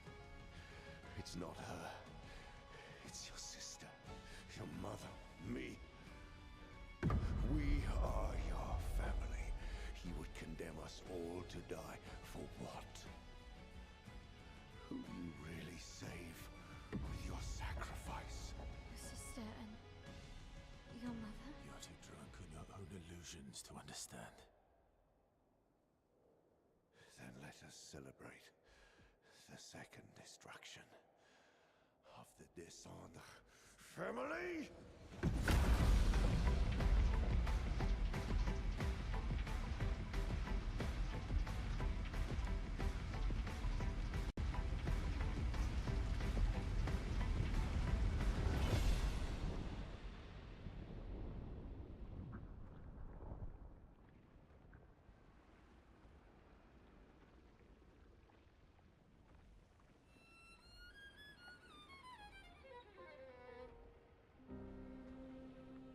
At long last, we meet.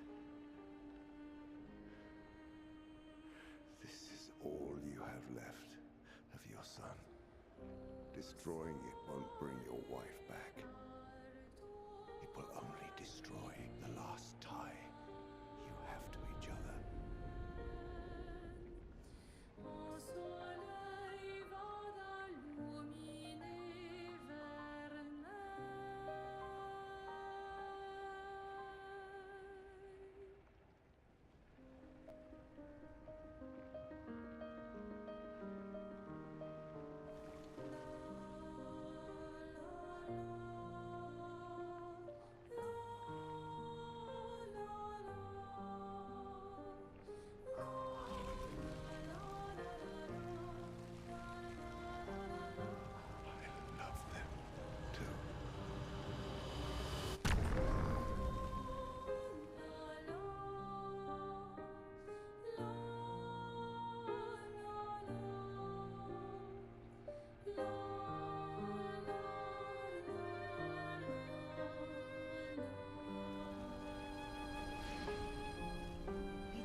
sure the curator felt it.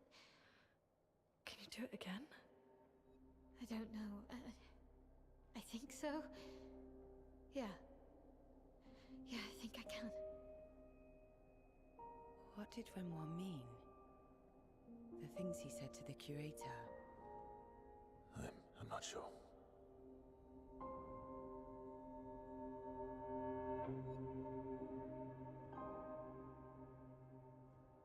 She's through there. Yeah.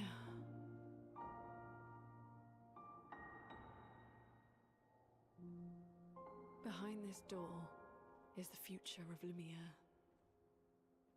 What every expedition has worked towards. I have trust in us.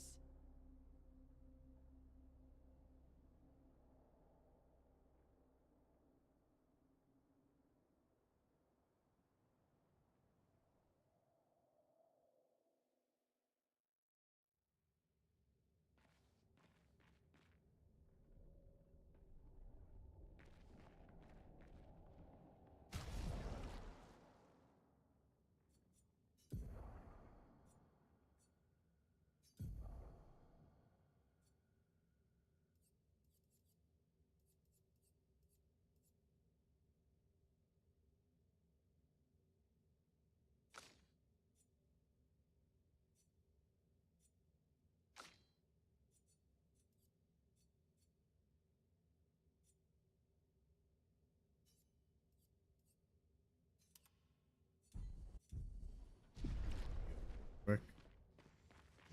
Oh, he gets Renoir's suit. That's sick.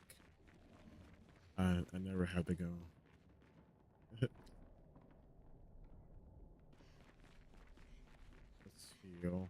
I don't think there were any. It's not like I could camp or anything. I just have to reset and go.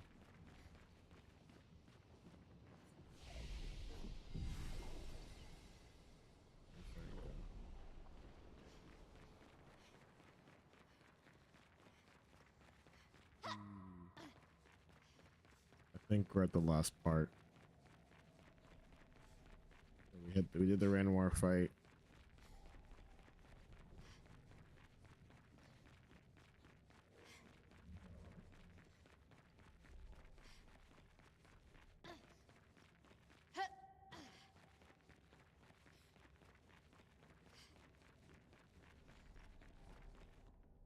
Through the portal we go.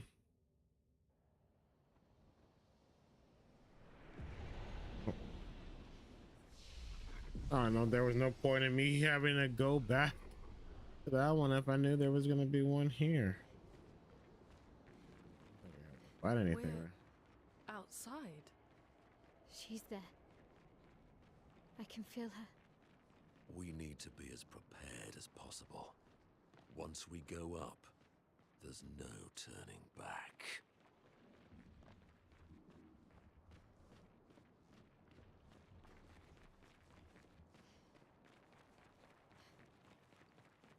Here. There's no turning back.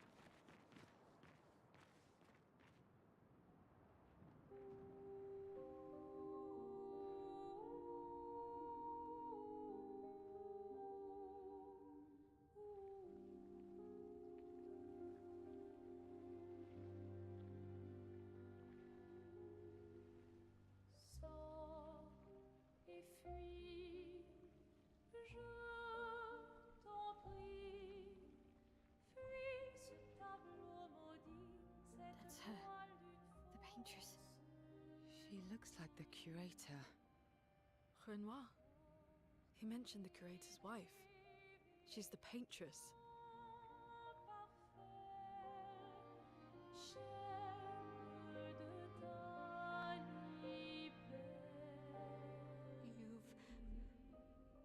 You've come back?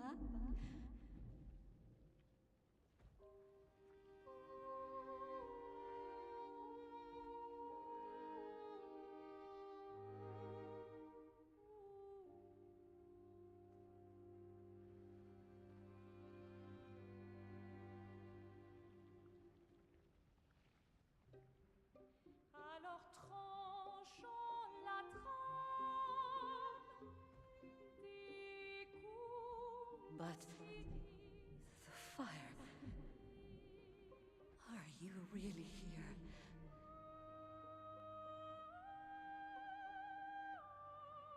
Or is he?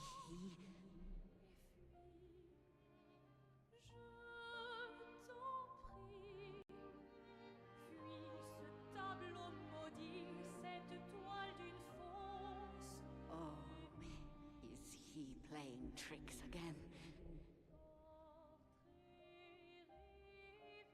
Alicia. Alicia. Your face. My face. What about my face? Are you going to burn it again? Alicia's your daughter. And May'll remind you of her. The daughter you lost.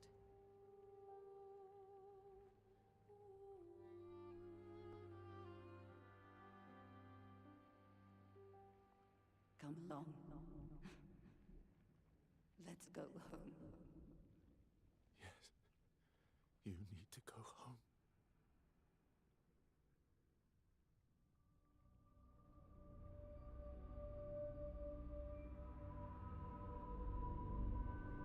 This is another trick. She's not Alicia. You are not my Verso. No. Verso's dead.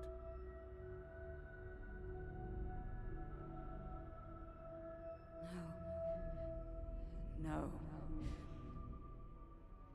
You are his creations, not mine.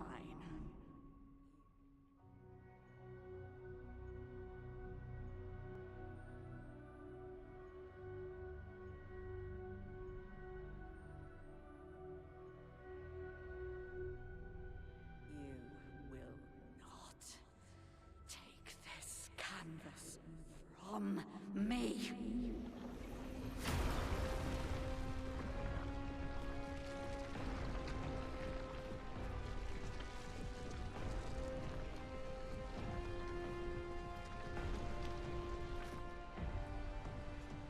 This is what we created the expeditions for.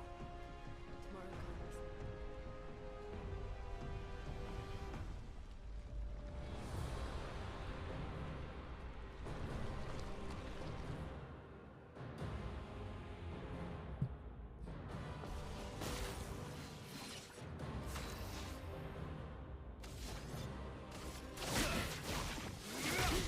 How cruel of your father to use you like this.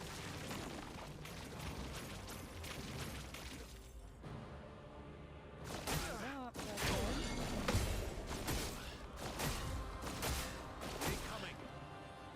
Ready to strike.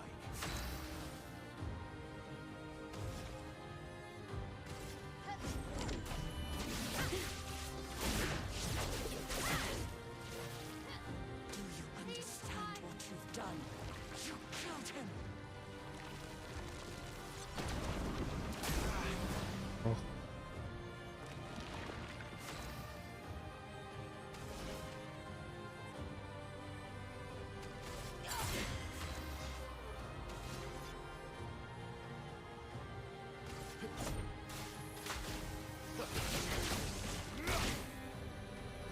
Who are you supposed to be?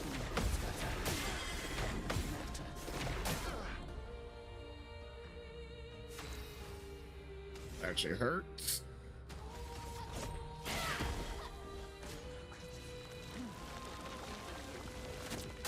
You can't betray Verso like this. That actually hurts.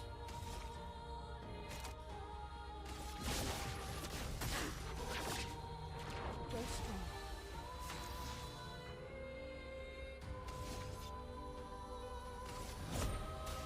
I've got it.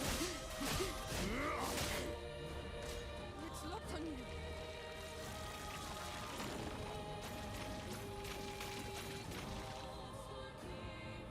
So well.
Oh my gosh, these meteors are annoying.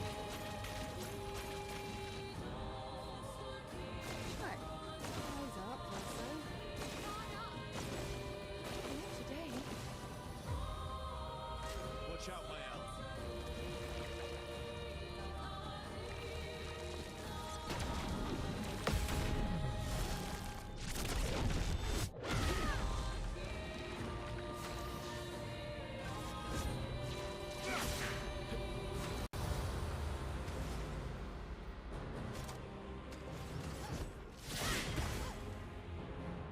Space.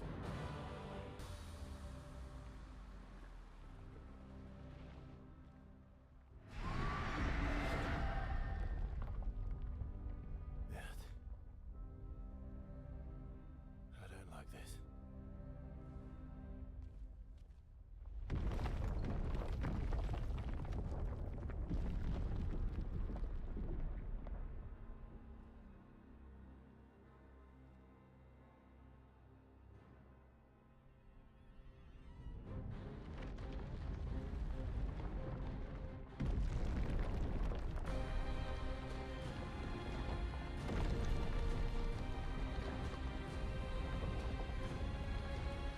How's this?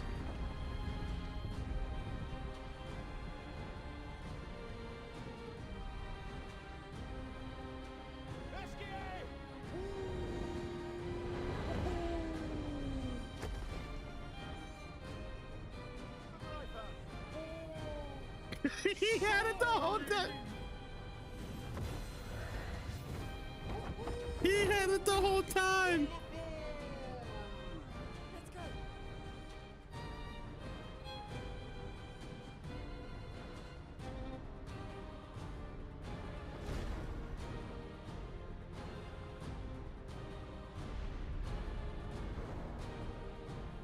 He had it the whole time. Oh my gosh.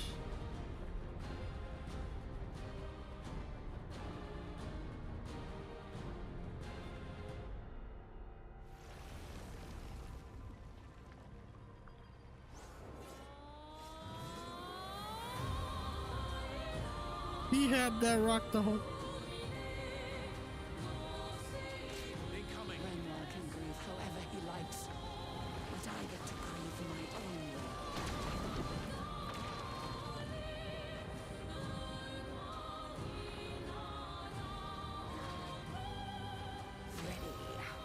You said nightmare fuel? Yeah, this.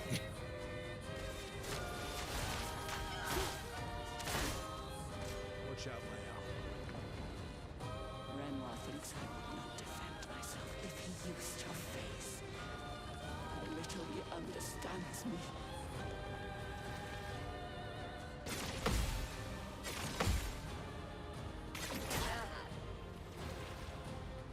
You're outmatched. At least I know, like, I get hit by something, I'm not getting wrecked by it.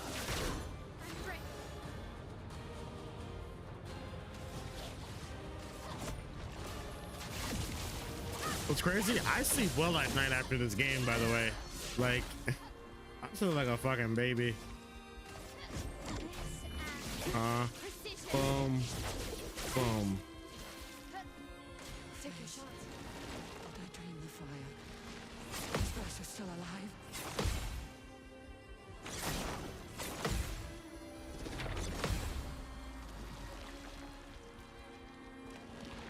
Well, well.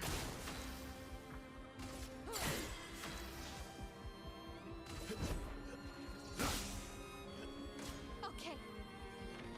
Arrogant man. I taught him to paint. And he seeks to use my creations against me.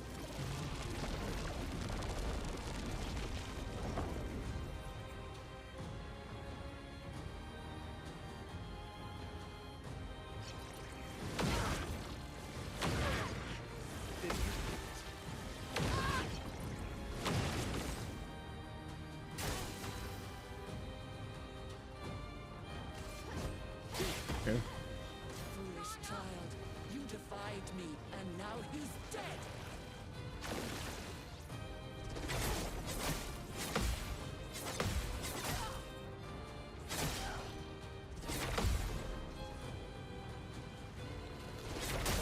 Oh my god. Taking forever to fucking hit, bro. Going to the absolute dog shit out of me, bro. Oh shit.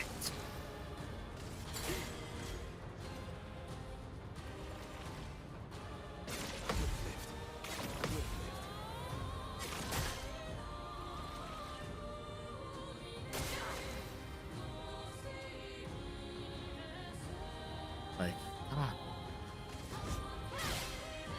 Let's carve a path.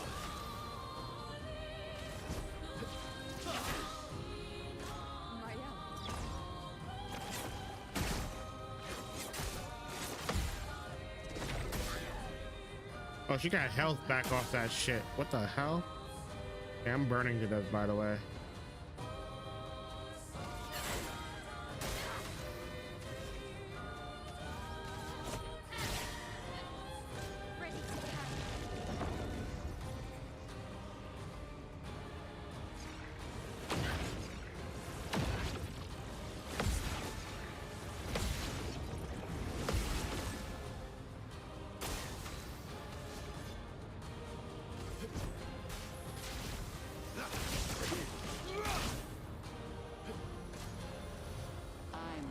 I'm not crazy.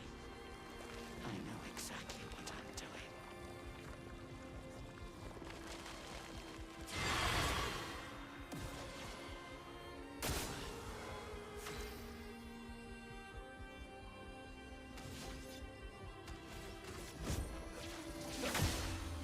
Here we go.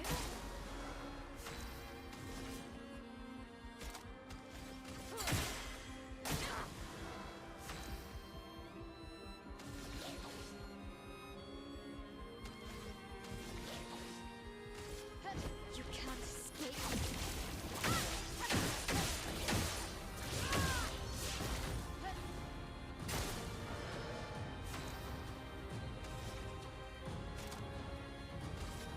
Take down the shields. Take your shots.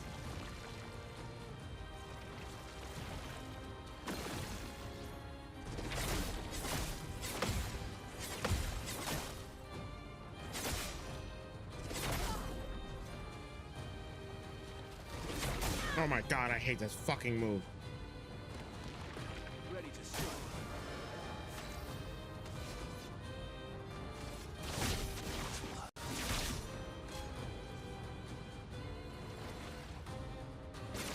That's better. Really need it.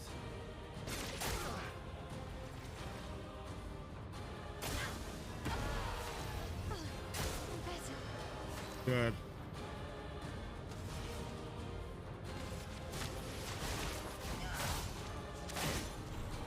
Incoming.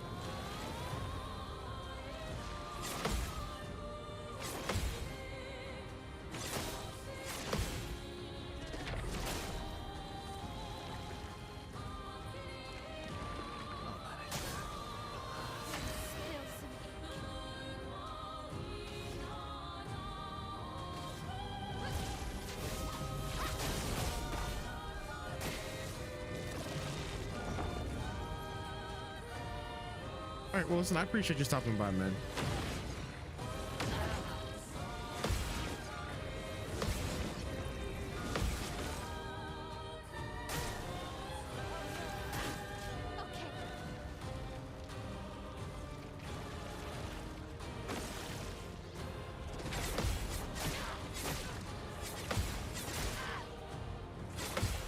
Say his name and he appears.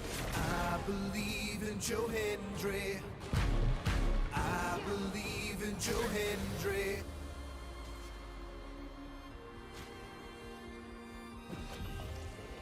Not leaving you behind.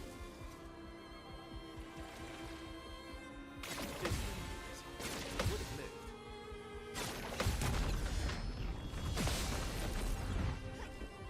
Get ready.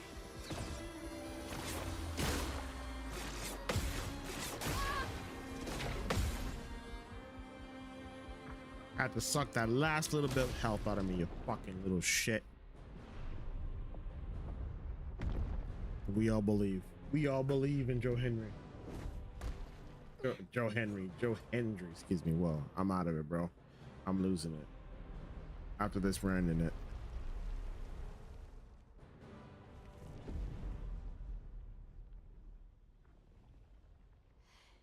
The end of it.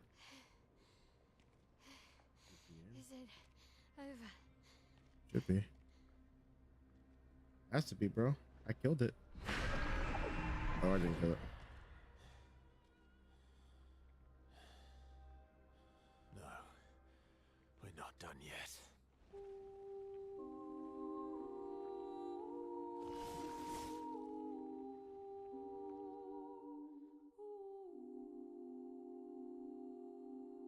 Watch out.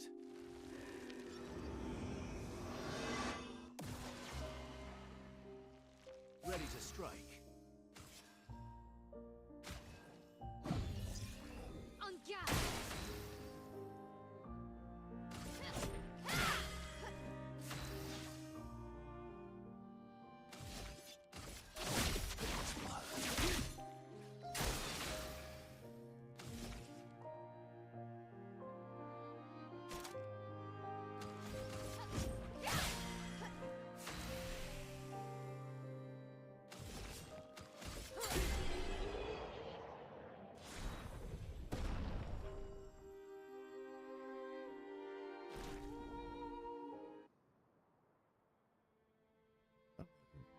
I feel bad.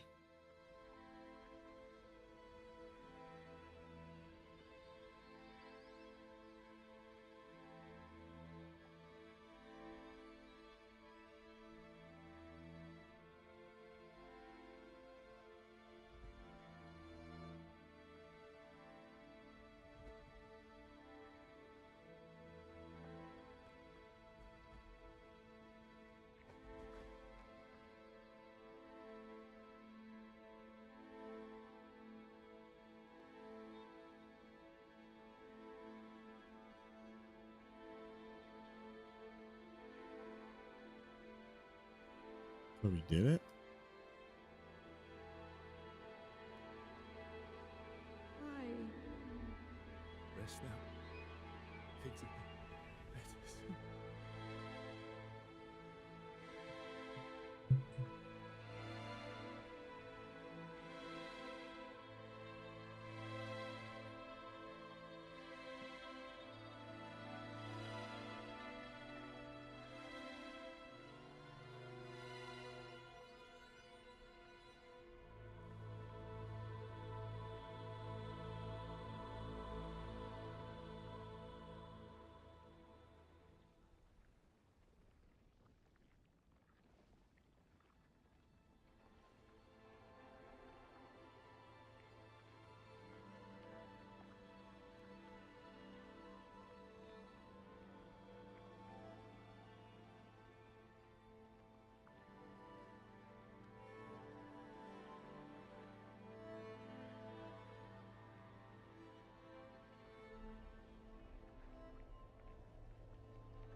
Hell was that?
It's done.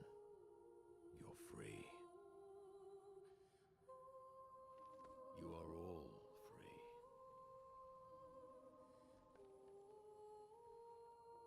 Is this real? Yeah, and I'm pretty sure Gustav's watching over us. Hey, come.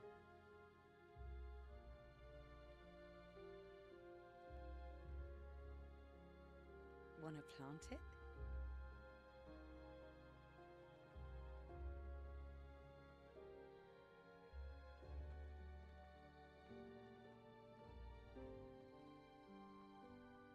Though presumably, there'll be no one coming after, right? It's symbolic.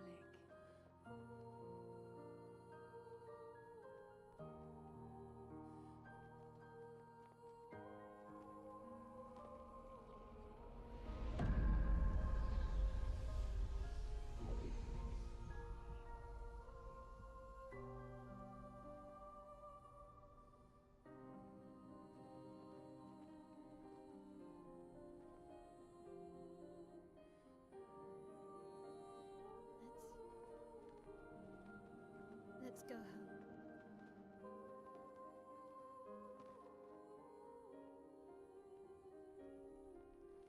Yeah.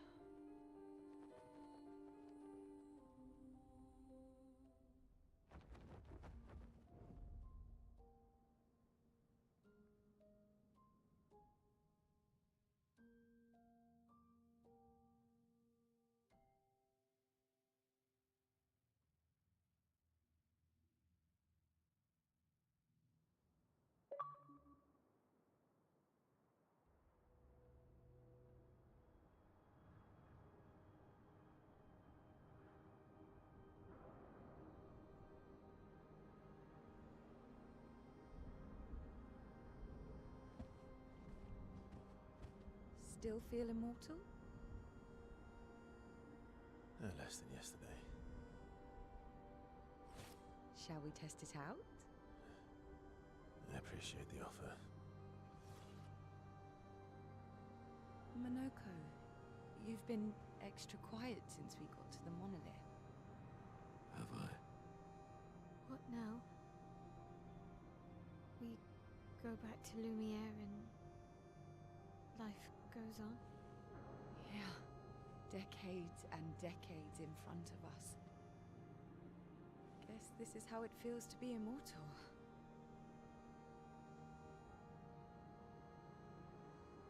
What do we do now with all this time?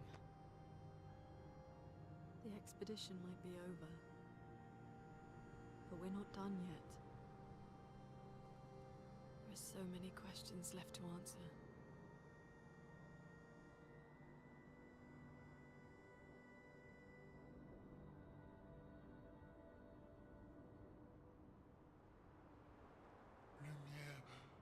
Look ahead.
of the conflicts and deceptions that plague our family and theirs. So, I entrust you with this letter. Whether you give it to her is up to you. I'm at peace with what's to come. When the time comes, I hope you will be too. Maya, it's a strange feeling watching you with my brother, laughing and smiling, without the scars or the memories that afflict me. Alicia, as she was meant to be, not this painted version that I am. My family, a facsimile of yours, and this world, a mirror, painted by your mother, the Paintress, to stave off her grief. Seeing your expedition through would plunge us all into the abyss. For in ridding the world of the Paintress, you'd lose the sole force standing against the one who would erase us, the one who invokes the flowers of the Gamash. An act of love, for he does love her. Your father. On her monolith, she paints a warning for us all, of the few she can save as her power wanes. We all wish for our families to thrive. Your family, however, believes only one can survive. But perhaps you'll find another way. You who have lived amongst us, perhaps you differ from your father and your sister, as I differ from mine. Your mother paints life, whilst your father, death. What will you paint?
What the fuck? After all that, bro.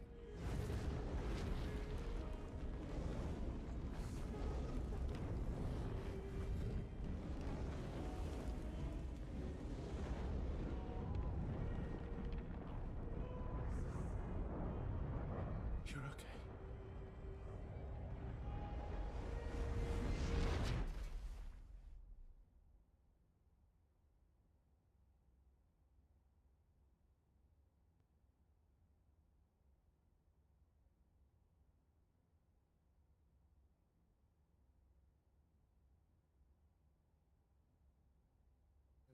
help you? Can I help you, MJ? What do you want?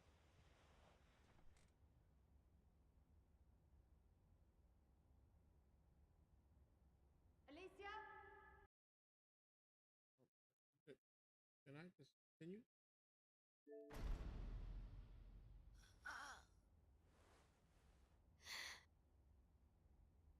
Good, you're awake. Come downstairs.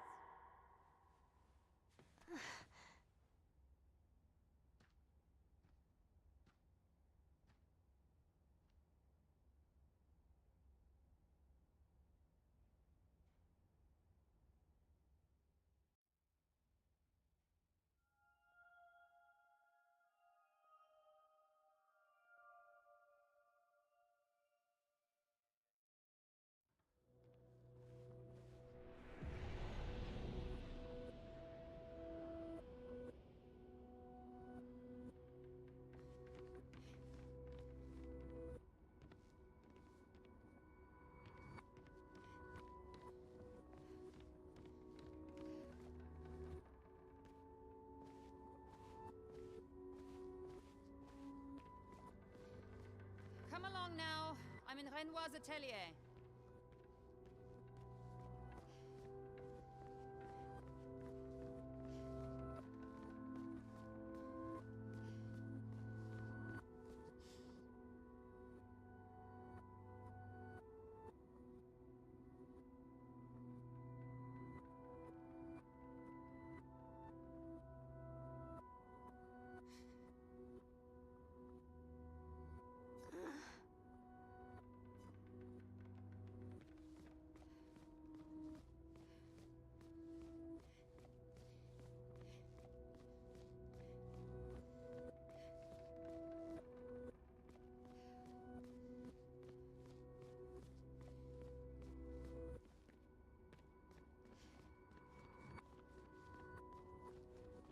Alicia, quit dawdling. End of the corridor, you know where it is.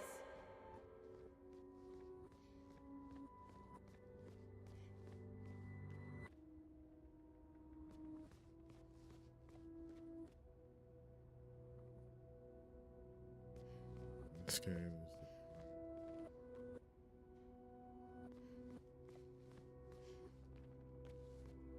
is like all worlds that I've been to.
Finally.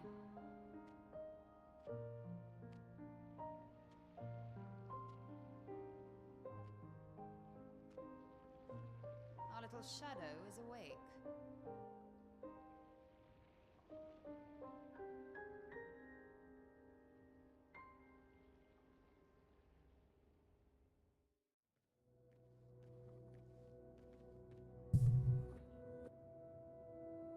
Oh, yeah?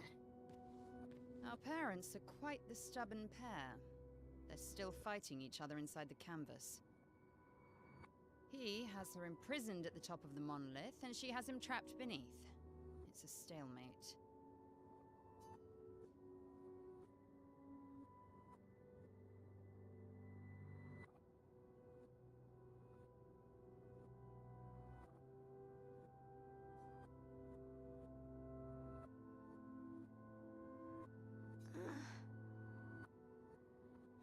You're as bad as Aline. He's not Verso. He's a painted copy built from our mother's memories. You do well to remember that. Don't roll your eyes at me, sister dear. I know you're not a child, but you're not grown either. And too many in our family have lost all caution and sense of late.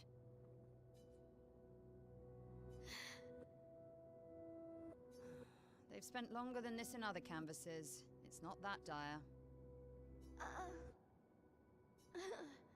Yes, I know. Maman's been in there for quite a while already. And Renoir is wasting time in there, trying to help someone who doesn't want his help. We have more urgent matters to attend to.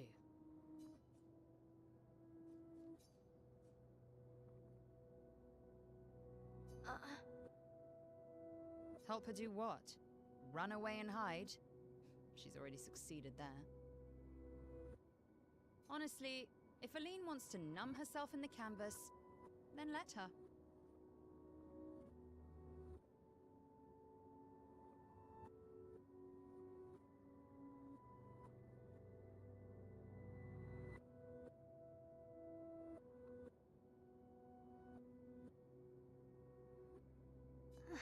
Grief is no excuse. We're all grieving. She's a grown woman, and she was the head of the Paintress Council. She failed her responsibilities. I don't have time to coddle her. And before Verso died, she would have said the same.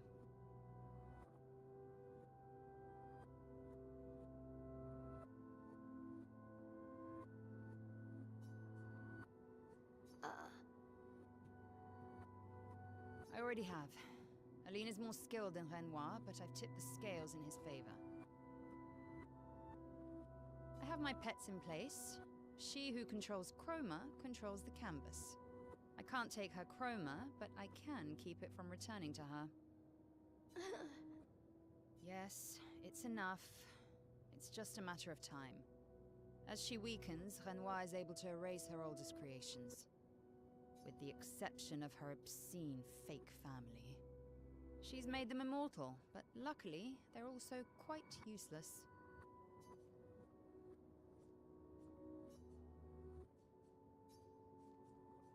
I need you to take care of yourself while I'm gone. Don't be naive. The world doesn't stop simply because our family is in mourning. The conflict is spreading, and there are things I must do if we painters are to survive. You will do nothing. You're too weak to do anything useful. You'd be a liability. The writers used you against us once before. They won't hesitate to use you again. And I can't promise that I'll make the same choice Verso made. Verso traded his life for yours. I both love and hate him for that. Although, if you really want to be useful, then enter the canvas and help Renoir. I need him back here sooner rather than later. I'll fight this war alone if I have to, but I'd really rather not. Can you handle that? Lest you forget, the only reason those two are in there is because your naivety cost Verso his life. Good. Go to the canvas when you're ready. And repaint your throat when you're in there, before you completely forget how to have a conversation.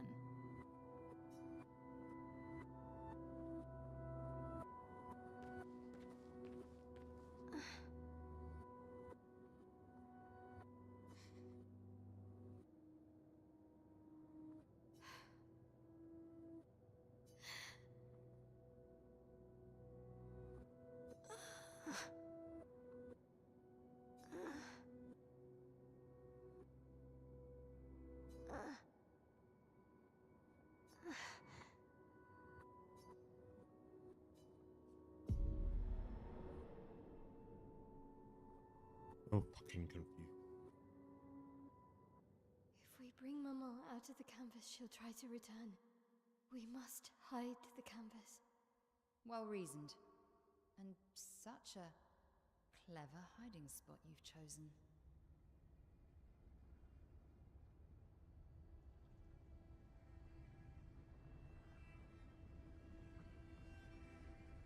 She'll still find it, but I'm impressed.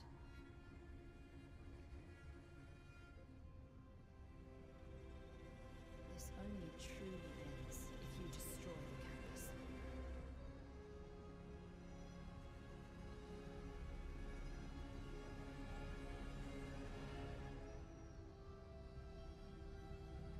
And that means stopping the final sliver of verso sulfur painting.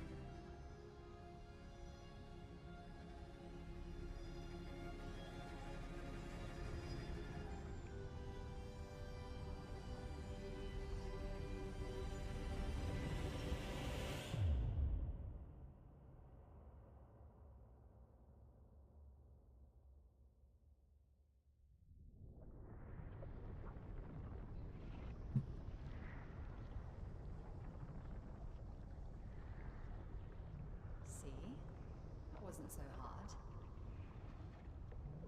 Wait, that's Aline's chroma. Stay calm. Don't let it take control of you. Calm, Alicia, or it'll paint over you. What an auspicious start. Well, you're about to be reborn in this world as one of Aline's creations. Have fun. At least this will keep you out of trouble until I get back.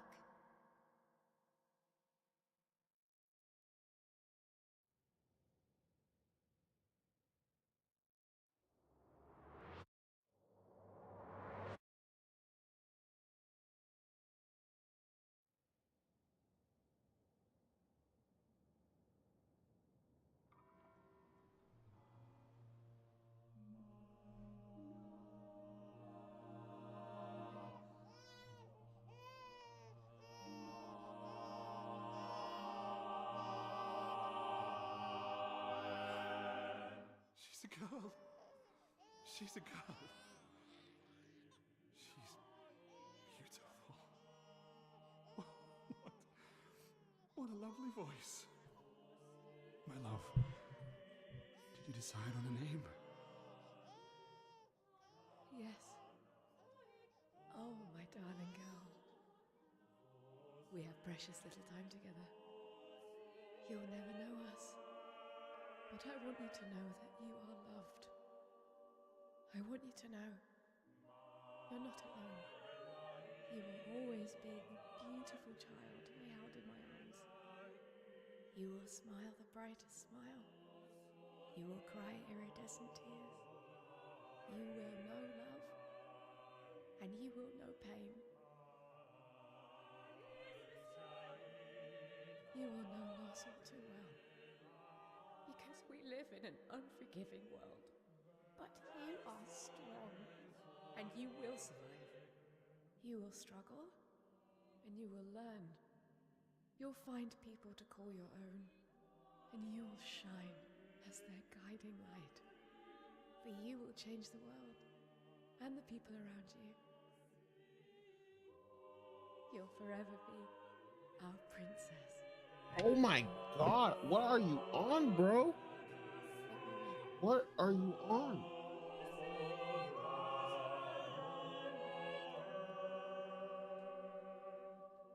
I have decided on her name.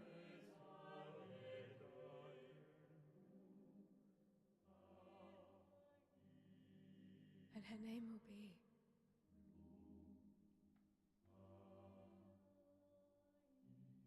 Maëlle.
Actually,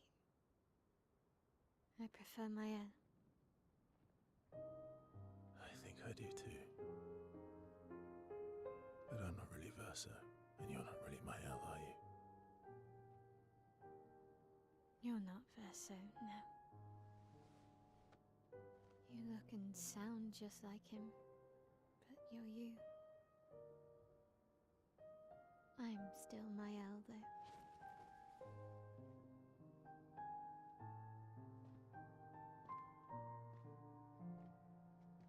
You should have helped me remember. Yeah, I wanted to, but I'm sorry. I'm sorry too.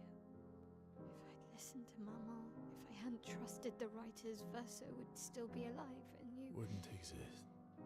wouldn't be caught in the middle. Mama did a terrible thing, painting you into Verso's canvas, giving you his memories, pretending the fire only took me. But I'm glad you exist. Your father was right to erase everyone. It's better this way. Better for who? Verso would never have wanted his canvas gone. He loved Esquier and his gestrels and Grandis. It was killing our mother. Staying here so long in a make-believe world with her make-believe family. It's not make-believe. It's not. You're not to me.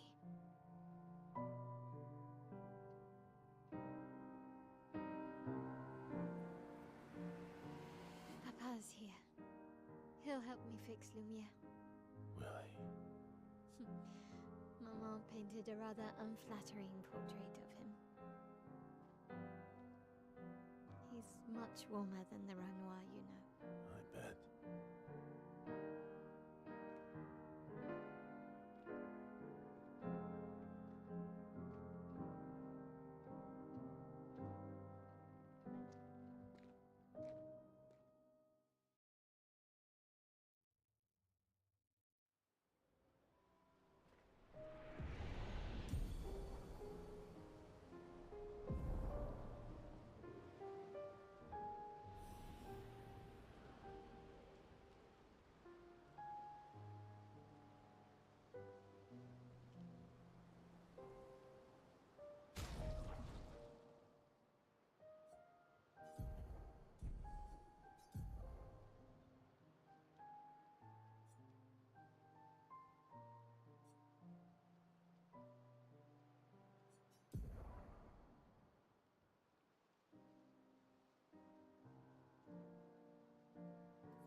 I'm so fucking confused on what the actual fuck happened, bro.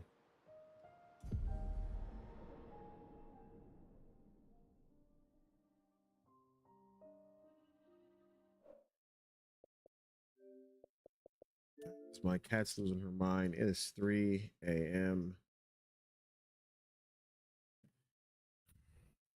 I don't know what the fuck happened, but I'm gonna go sit on this for a bit, and then we'll revisit this shit tomorrow because I'm not sure what the fuck happened. But I appreciate everybody stopping by, lurking, saying hi. I'm gonna go. I'm gonna just go. I have nothing. I have fucking nothing. Y'all have a good night. And I'm done. Here's Tyler. Are you fucking dumb?